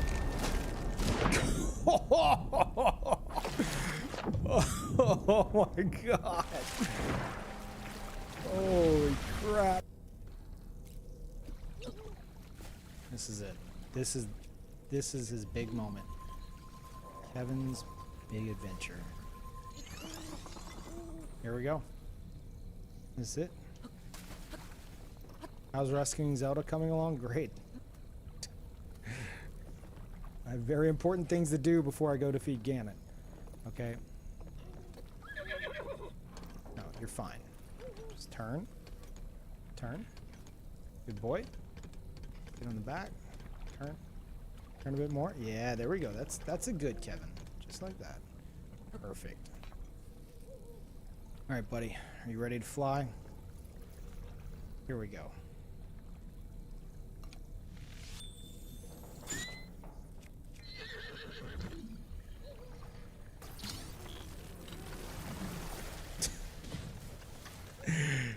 Damn it, I shouldn't. Red Dead 1 style.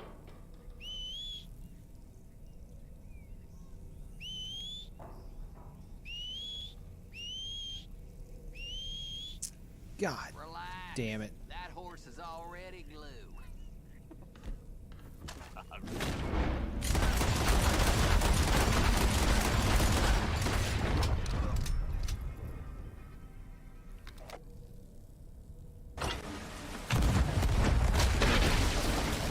Uh-oh. Oh my god, please. Yes!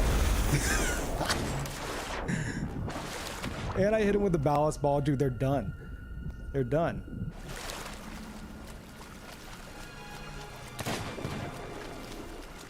I hope y'all enjoy that present I brought you.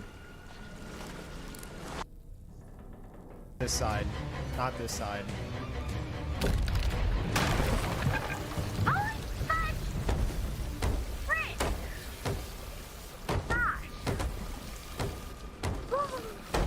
Alright, I'm going up top. I'm gonna ring the bell twice.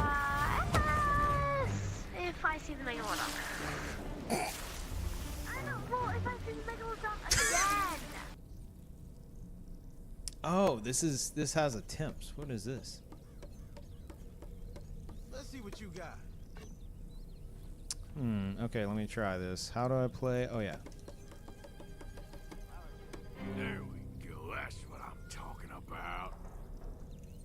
Okay, I got this.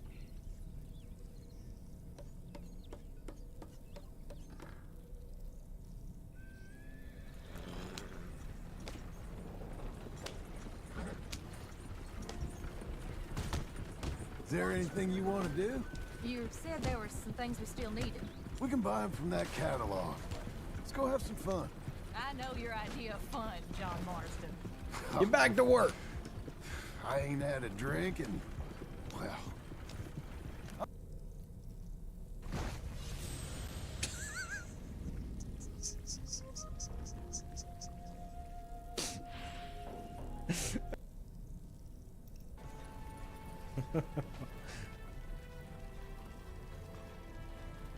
Chat. Our name is Elderbane, okay? Elderbane. And this is how y'all act. This isn't how people named Elderbane act. This is like super happy fun time guild.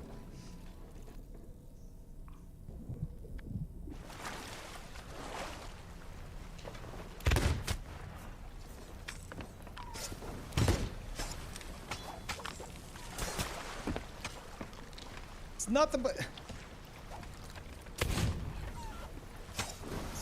these are the pirate legends? You kidding me? It's all chickens. All you have on this boat is chickens? This is just chickens on this boat.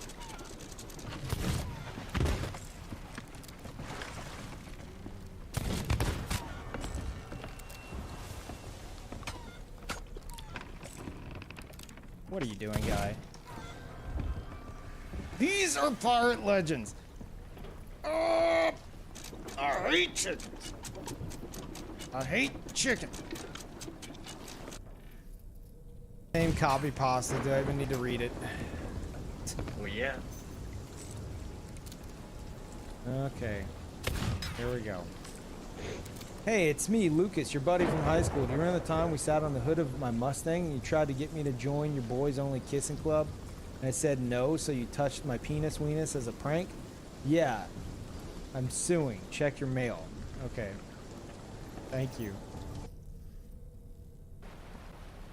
Tell him about your colonoscopy from the beginning. I have a story for you, Knuckles. See, yesterday, I had to get a colonoscopy.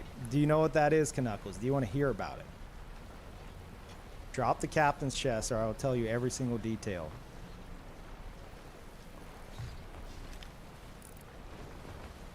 Doesn't look like they're dropping it. That's an old man strat right there. See, young people can't. And I'd been wanting to do like an intro to the stream that was gonna be like the title screen of a game. And instead of press start, it was gonna say stream start. Oh my god, okay, good. Oh my god.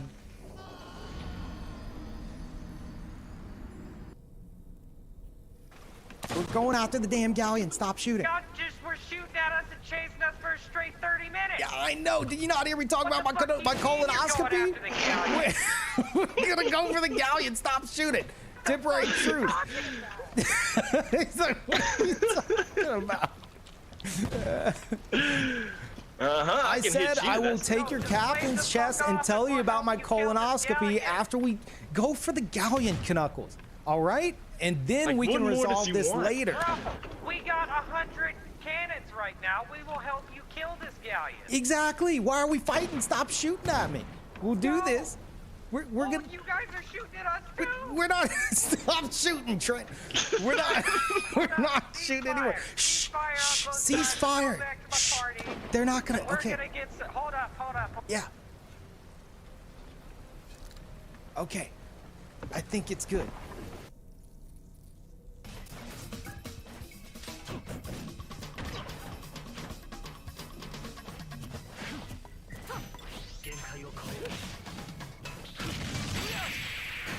Perfectly timed with the music too. Holy crap.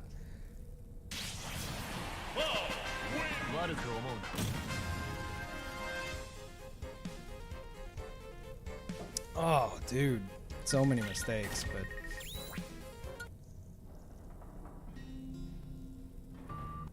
dude, I don't even. Oh god. No, a bit overkill, Cloud. I didn't mean. Okay. Not overkill. Kill it. Kill it. Kill it. Kill it. Kill it. Kill it. Kill it. Kill it. Kill it. Kill it. Kill it. Kill it. Kill it. Kill it. Kill it. Kill it. Oh my God! Somebody, please, please, please. Oh my God! Please. No. No. Okay. Okay. That's fine. That's fine. That's fine. That's fine. As long as it doesn't do its thing, it's fine. It's fine. It's fine. Fine, he's weak. He's weak. He's garbage. Oh, he's gonna run away. Okay, I forgot they run away. I'm scared of 10,000 needles. I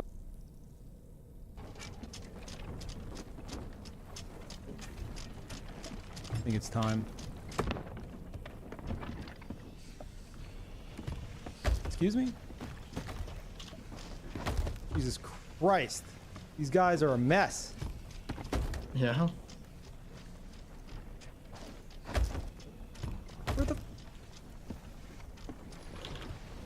Where the hell is it, chat?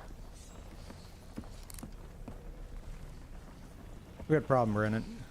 It's on the bed? Oh, it's on the bed. Blind? Yeah, okay. Shit. I'm just taking this downstairs, guys. It's cool. Alright, move, Brandon. I'm moving. Now. Yep. Actually blind, yeah. Thank you, chat. Alright, you need to move in immediately. Yep, I'm moving.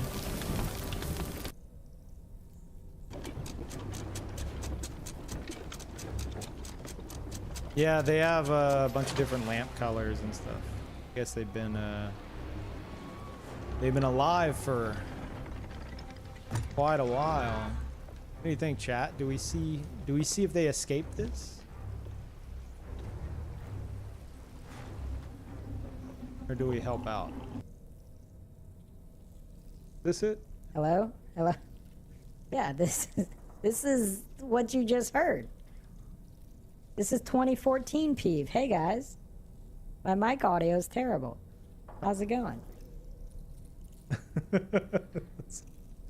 It's actually, that was me trying to mimic my brother's voice in the settings, and it's like nowhere near it, but it's funny to me. Do it again. That doesn't look like anything. No, Steve, but look, he was like obscured by this. Like I could only see his hand. Oh no, wait. Okay. Yeah, okay, I see. All right. Like his hand was blocked by the thing. Oh, it doesn't like super. Okay, never mind. Get out of here.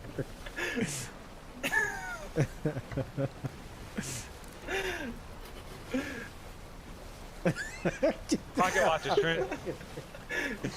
Show me your pocket watch. Go away! I'm trying to steer this shit. This is very inappropriate. Go away. Alright, me and Trent are just gonna show show each other our pocket watches back here. Okay, yeah, y'all do that. The only problem with the bike, like the bike, I gotta leave the background sound on. Apparently so. Whoops. Forgot I had to disable it. Alright, we're back. Hello, everybody.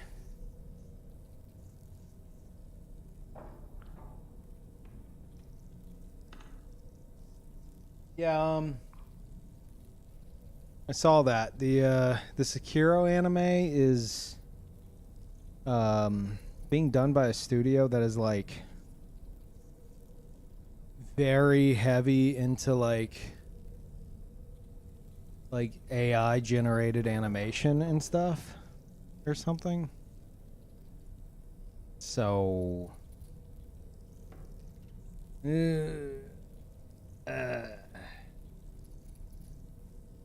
might not be great.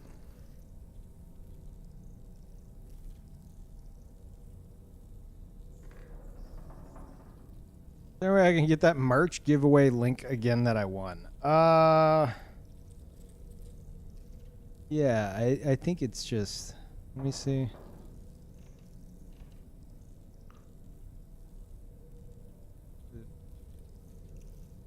What is our bot's name? Is it Fourth? Is it just Fourth Wall? Is it Fourth Wall Bot?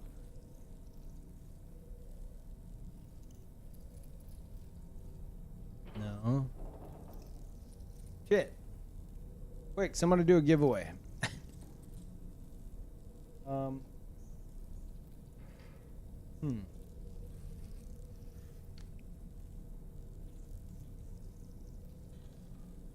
Oh, Fourth Wall HQ.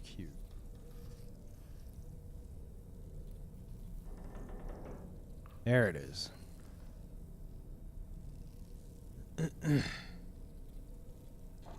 Copy link. There you go. You should be able to just click that and it'll like, you'll sign in through Twitch and it'll recognize that you won something, I imagine.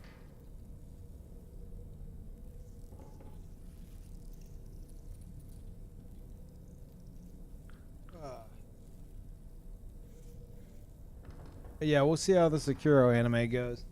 You guys will see. I don't think I'll be watching. But yeah, that's not great news.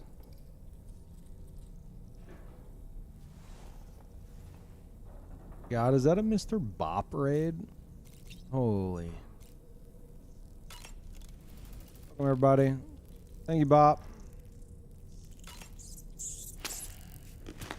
No idea what you were playing, but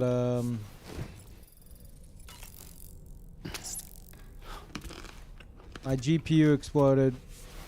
So I'm not playing Expedition 33 right now. So we're back on Death Stranding. Look at my cat.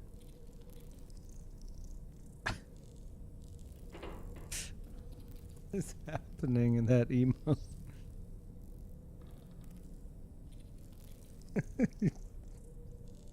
Giving a big pet.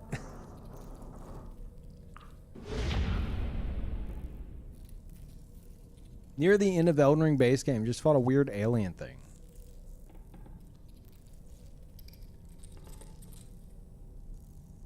Alien thing near the end of Elden Ring base game.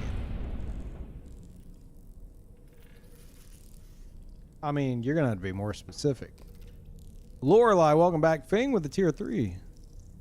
Thank you. Look at all the bop subs.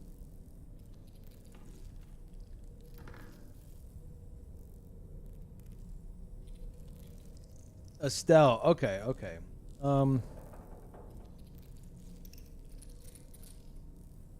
right, all right. Yeah, Estelle's a visually stunning fight. 100%.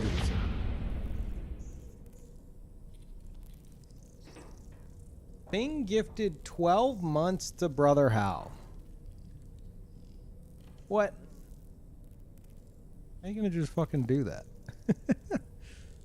Thank you, Fing. Get fucked, Hal. You're stuck here for a year. Fing, thank you. Extremely generous as always.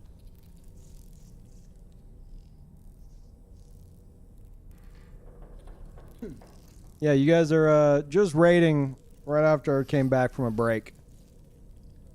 You know how it goes. Everybody fell asleep. I literally just came back. If you would have waited, or if you would have raided like 3 minutes prior to that, it would have been clips.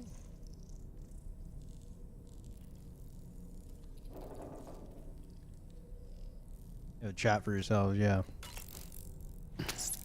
Oh no, chat's asleep. Gift crop tops. And thank you, Darth. Welcome back. And Giant Dad, welcome back. Thank you. Is that planned? 268 months back to back like that? Did you guys plan that?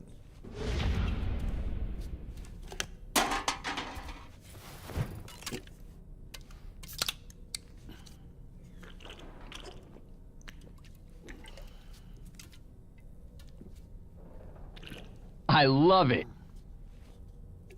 What the fuck did you just do?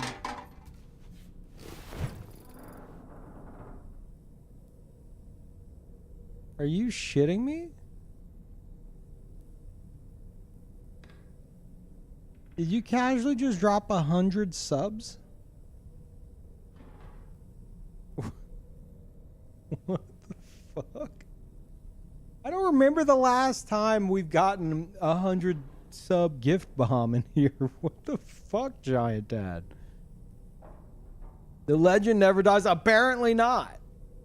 No, it does not. Not in this stream anyway. Giant Dad, what the shit? Thank you. Oh my god. Yeah, that's fucking crazy. Thank you. Yeah, that might go to the fucking GPU fund soon. Trying to see if I could get a fucking streamer privilege freebie. But if not, I might be putting the money from that 100 subs to use real quick. So, yeah, it is extremely appreciated right about now. Thank you, Giant Dad. Thank you so fucking much for everything. That's wild. I do not remember the last time we got a 100 sub gift bomb. I think it might have been fucking 2023 subathon, honestly. Thank you.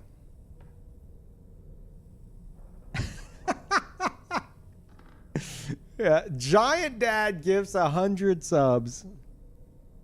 Says the legend never dies, and then only Afro pops up in the chat. I see you're also a victim of Giant Dad. Yes. Yes. Look at what your son has done, Afro. Look at what you've created.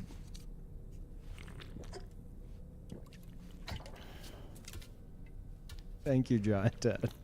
Oh, so what's up, Afro?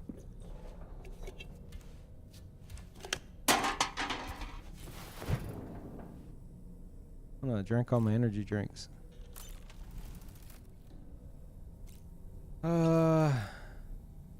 Mighty tasty, Sam. What's that, tasty, Sam?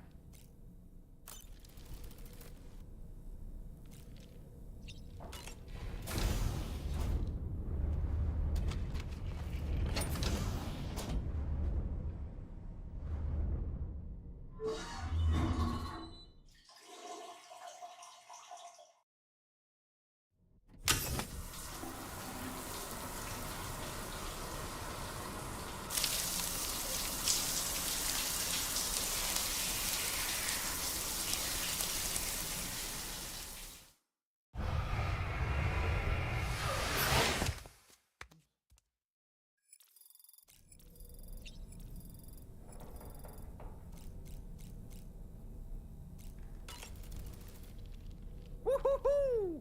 Looking clean as a whistle. Thanks. All right, let's see if we get a cutscene.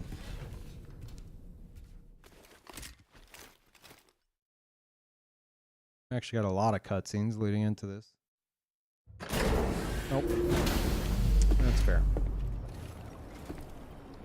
Ooh, like the snow.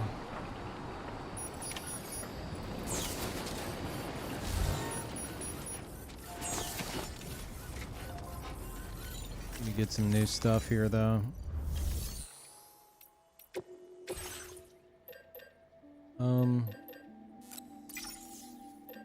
Coffin board. Is my skeleton already destroyed? No. Okay. Yeah, let's get some climbing gloves. Sure. We lost all of our gear. We had to drop it all, so that's cool.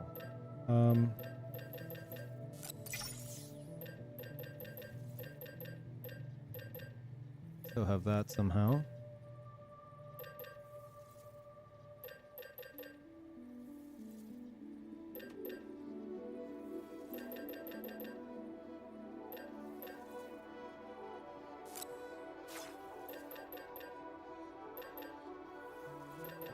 I still have the traps too? Really? Okay, I guess we didn't drop everything. Dropped a lot.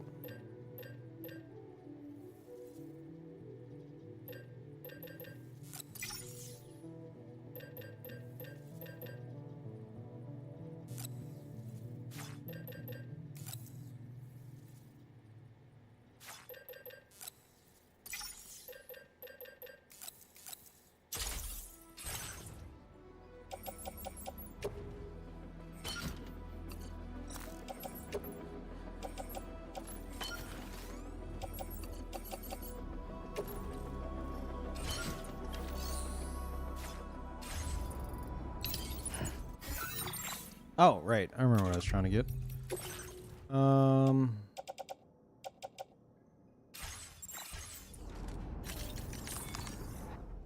Let's cycle these.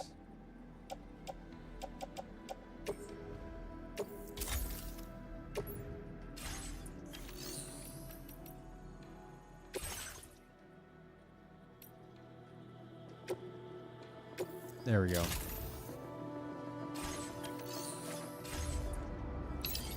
All right. Now we're good.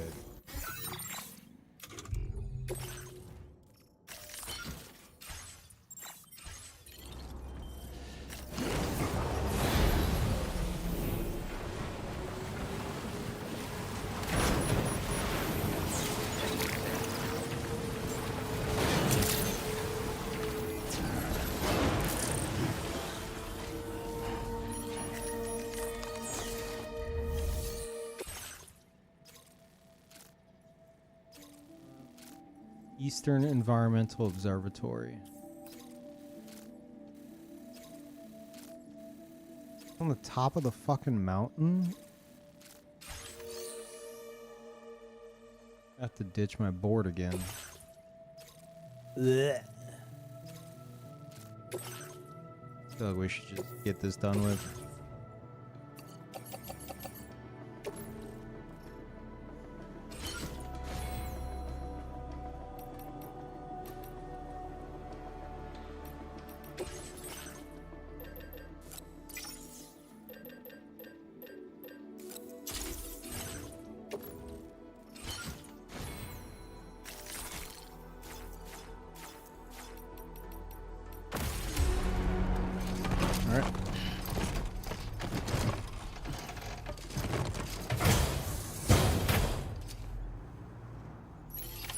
Order accepted.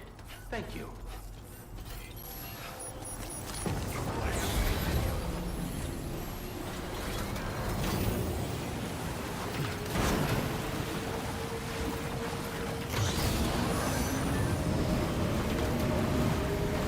That is, oh my god.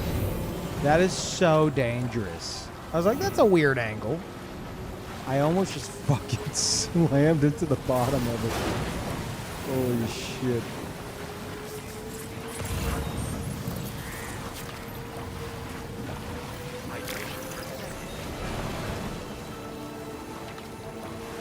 Maybe I could take this. Oh wow, the fucking reach on the gloves is crazy.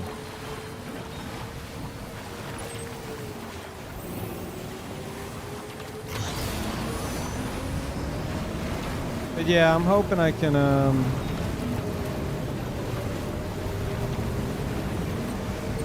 like I am enjoying being back on this for sure. But I'm so Expedition 33 brained right now. I want to be back in there. I want me back. Take me back.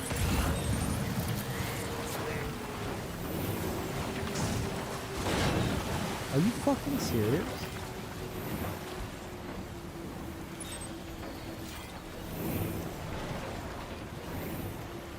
Just gonna drop in real quick.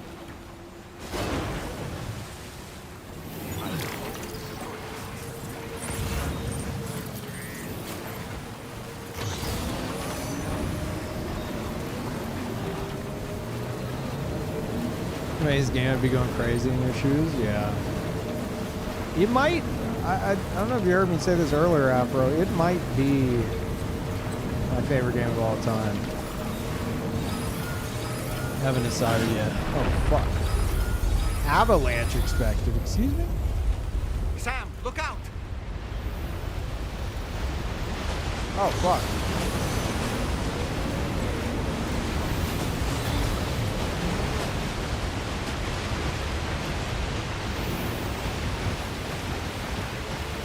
It's not safe.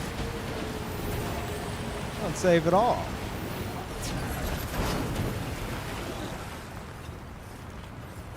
I might try to fuck with this.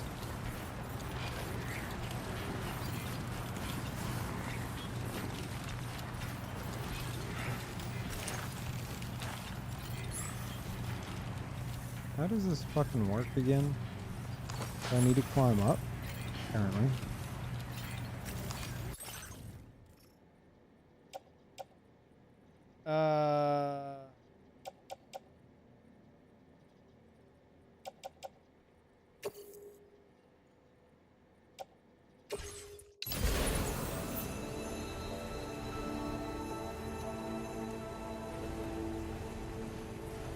I mean, it seems like a good idea. Can we not go higher?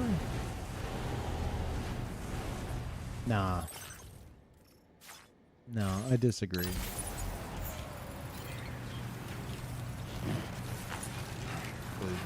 That's a shit location for that. Why the fuck would I just shoot it across? Have it bounce down the goddamn mountain or some shit. Warning.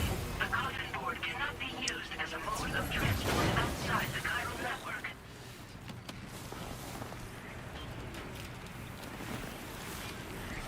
Maybe I'll use this cannon.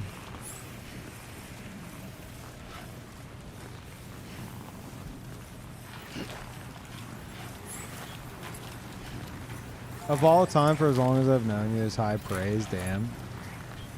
Definitely top 5 for you, though. Yeah. I mean, it's a game centered around fucking parries and shit, and then, like, everything else is just perfection. Can we do multiple things? Fucking launch all of it? Screw it.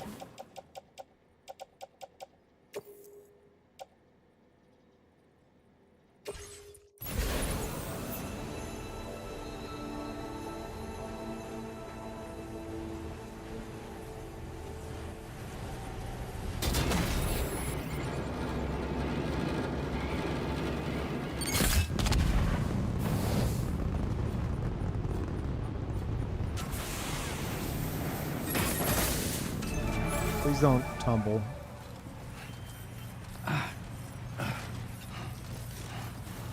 Yeah, it seems pretty good to me. Consider yourself liked, buddy. 62. Thank you, Kyle.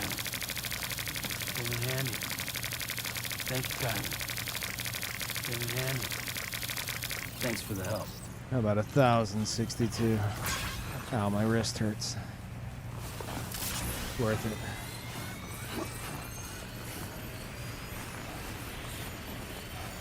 Now leaving chiral network coverage.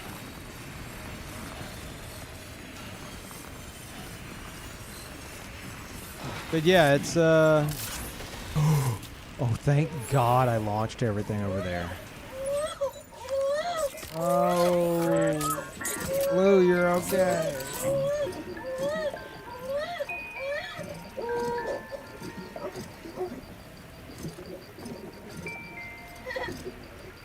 Lou's happy.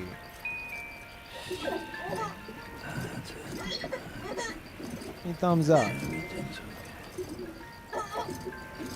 Need thumbs up. Yeah.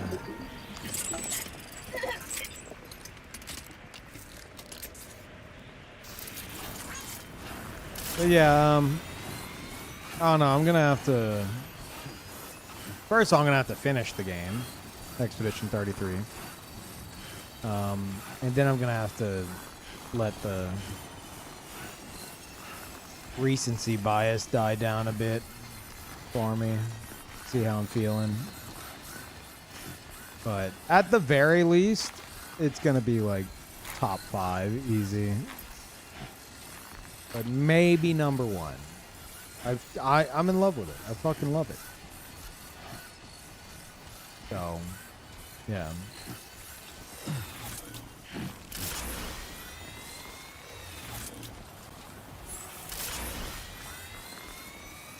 Like, for me to even consider that is kind of wild.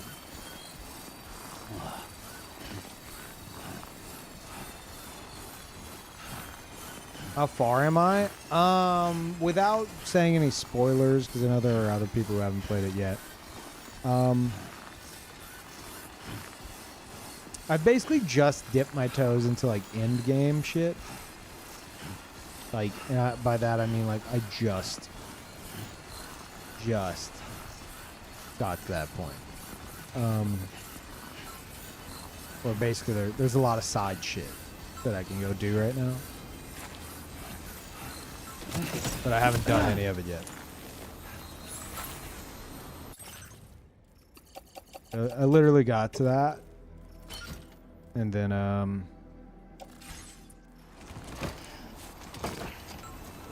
I got to it and I was like, that is very handy. And I was like, okay, guys, we'll continue next time.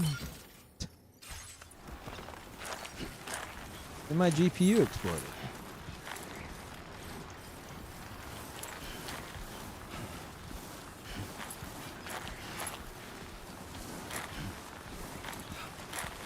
I really gotta ditch this speed skeleton.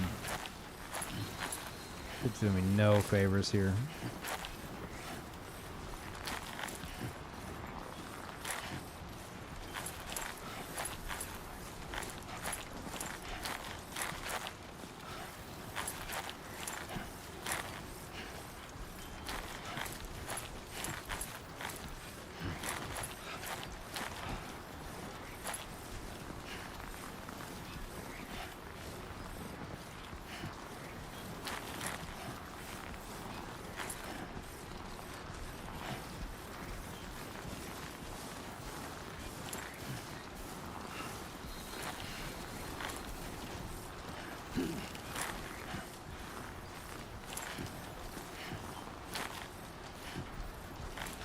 Sure, one day I'm gonna live in a cold environment. I love the snow. Yeah, I know.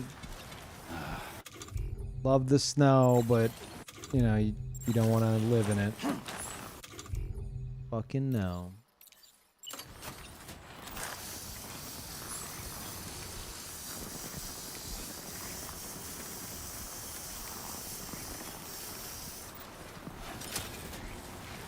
Like being in the snow where it's like there's like a heavy snow on the ground,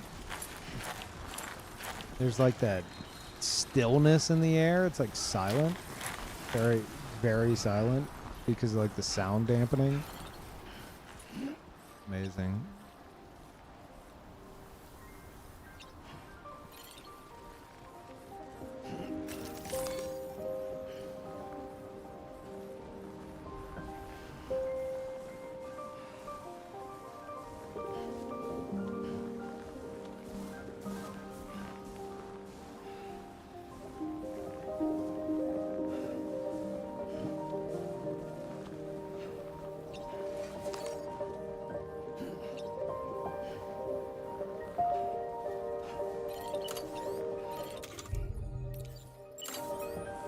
I decide to live along the road, my little forest home.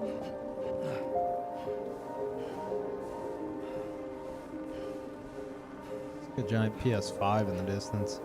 My tiny nest is built from trees I tramp 1,000 miles from here.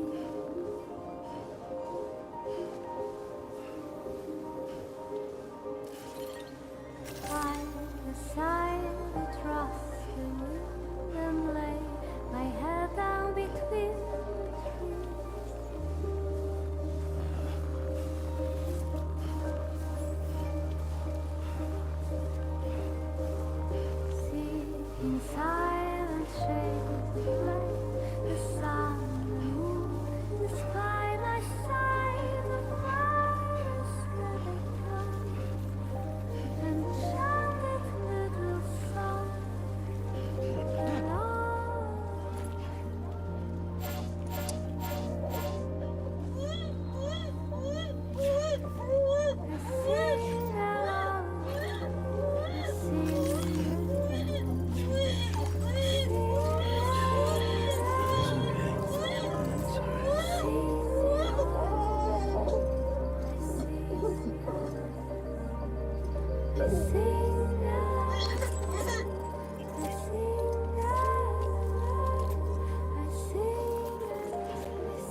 it's PS5.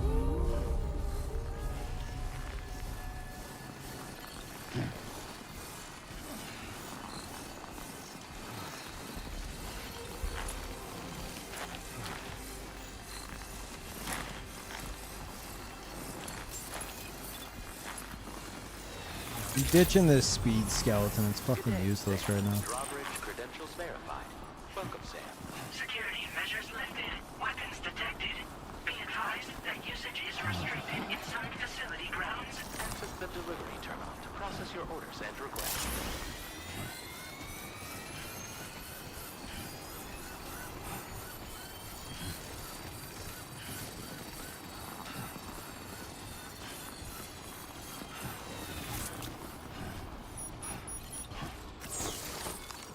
Oof. There's all your shit. A bit extra.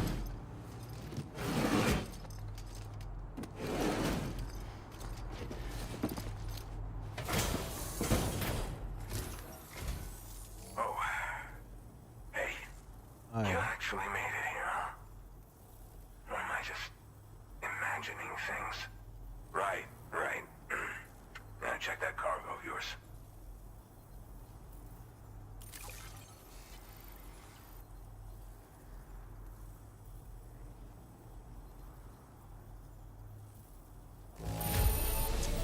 Cargo looks to be in solid condition.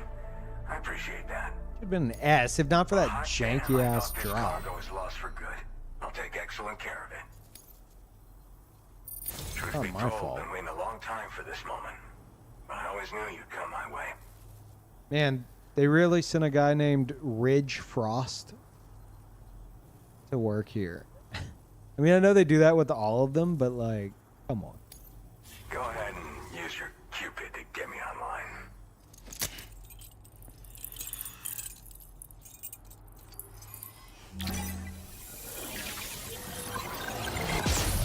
Kojima's like, subtlety? What is that? Never heard of it.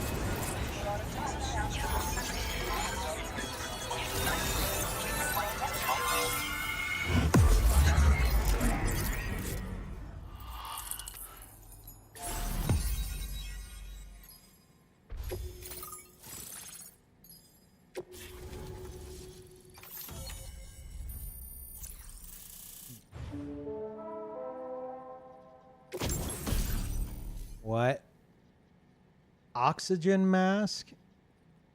Oxygen mask connected to a hood with sufficient battery. The mask will provide a steady supply of oxygen, reducing the rate at which stamina is drained and allowing you to breathe normally. Areas of low oxygen are VOG. The mask face guard will automatically disengage if you run out of battery. That's cool. Like that. Now displaying your current porter grade. All right. Connected to the network. Which means I can finally start fixing up this observatory. In case you haven't heard, we've been seeing an increase in chiral density in every region as the network has expanded. More instances of strange phenomena outside network coverage, too. And I've been told this is indicative of plate gate emergence. You know, after being alone all this time, I wasn't sure I'd be able to stay the course. Till you arrived with that life-saving cargo. Should be all set to hold down the fort now. Not exactly a one-man job, but I'll do my team proud. Oh, I've shared schematics for an oxygen mask with you. I'll help you stay active in areas where the air's thin. Personally, I'd recommend you wear one at all times when you're in my neck of the woods. Yeah, sounds right. Tar current fluctuations and whatnot. Mostly in the eastern part of the continent and elevated regions. Going forward, I'll also be paying very close attention to signs of plate gate emergence. Unfortunately, the chiral cloud layer has been gradually descending ever since I got here. Everyone was suffering from exposure, and I'm the only one who stuck around. You're the first friendly face that I've seen in a minute. You know, at high altitudes, on mountains, like this one, for example. And if you climb above the cloud layer, you've got even less oxygen to breathe. Saps your energy even if you're not doing anything strenuous. Over time, you'll cover less distance and be at increased risk of slipping and falling. It's a good idea to wear your oxygen mask to help you stay strong and sharp. Mother Nature won't show you any mercy around these parts. The biting cold and steep slopes will slow you down, or stop your progress altogether. Now would be a good time to make sure that you're fully prepared for the journey ahead. By the way, the aeronautical engineer who lives northwest of here just posted a sub-order for you. Seems something at the Ghost Mech factory's got him all hot and bothered. Help him out and he might hook you up with some useful gear. In any case, I hope you'll come visit me here again sometime. I understand it's a lot to ask folks to make the trip on a regular basis. But that's why I'm hoping I can offer you stuff that'll be of use in hazardous conditions like these. Keep on keeping on, man. And thanks again for all your help. Why are you wearing a tie? This is the President, Sam. Not even the president wears Viral a tie. network coverage has just passed the 75% milestone here in Australia. The next leg of your journey will take you to the southern part of the continent. Once the remaining regions have been integrated into the network, the manifestation of a new plate gate is all but guaranteed. Marshal your strength to overcome the final hurdles and make this continent whole again. We're all counting on you. Sam, Rainy's not doing so great. It might be more of a mental than a physical issue, but I'm honestly not sure. Do you remember the doctor from the Motherhood? We think she should be able to help ease Rainy's anxieties. It was Tommen's idea. We already reached out, and she said we could come visit anytime. Since the Motherhood's within the Chiron network, we can use the Magellan to travel there. Once you've made it back to the ship, just head to your private room and settle in. You can use the trip to catch up on sleep. But if there's anything you need to take care of before we depart, now would be the time to do so. Sam, I'm contacting you via a different protocol.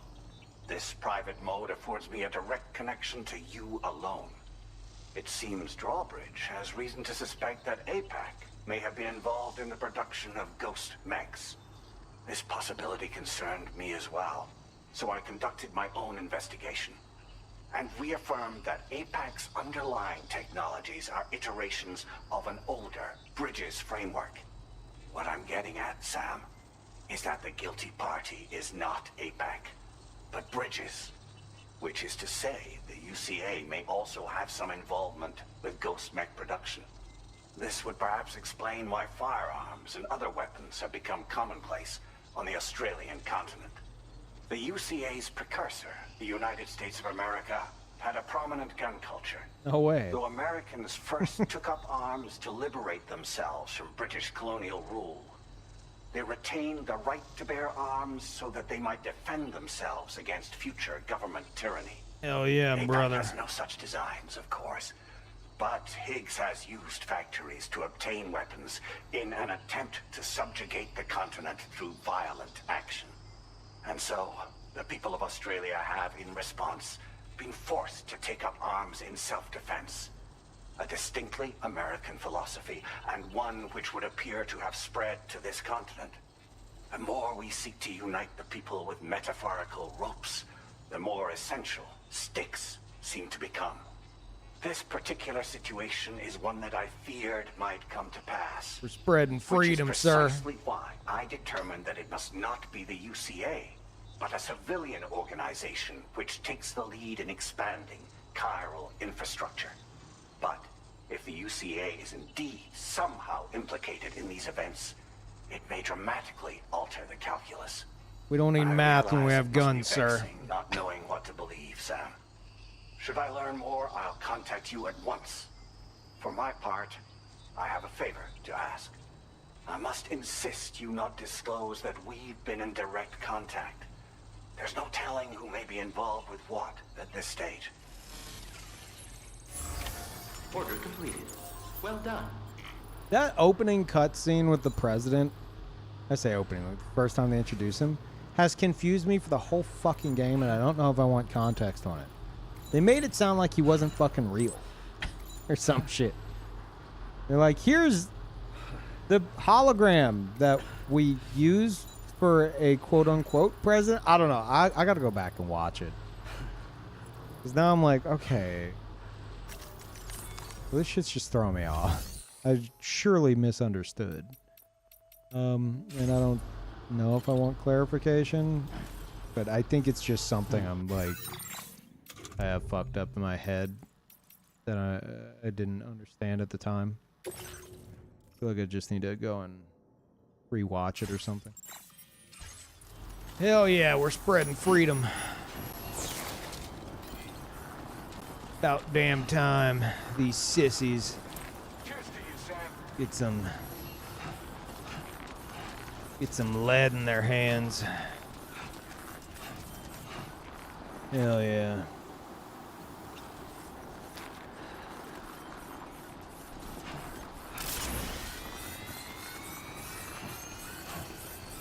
Have gumbo, are you proud of me? I'm jealous of you.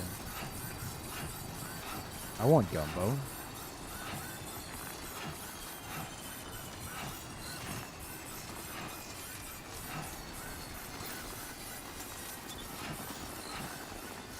I should have made the helmet. It's you. I need a favor from you. What? I was too out of it to realize who you were when you rescued me in the snowy mountains, but now I figured out you're one who rescued me from the armed survivalist base, brought me to the Dowser's place, right? I believe you saved me twice. What a hero. Cargo addressed to me. I need you to fetch. Mind which cargo you bring me first. I need it all eventually. Be a super rare mask. I don't know, exploring the snowy mountains. Like something completely out of this world. If you're interested. No, you know what you need to do. Fashion? I wonder if that's gonna be Higgs's mask? I don't want to know. Huh. I found a hot spring.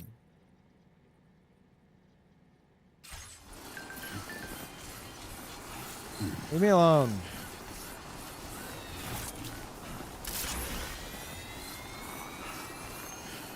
Everything it does Stranding so far? I mean, I love it.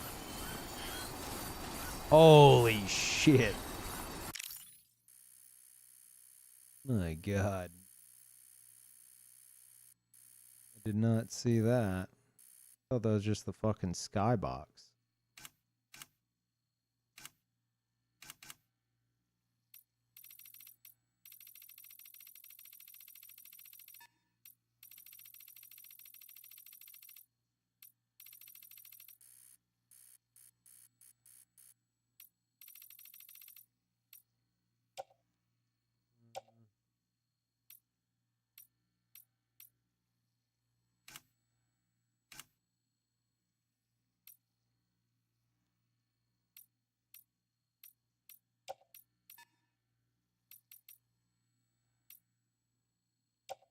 Kind of nice.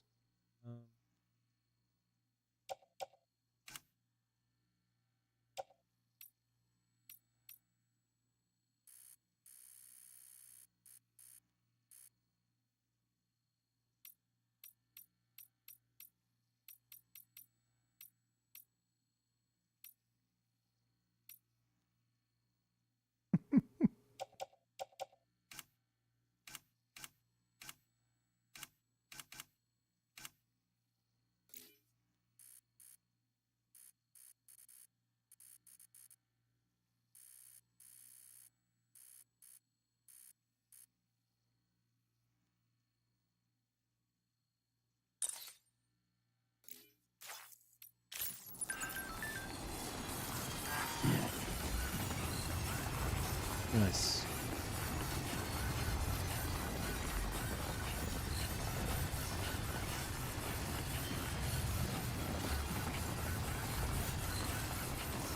Yeah, no, I love Death Stranding. I just, my interests have been all over the place recently. Playing Death Stranding, playing Baldur's Gate 3. Said I was going to play Expedition 33 for a while, but then felt like I wanted something else. Like a fucking psycho. And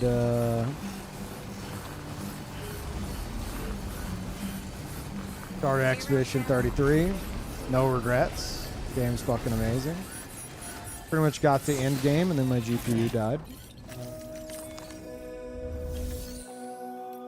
So yeah. So we're back here. Kind of a mess, but I hope you guys have been enjoying it.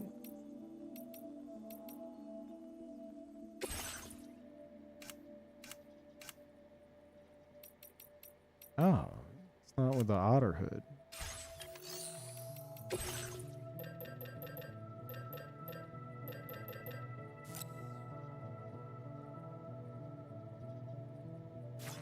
Really?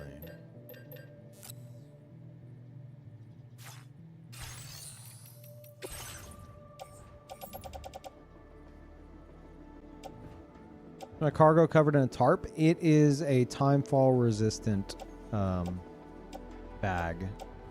Yeah.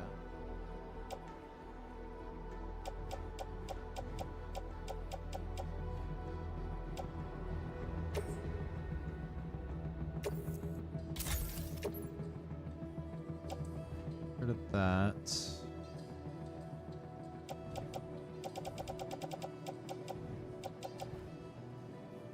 Okay, there's 4 of these. So.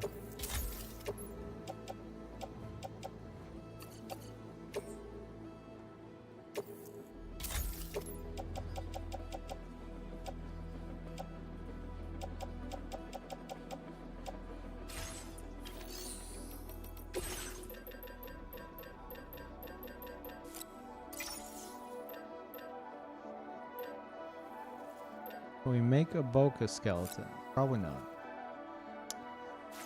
No, we cannot.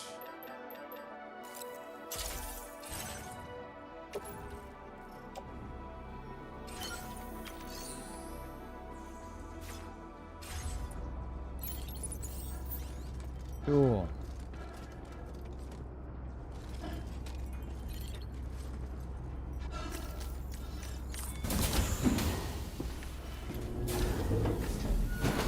Wait, it's gonna come off for the cutscene, right?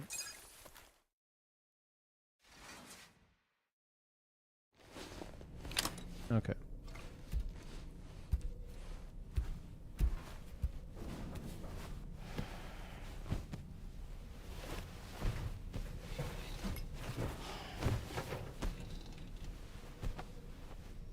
Oh, is that frostbite? Jesus.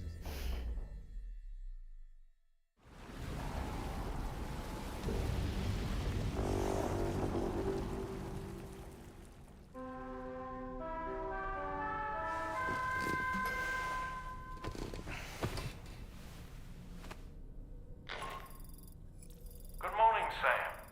The DH3 Magellan is currently docked near the Motherhood shelter. An escort arrived a little while ago to take Rainey inside. The doctor has requested to see you as well. Head on over whenever you feel ready.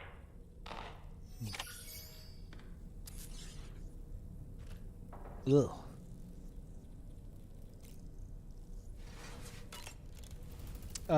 I have a Gigabyte Eagle 4080 or Gigabyte Eagle GeForce RTX 4080 16 gigabyte.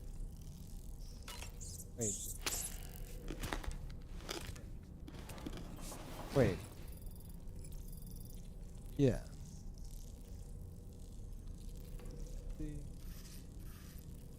Yeah, that's right.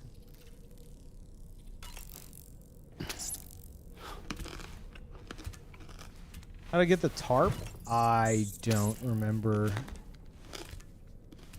This game is real big about that. Like, the more you like rank up random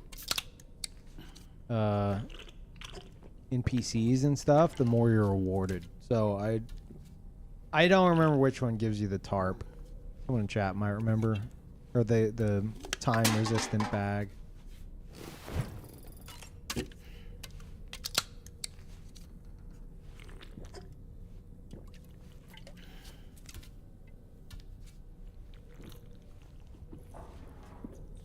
But yeah, I've got like a bunch of little gadgets and shit because I've 5-starred a lot of stuff and made progress on a lot of stuff.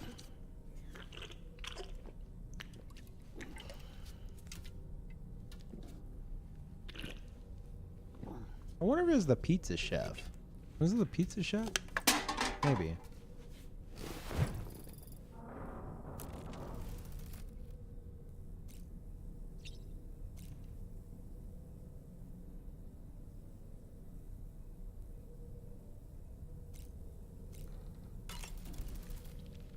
Sam, I think it's high time we get going. All Okay. this relaxation is no good for my sciatica. You're a doll, you don't have sciatica.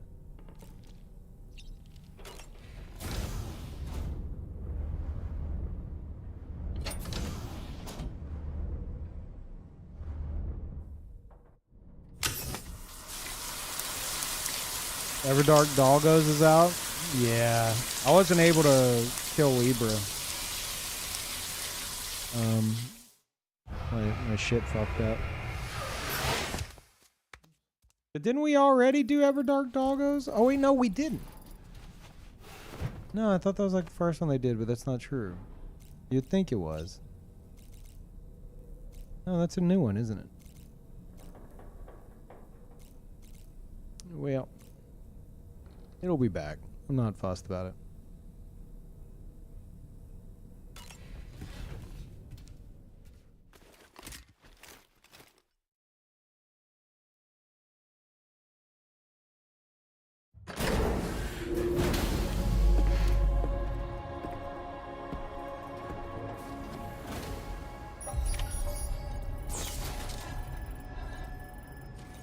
Guess I don't need the... I mean, is it bad to have the helmet? I think it's a bad thing.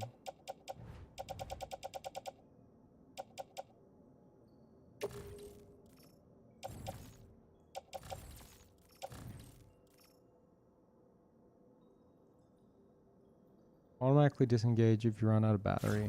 Oh, it's charging off the battery. Yeah, maybe let's scrap it.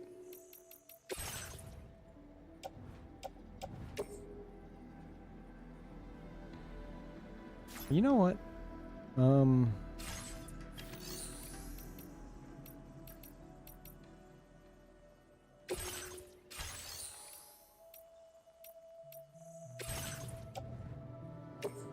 Oh, you can't store it.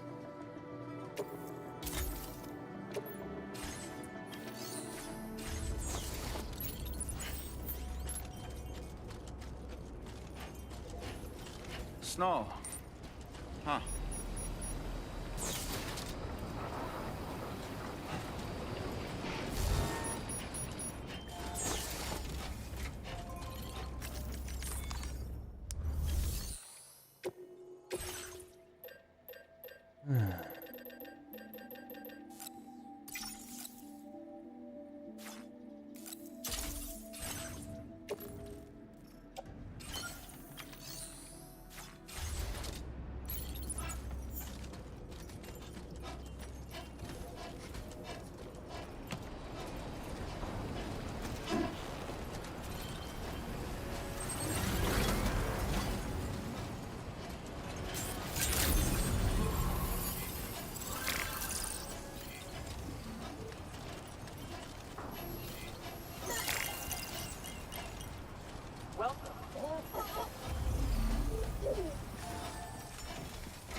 Close your eyes.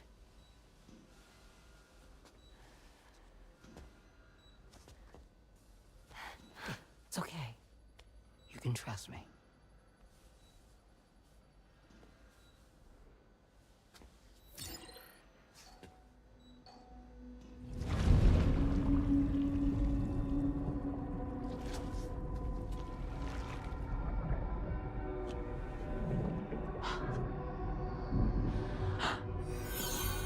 That's a healthy baby girl.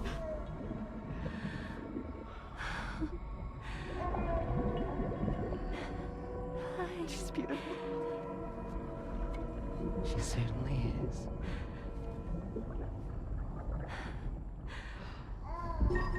Okay, coming up on 3 minutes. Someone needs to go home.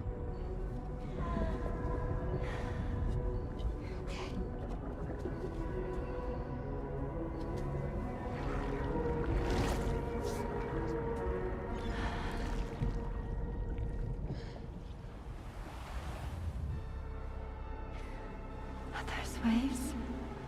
Yes, they are. Your room is connected to a beach. Now, open your eyes.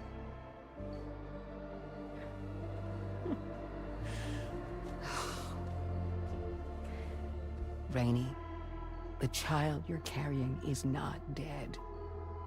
It's just that time has stopped in your womb. Your daughter and her mother are in perfect health. But there's still no treatment, is there? When the balance between our world and the beach is finally restored, you will give birth. There's nothing to worry about.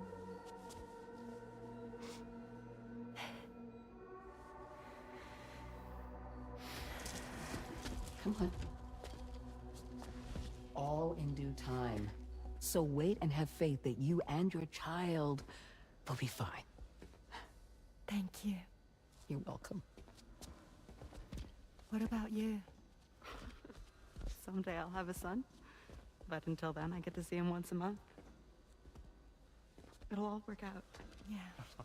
For all of us. Sorry, but would it be all right if I took another look at your pod? You want my BB? Give me 1 second. Okay, I'll head back first. The thing is, when I did my examination on your pod, I got the strangest feeling. The BB in that pod was there far longer than any typical BB. I'd like to check your pod's production number. If it's an official model, it'll have one inscribed on it. I can tell you right now, there's no number written on it. No, it wouldn't be on the outside. It would be inscribed on the inner wall. Now, you can't open a pod without endangering the BB's life, but there is a way that we can peek inside.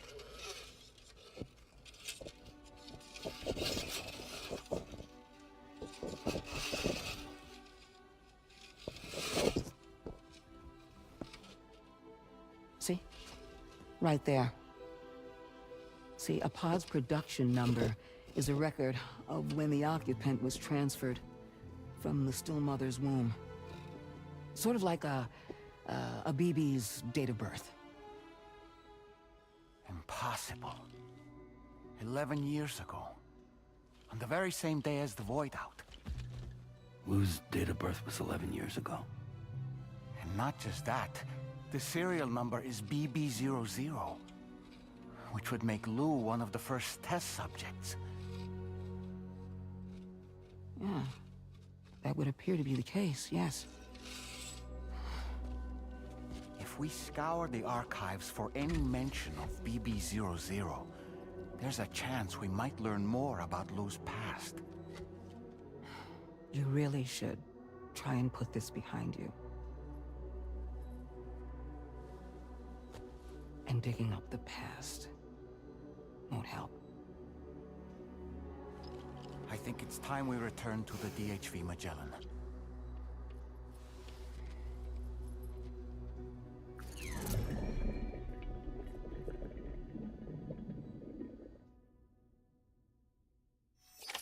No, we're gonna do that. Thanks, hand You know, lady, Sam, seeing as you've come so very far, you should take a moment to see to any unfinished business before you commit to new obligations. I don't like how you said that. I don't like how you said that to me.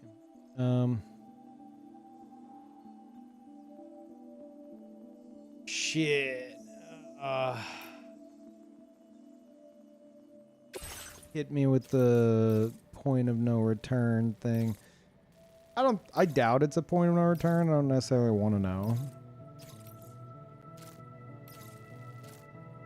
It might be like Plate Gate appearing kind of a deal.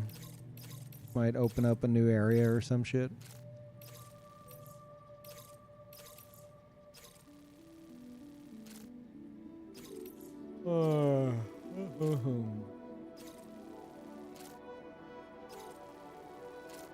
Chat, can I like take on an order and then just warp with the Magellan to the place? No, right? Can you not take cargo? Surely not. That'd like defeat the whole fucking purpose.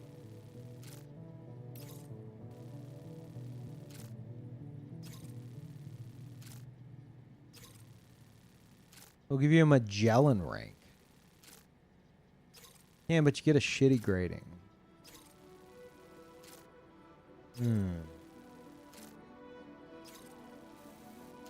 Interesting.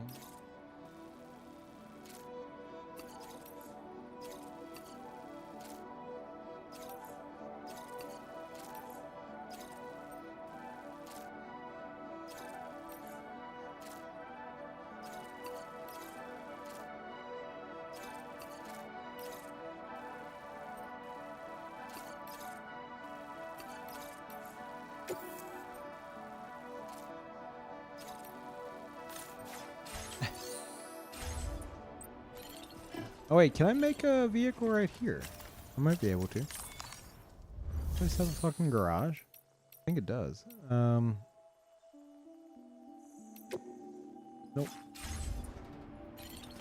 Thinking of Hartman's lab, I think. Alright.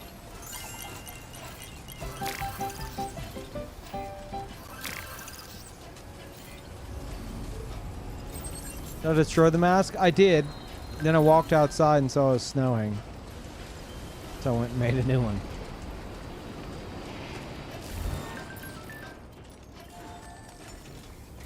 History person. Someone called Charlie has logged a score in the VR training's quartermaster program. This is Hartman's doing.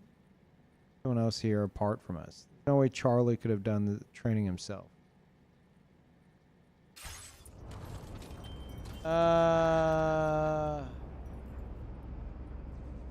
Man. Shit. I really want to click on that. It's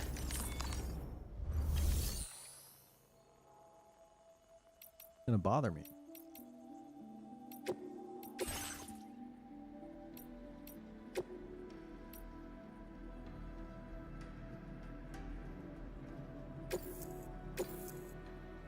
Wait. Oh my god. Shit.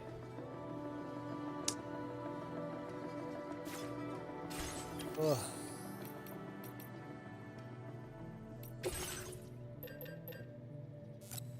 Give me a fucking coffin board, that's all I need.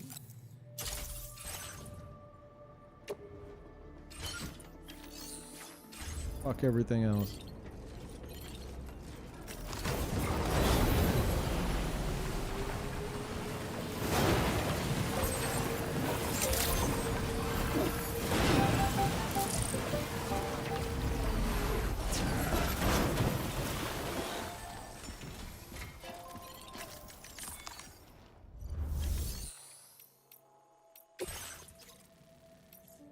Do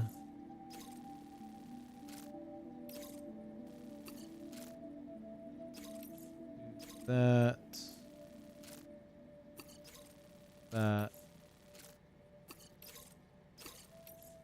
Panic.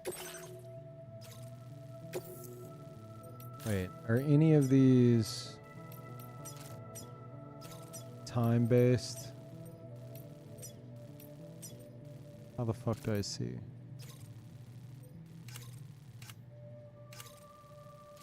Breakable. Best condition. As much as possible. Quantity.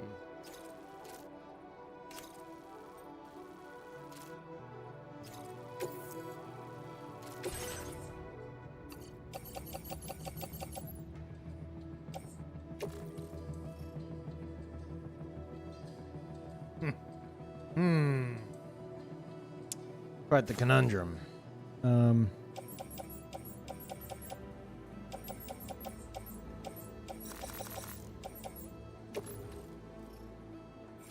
Place that in backpack.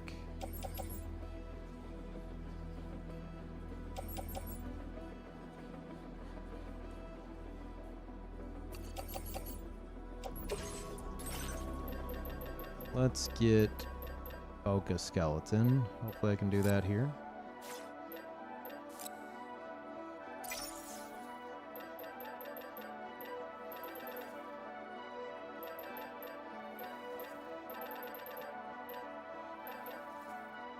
Floating carrier, I wouldn't be able to use the board. Suck. You can't use the carrier while on the board, I don't think. That's probably why it forces you to attach.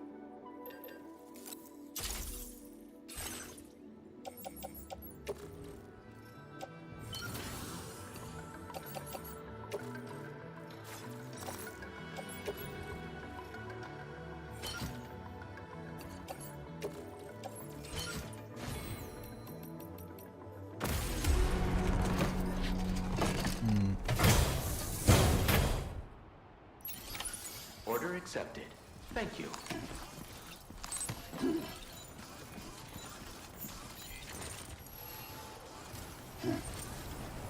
Okay. So we just gotta fit these two things. Pitch that. That.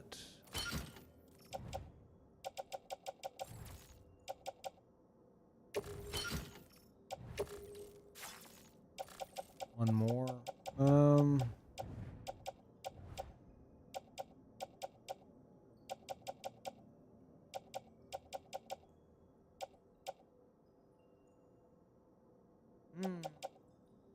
Really need that repair spray now that it's snowing here.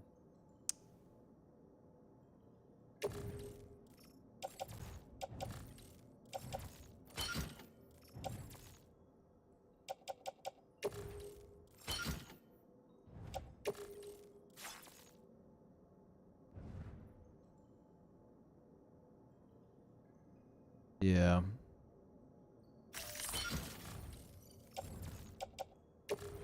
Oh. I can fucking fit it now. Perfect. Okay. Nice. I need auto range.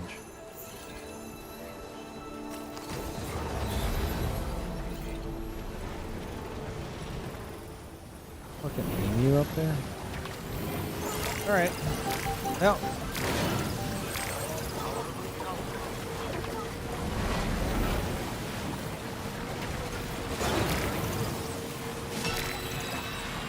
What is the closest?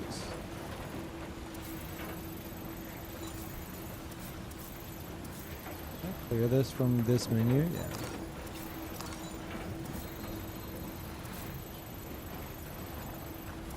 Mechanic.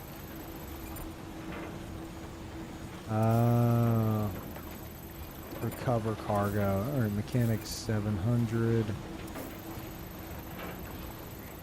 800. Yeah, we'll go to the mechanic first.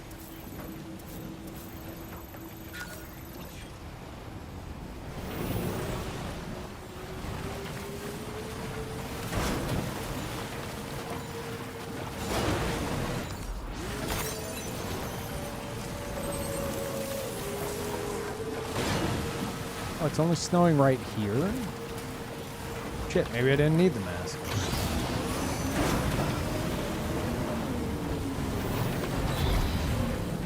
I get the feeling like that skateboard is actually a coffin. What, the coffin board? No, you're crazy.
Wait, what?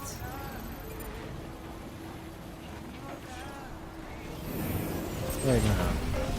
Going the right way. Hey, Joyous, welcome back.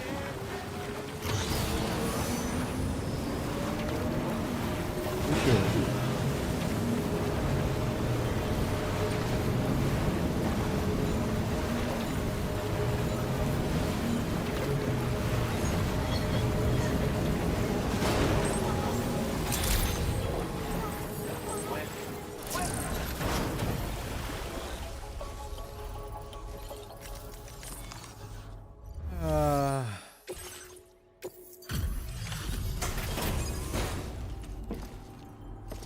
Been loving the E33 streams, by the way. Shame about the GPU. Yeah.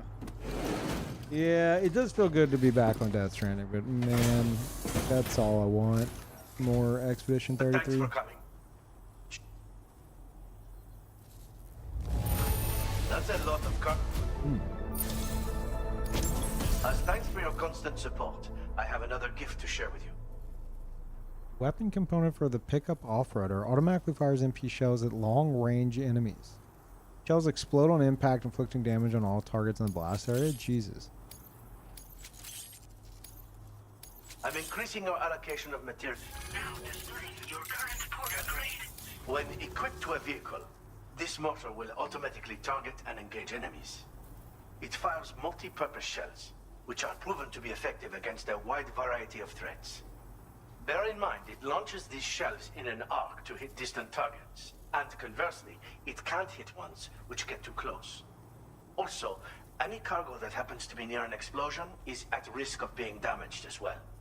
So, make sure that you only use it when the situation allows. Stay safe out there, friend. I'll see you later. Order completed. Well done. But it's automatically firing, right?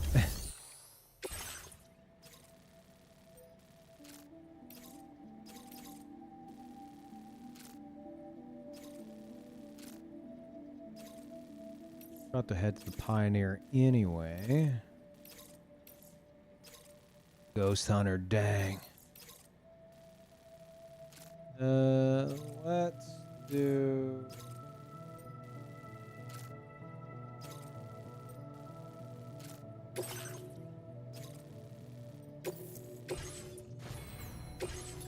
Take that on.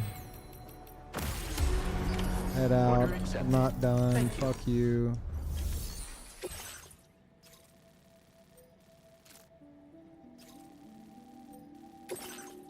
Do that.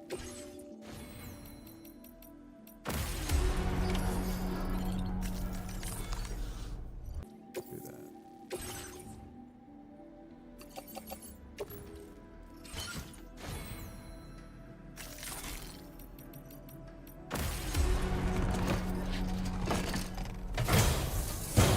See if there's any leftovers.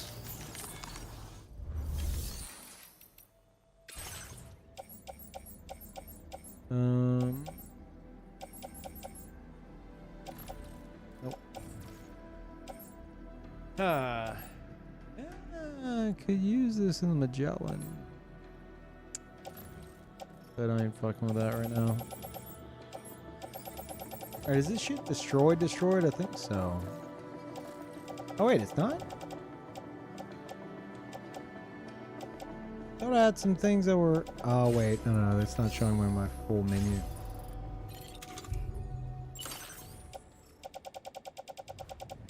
Yeah.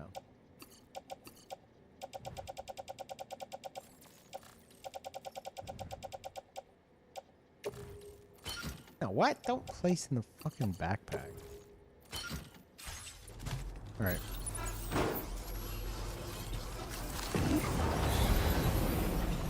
Oh, careful. Oh, thanks. I'm a hell of a guy, chat.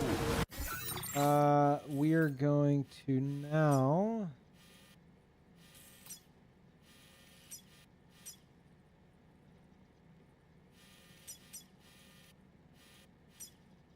we're gonna go to the Pioneer first.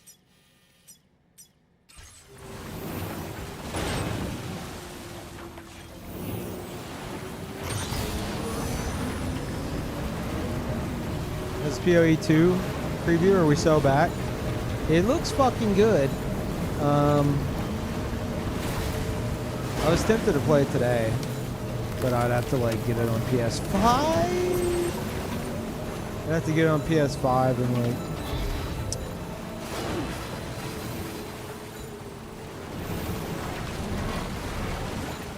And transfer my save and shit like that. And I was just like, fuck it, I'll just do Death Stranding.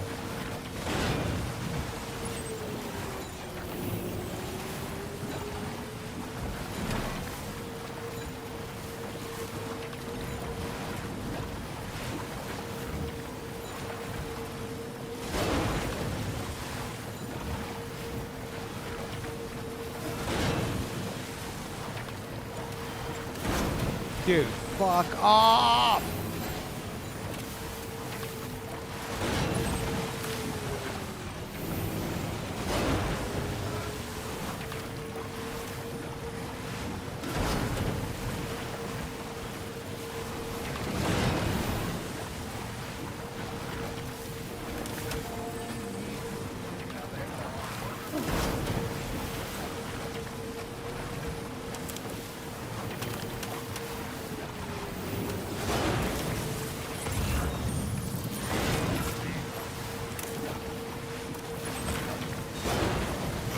Scared to go fast now.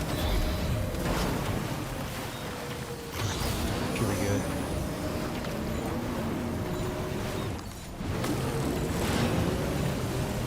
Very interesting delivery style. Yeah, I was using the trucks, but they're so fucking OP that it was so goddamn boring. Just driving back and forth and back and forth and back and forth. So I decided, fuck it. We'll do the coffin board for a bit.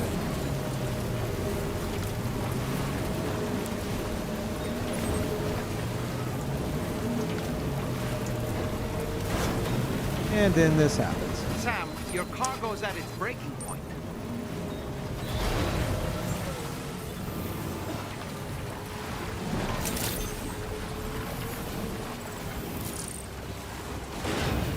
So it's been going great, if you're wondering.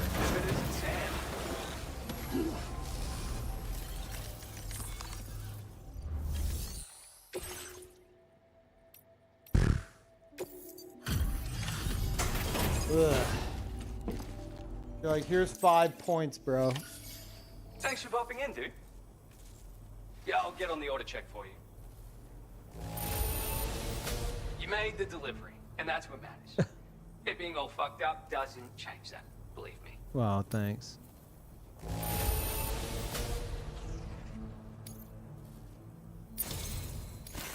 You're crazy. Like, why you gotta work so damn hard? It's overwhelming having a buddy like you to back me up. Oh, I boosted your materials allocation. Now displaying your current porter grade. I got something super neat for you. Mm-hmm. Well, maybe not that amazing, but useful, at least. What the fuck is that? Is that a camel hat? Camel hood? Camel hood. A hood shaped like a camel. The ideal companion when humping through the desert. It reduces stamina drain in the heat and slightly increases cargo capacity. The hood's water supply will restore Sam's stamina if it drops below a certain level and is replenished when the hood is exposed to timefall or immersed in water. I think our connection level just went up, dude. So, I'm gonna hook you up with this camel hood. It's your best friend when humping through the desert. It's even got a special compartment for storing extra water. And high temperatures won't take as much of a toll on you when you wear it. If you do start to get a sweat on though, you've got the H2O you need to recover stamina right on board. How can you not use it in the desert, am I right? Have fun! Thanks. Order completed. Well done. I did not expect that. Okay. Oh,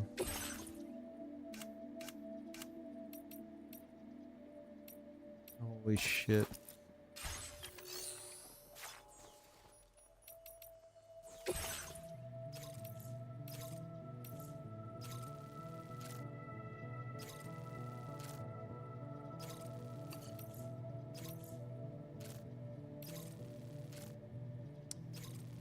Let's just do this for now.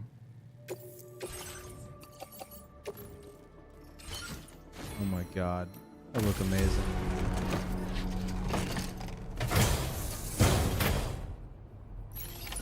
Order accepted.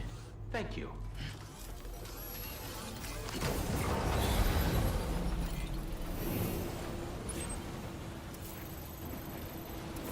Well, later, dude.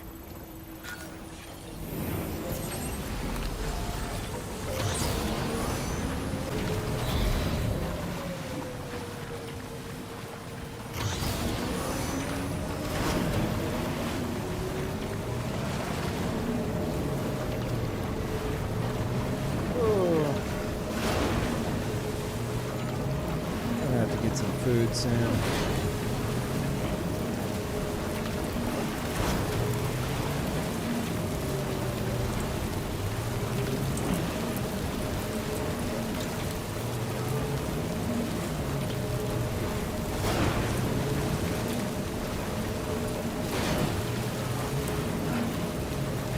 Wait a minute, what?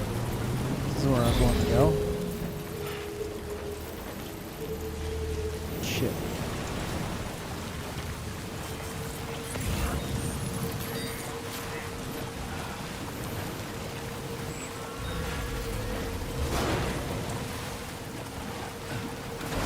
Yeah, we'll come back.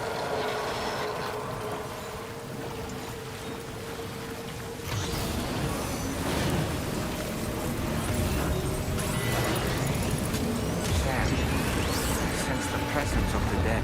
What? I ran right into one. Guard.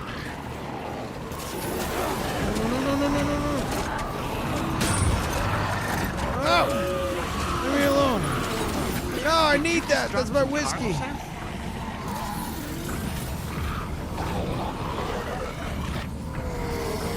Okay, you asked for this. Empty.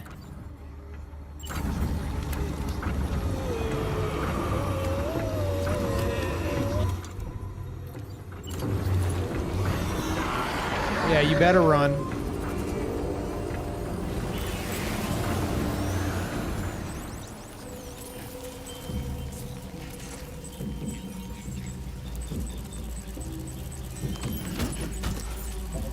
Ran right into that fucking thing.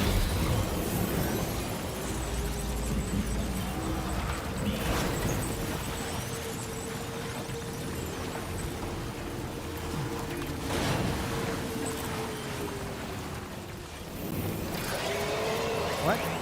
Oh, okay.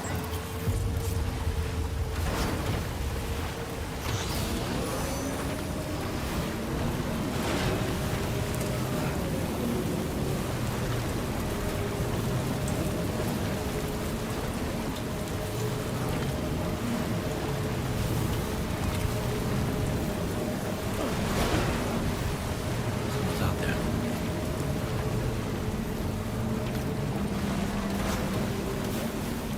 Oh yeah, these assholes.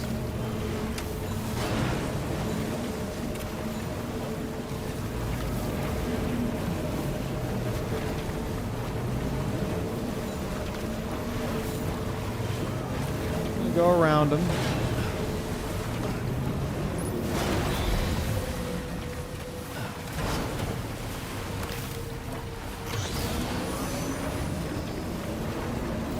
Let's go! Extreme jump. Oh god.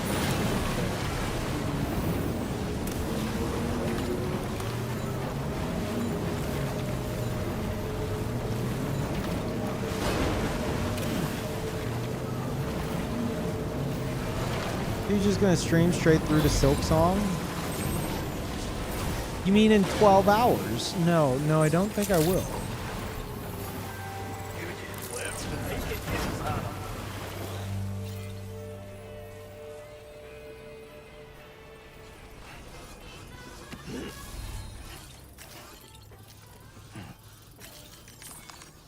Pretty sure that won't be happening.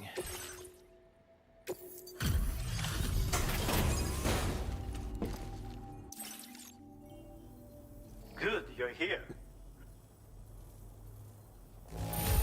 The cargo appears to be all right.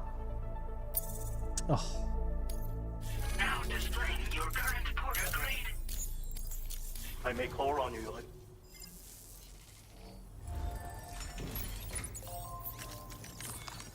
What do you got? No.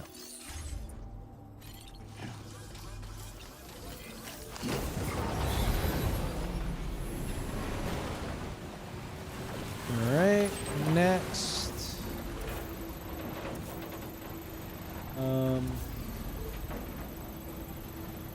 Guess we'll go do that.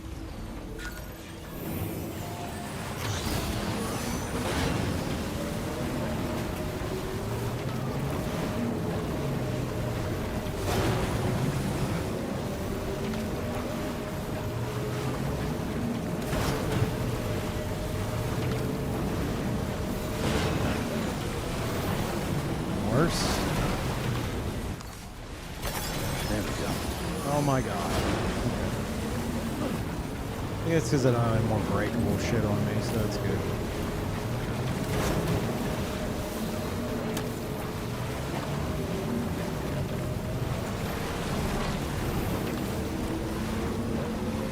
But yeah, I don't know if, like, do you guys think it's gonna be just a date, or do you think it's gonna be a shadow drop?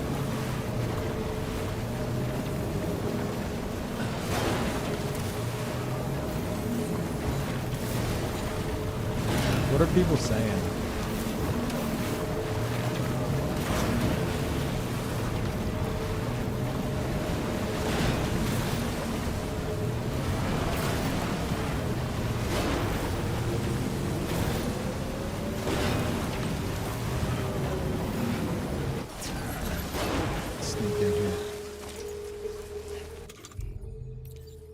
Yeah, I don't know what I want. It'd be cool for it to be a shadow drop, but man, none of the right mind's gonna expect a shadow drop. I don't know. With how long it's been,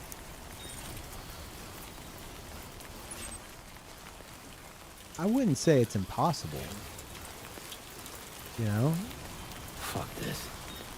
Like, if they want to do, like, one last big hype moment, that's how they'd do it. But, problem with the shadow drop is if they're wanting to do some kind of, like, advertisement campaign kind of a deal. I don't think Silksong needs much advertising. God damn, the range on that is nuts.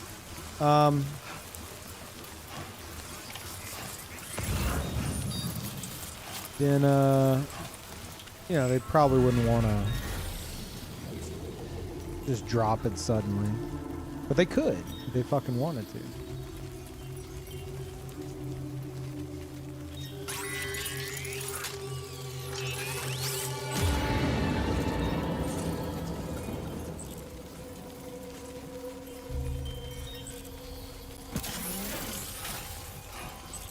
Serious?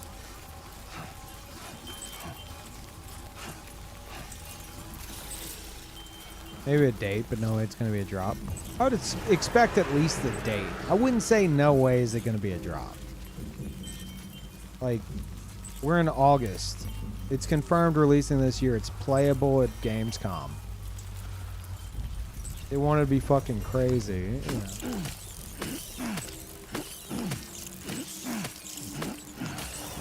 They definitely could.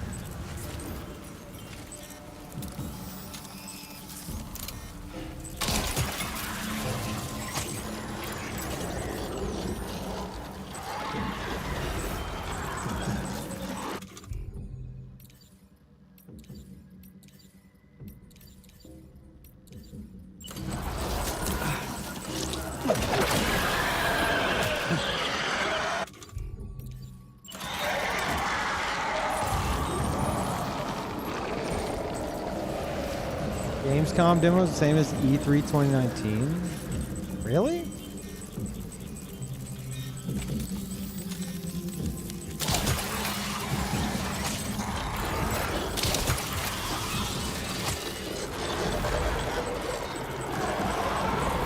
I don't remember if this could just straight up kill them. Oh, you know, I could cut them forward, right?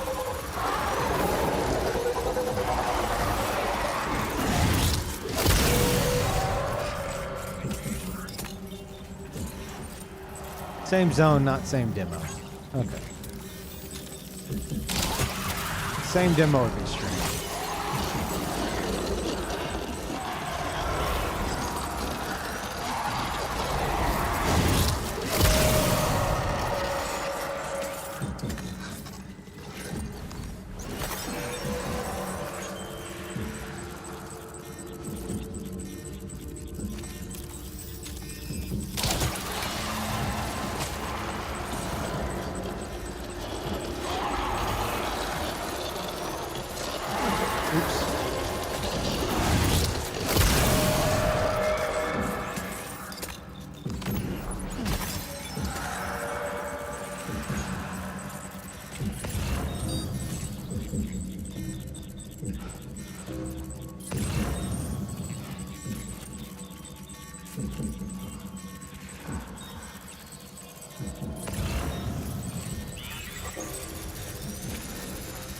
What the fuck?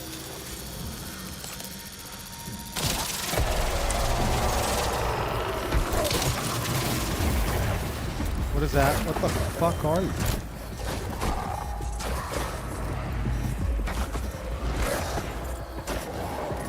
It wasn't effective.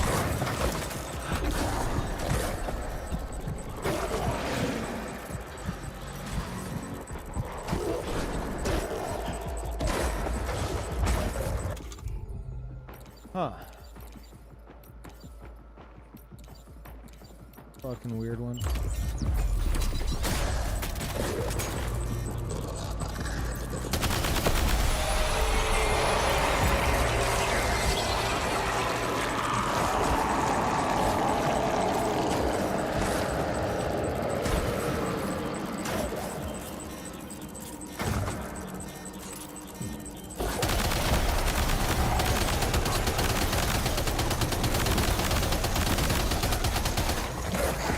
Shitting me right now? God, it's freaking the fuck out.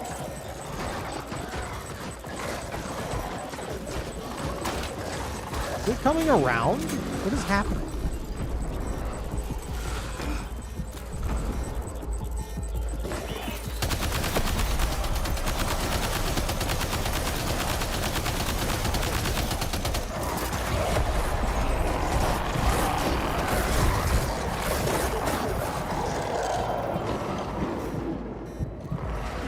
What the fuck is this thing?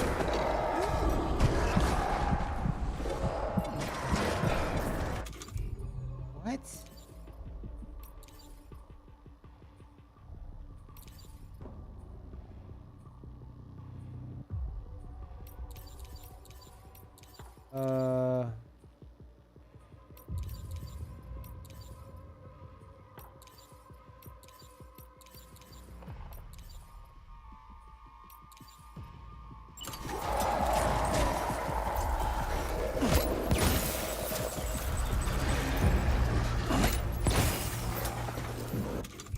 He does not give two shits.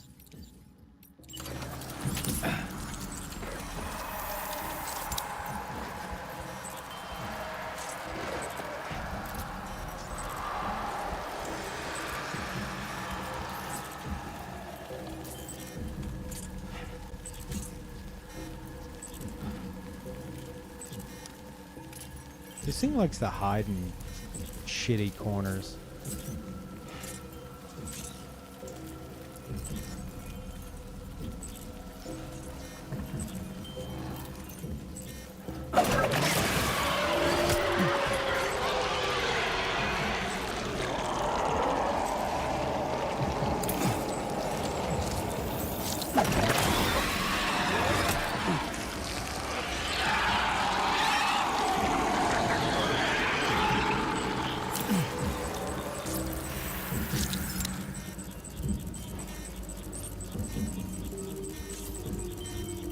fucking kidding me?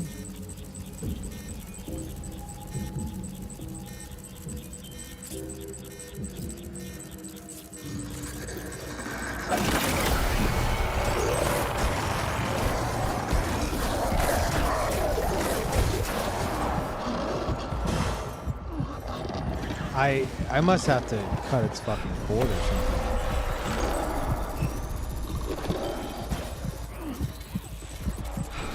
Oh my god, I almost ran into that big boy.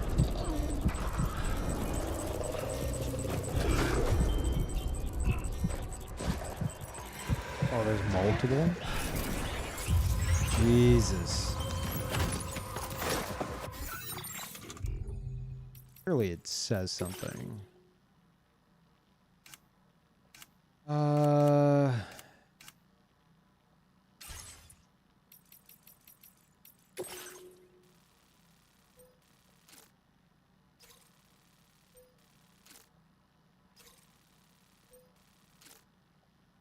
Just recover, smiley face.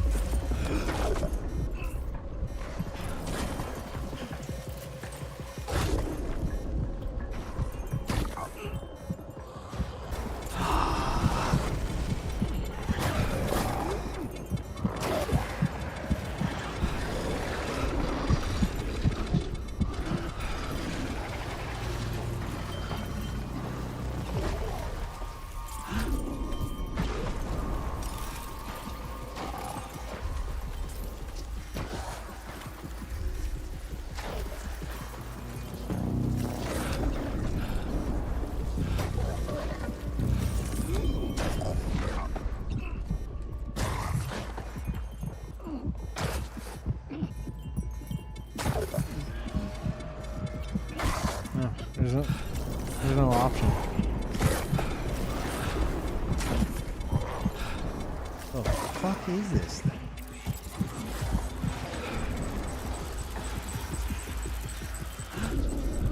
Jesus.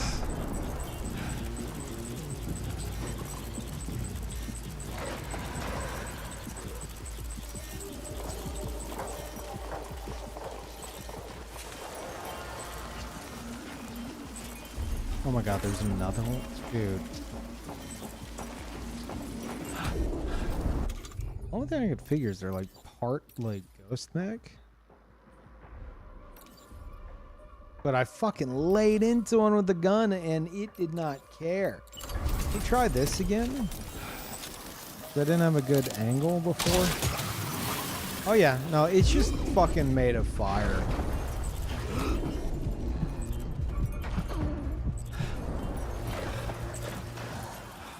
What the fuck?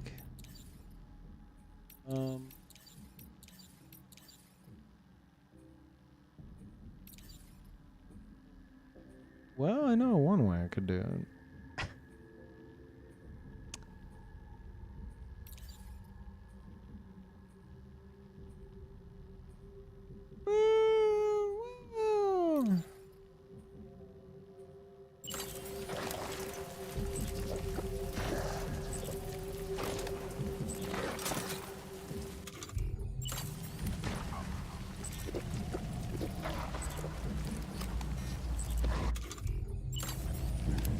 Fill her up.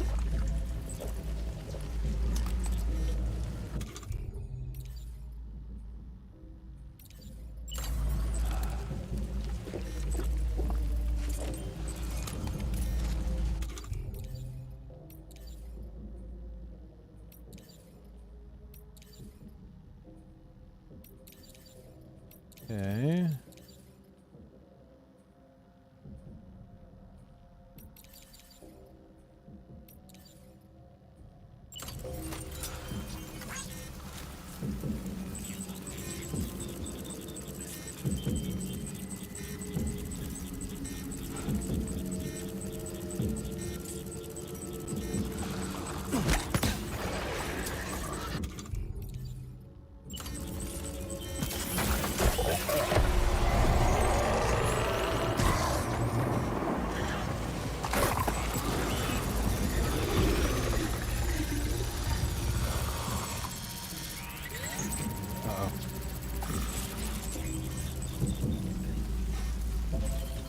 impossible.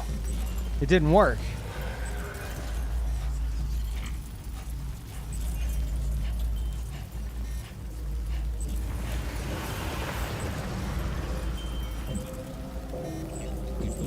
It's immune to piss. I don't know what else to do. Yeah, no, I don't think I can kill these things right now. For whatever reason.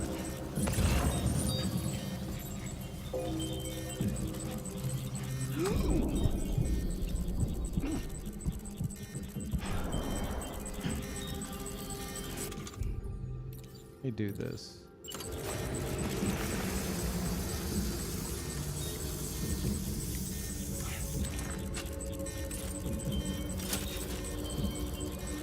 Yeah, they have piss immunity.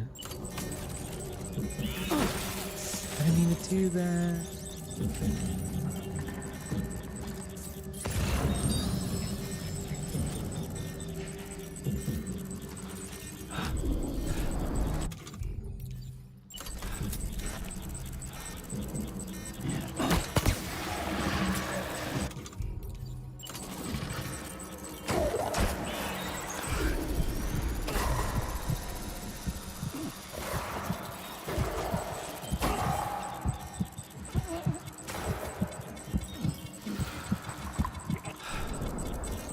Oh, fuck right off. Looks like you have what was requested. All that remains now is to drop it off.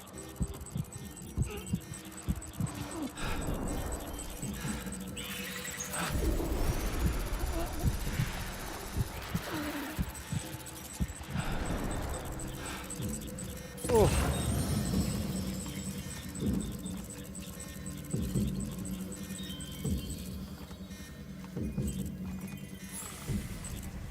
Yeah, this place is fucked. Shit.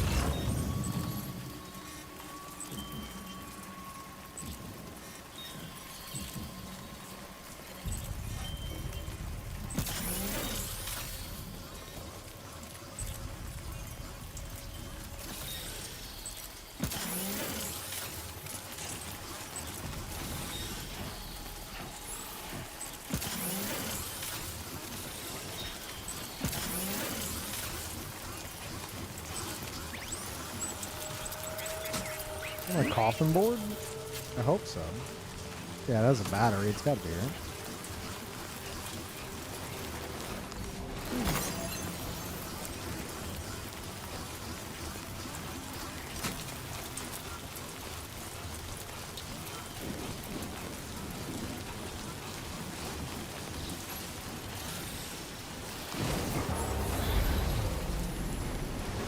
All right. Where are we fucking going?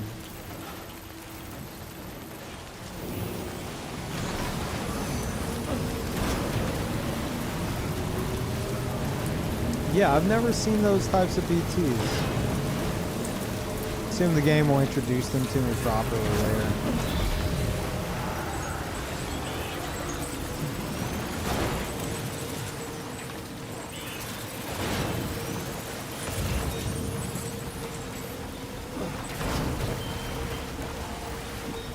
Might be a matter of they like, I don't know. God, I don't have the. Just a bit further now. Oh no! She disabled them. Okay. Thought I was gonna get blown up by the mines. Might be a matter of like they're interacting with some kind of like fire in the area, but I didn't see any. I don't fucking know. I don't want to know either. I'll figure it out or be told. Yeah, it's anime time. Hey, thank you, sardines.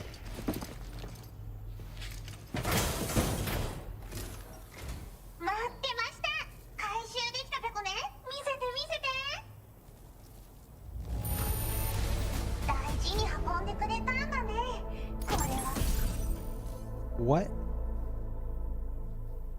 A canine-shaped landmine that will chase and attack an enemy target?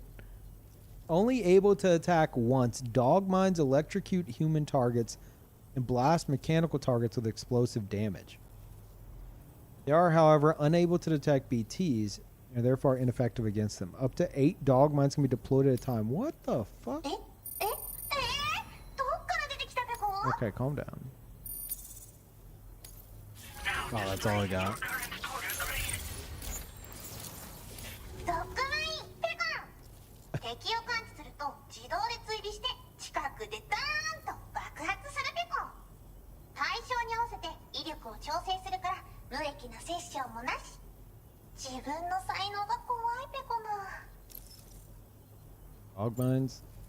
あんたが回収してくれた荷物があるでしょあれで犬型のゴーストメックが解析できたんでデータを書き換えて使えるようにしたから機材作成でどんどん作ってほしいペコ自分は隠れたままポイポイ投げておけば勝手に敵を倒しに行ってくれる卑怯だけど便利ペコ Might be cheating, but it 敵を works. 銃で狙う必要もなしグレネードみたいに壁にぶつかって帰ってくる心配もなしアクション苦手なあなたも安心ペ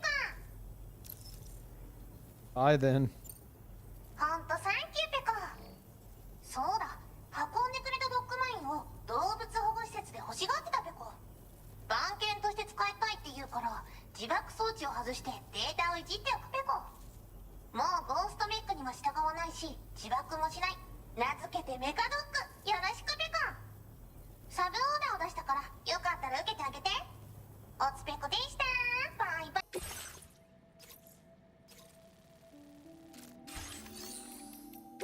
I want to make one of these things.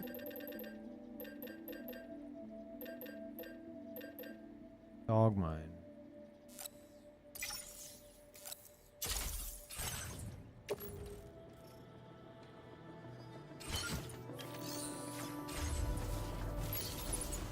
And just walk around with me.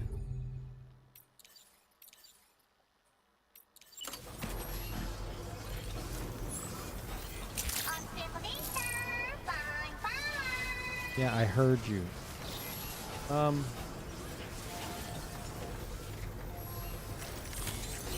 Let's get a move on.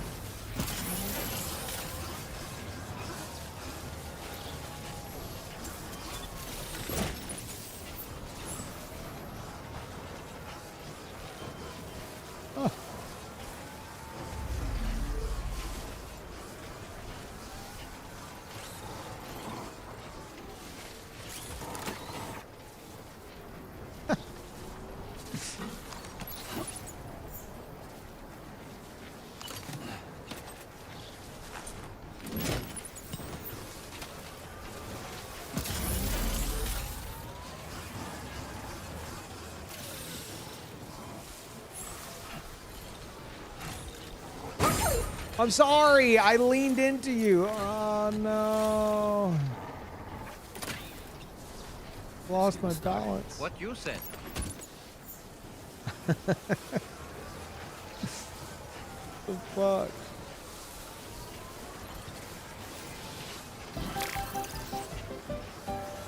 Yeah, that's amazing. So I guess they just pop out, and if they don't detect anything, they go back. Oh boy. Oh. Oh. I did take a nap in the coffin. Nothing happened, but I did do it once.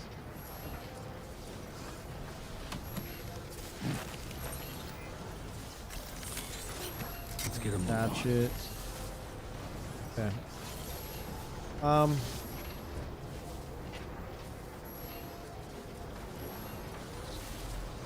Yeah, chat. I think I might call it there. Shit. Oh, what a mess. I mean, the stream was fine. Just, I gotta get the GPU stuff sorted. Thank y'all for being here. Thank you guys for all the subs and everything. Giant Dad, again, if you're here, you're fucking crazy. Thank you. I'll let y'all know when I'm going live again. Hopefully I get a word back on the CPU situation sooner than later. Get that figured out. But this has been good to return to.